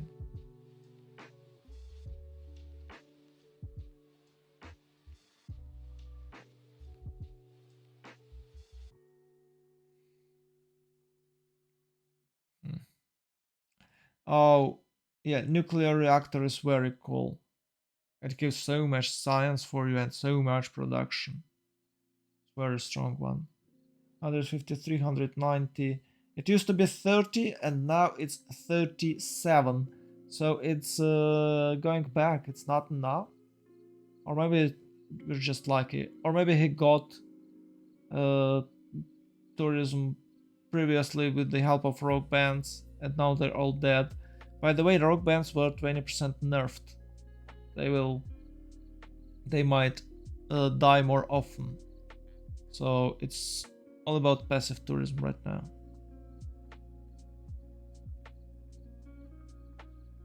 It was quite cool. It's awesome idea for that rock bands, but it's not working that well. So you can check cultural victory in Civ 5. It's only about passive tourism.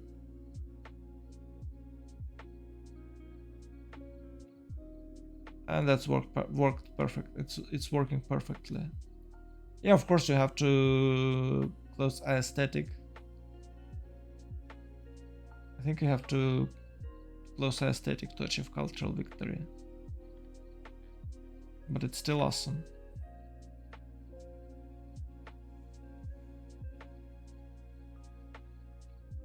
Nuclear subs, yes. Oh, it's even more nukes. Ooh. Explosion! Who the hell is this? It's Papa chilling with a 63 more viewers. Hello, guys. The game is about to over, and it's a roller coaster because it looked like Mongolia can destroy. Hello, Papa. Hello, Papa. So, fast review. First of all, Mongolia attacked England. Petit Pascal. It's Eleanor, England, and he succeeded in it. He destroyed a city with a horseman rush. You know, it wasn't even a rush. He just got there with a horseman and destroyed city. So Petit Pascal was doomed, but he holds for a quite long time, and he got these cities. It was a city-state, then it's another city, and two more were here. Okay, then I thought, okay, French guys have no stats, they definitely doomed, and they have a -1 guy. No, they're like, no, we're not doomed. And America, with the Roof Riders, attacking Mongolia and destroys it. So it's 1-1, but Persia and Wiki is dominating the stats because they haven't fought any war, and Mongolia was bullying 3 civs out of 4, and it's only Egypt who haven't fought. And somehow Egypt could carry. Egypt has good access to the sea, he's nuking everyone. They destroying Ethiopia, who was 5 turns till cultural victory. It was 5 turns till cultural victory. Look what happened with Ethiopia. Look what you'll get when you're trying to achieve cultural victory. You just get nuked because you have way too much culture and way too few science. So now they're racing. It's race about scientific victory. And I have to say 12 plus has way better stats for entire game. And now Egypt and somehow Robert Bruce, Scotland, is back. and there even have a good chances to achieve victory. Oh, it does look like Egypt is nuking everyone, constructing GDRs, and Robert the Bruce. It looks like he's aiming for a scientific victory from another, and their opponents doing the same. So no cultural victory, that's fine. We're going for scientific victory, and Persia is trying to achieve it. But the biggest problemus here, Persia can be nuked by Egypt, so I just don't know who is going to win. I switched my prediction 3 or 4 times in a row, and I'm still not sure what's going to happen here. The game is so intense, and I remind you that 12 Plus lost yesterday game, so they must win this one, or something bad is going to happen.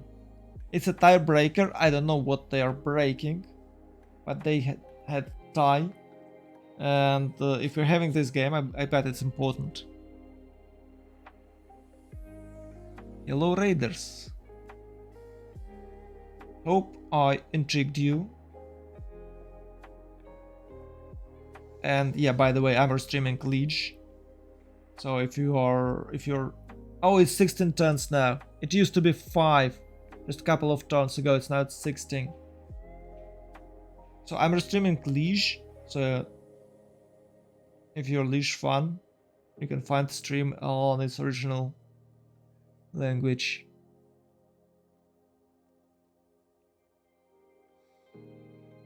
Another city god. Okay, now it's time for Robert Bruce to die. Yeah, looks looks reasonable. So it's all about GDRs or what?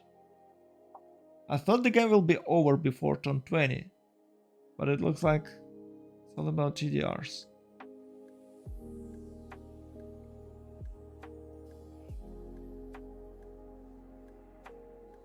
Yeah, there you go. It's Great Mongolian Wasteland.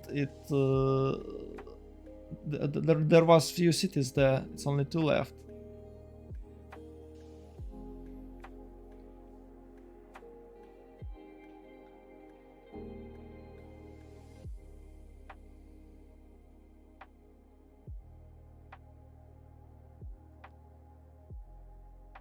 Oh, it's really hard to predict. I don't know.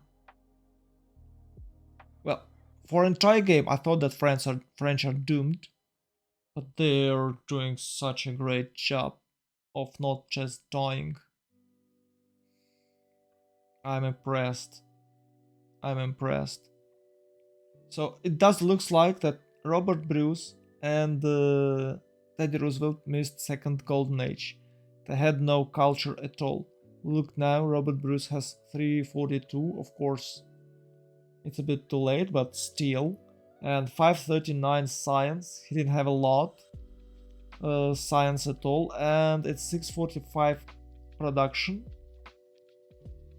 Well, you wouldn't believe me, but he had less than 200s when England had 500s, when Persia had 450. Bruce had less than 200s. Egypt had more. It was the 300 or something for Egypt.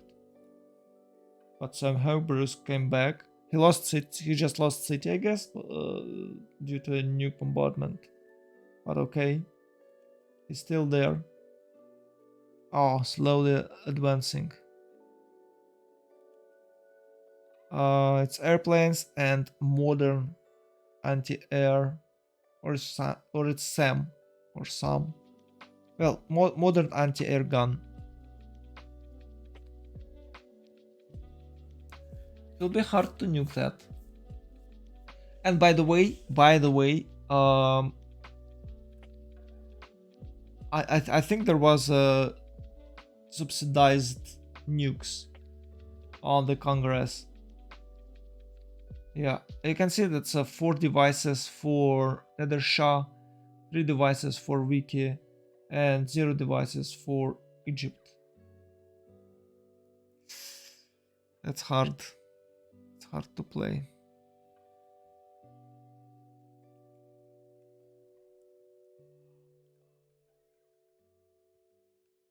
I'm not sure about Diplo victory's condition, but it was not a threat at all. It was like 10 points before the voting. So even if it's 15 now, and it's most likely not, it should be maximum, probably it's maximum 14 or 13. It's still like 2 more votings.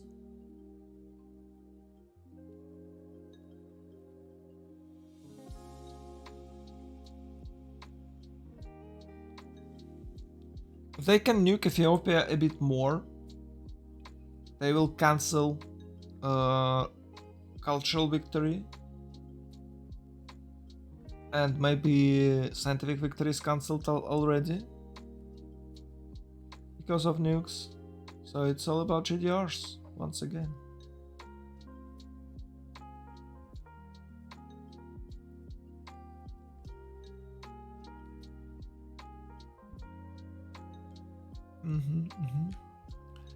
The distance is too big, I guess.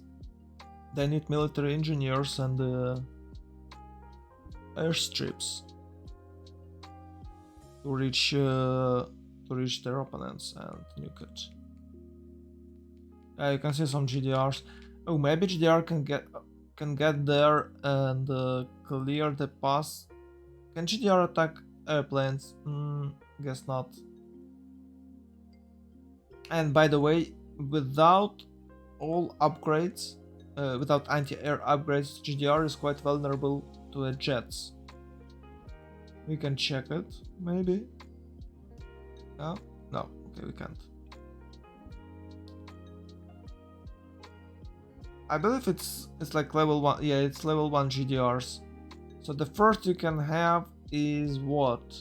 Ranged attack against cities? Like no, I think not against cities, but just range attack, right? Anti air guns are what? It's a 3rd grade you usually get. Maybe it's just me.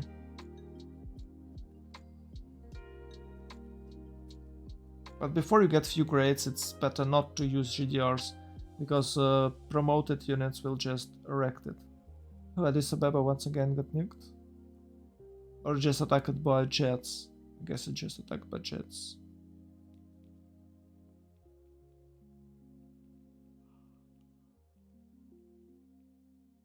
Villager boys. It's action everywhere.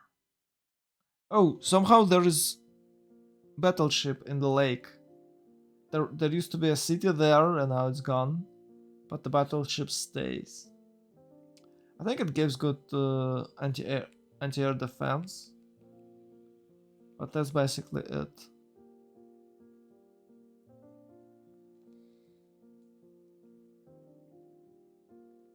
Oh, was that Mars or exoplanet project? Oh, Ivy operation in Sunderland. 3 turns. Yeah, by the way, Wiki has about 1200 production. It's 2 times more than anyone else. I don't know, it's very weird because you have only plus 20 production in with the Age of Steam Wiki, but I've never seen that numbers with the Age of Empire Wiki. They basically the same. It's a 20% difference, but Age of Empire Wiki has like 800 production. 1k it's rare, and it's only 20%. It's a massive difference. It's so weird. Maybe it's bugged somewhere.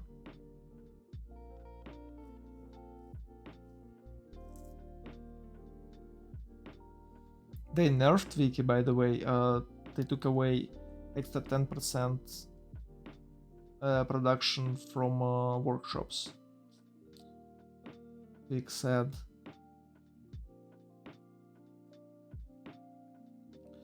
maybe Wiki will have a more standard build order, like harbors, campuses, and only after campuses you'll build industrial zones. Because, like, I've seen few times how players just rushed industrial zones. There's harbors industrial zone. It was so weird, but it was effective. So.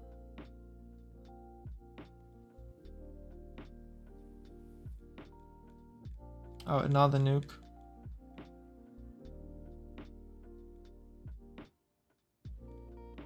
I guess it looks like no scientific victory for you. Yeah, you see. Oh, wow. It was exoplanet and he finished exoplanet. Yeah, he finished exoplanet expedition. Now it's all about lasers, right? No, you can't beat that. Only if they can nuke entire Persia. And I don't think it's possible. Egypt has 0 devices. No. Not a chance. And Scotland is destroyed. It's ruined.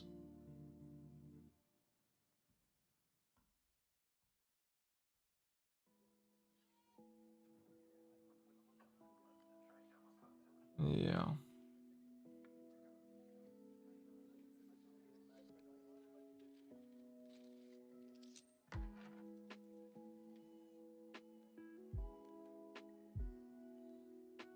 Oh, GDRs on the Persian border. And they both level 2. But the left one with shields. Okay, a few more nukes. It's level 1 spy against level 1 spy. So no difference.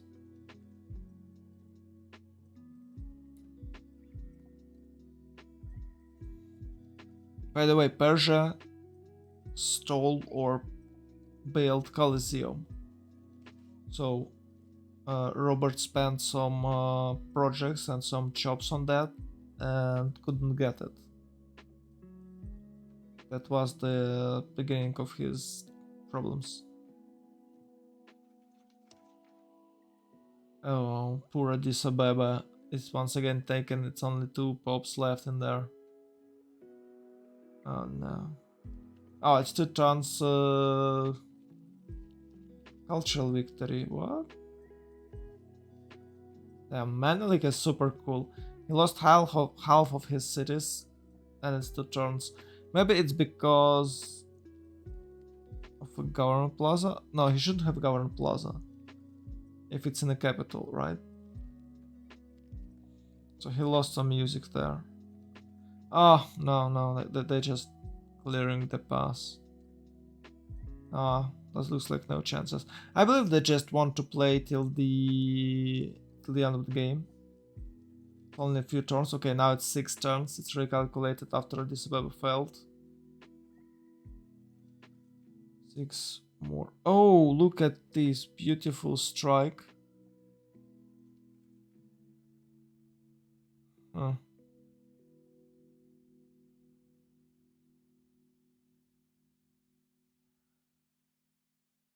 I think I just fell asleep for a moment. Lol. It's 1 a.m. at France, and I bet it's 3 a.m. here. Oh no, it's 2 a.m. only. Okay.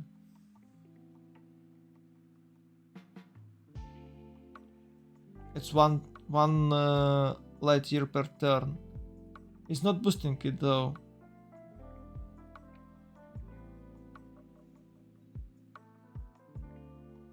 Why? 6-turn cultural victory. Yeah, but it's very. It's too few. It's like 8 points. It's 8 tourists required. A few good rock bands, rock concerts, and he'll get them. Oh, not a nuke. Lalibela gone. Good night.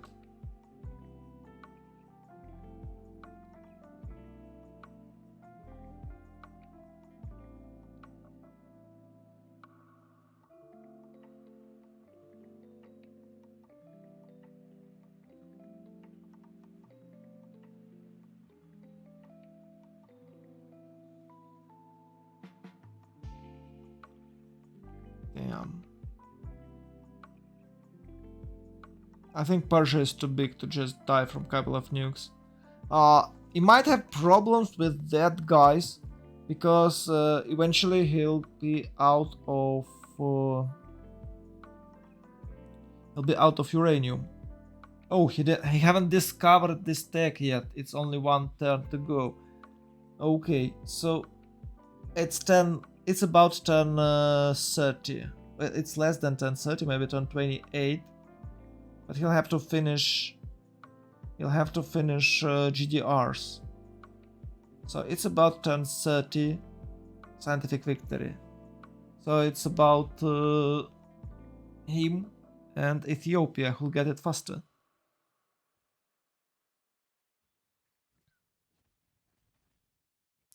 Good morning, everyone. It's 9 a.m. I'm in Australia.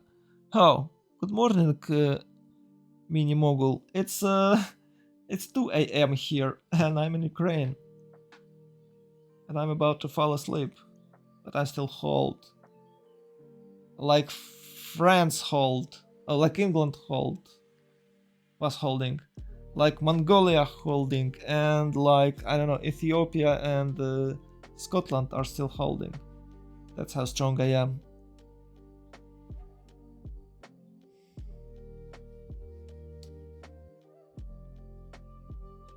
It would be very, very disappointing game for 12 plus if Egypt could carry this game, because it was the only guy who had some stats in the mid game, and for 12 plus it was extremely good stats. They doubled production from the mid game. Wait, what? Oh, it's a Bruce here. Oh no, he's only in smart materials. Oh no, you can't. He just can't. And Persia just finished. Oh, how it's called?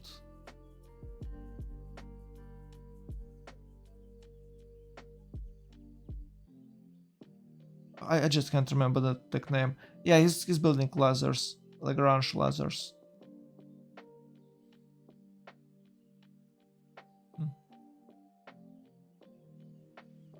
So is it cultural victory or scientific?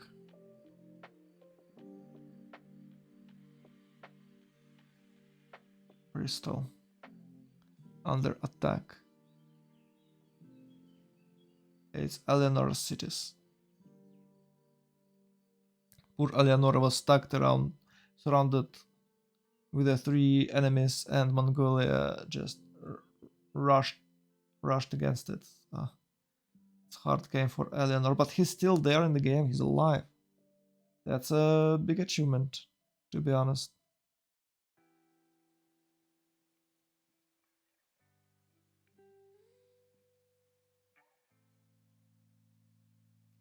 Oh, England took control of Stirling. It's a capital city. Huh. Interesting. Oh my, it's walls. How could he get it?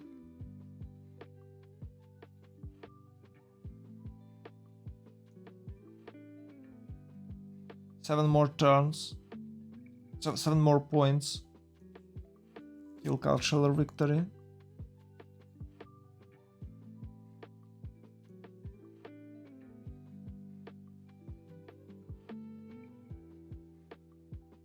Thank you for streaming. You're very dedicated. Oh, I guess, yeah.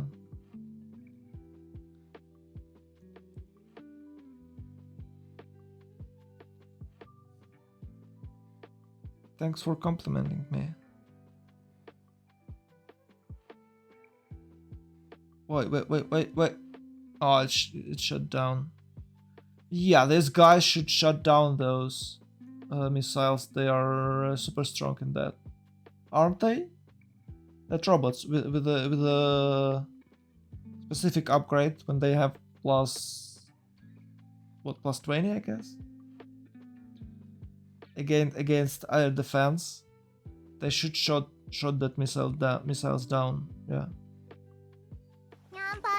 Yan paso. Uber Dragon 13. Yan paso. Well, when I made this redemption, I thought that I will wave your in a camera, but for reasons camera is turned off. But I'm still waving, so whenever you redeem that Nyanpasu thing, I'm waving you. You just don't know it, but I am.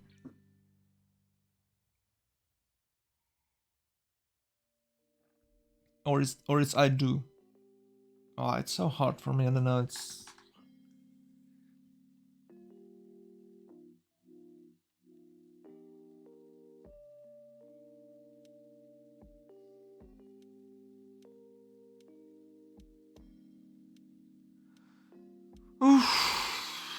Stirling is the capital of Great Britain now.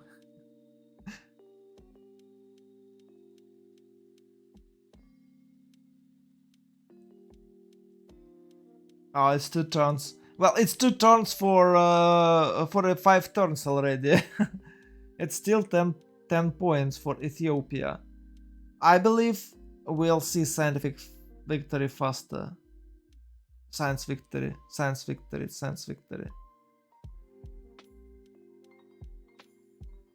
Oh, actually, is that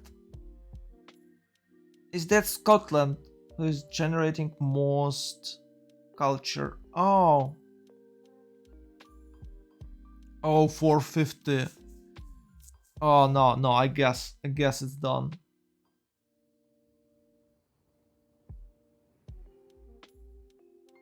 450 and it survived. That's big.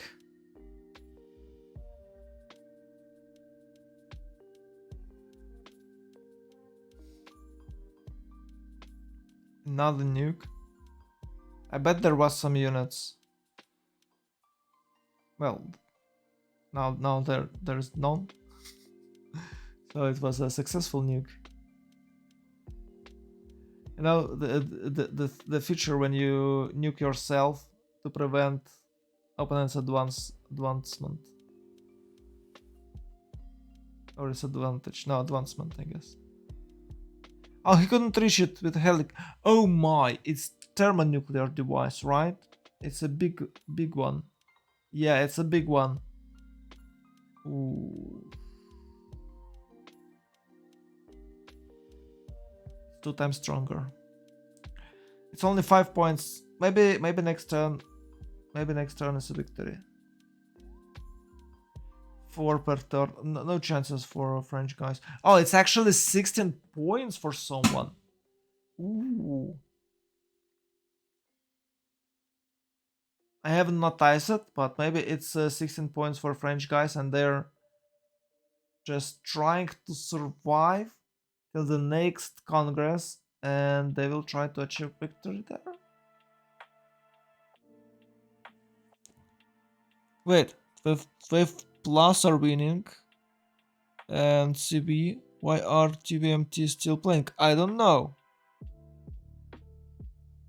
Yeah, it's tiebreaker game 2 and 12 plus lost yesterday game. 12 plus lost game yesterday.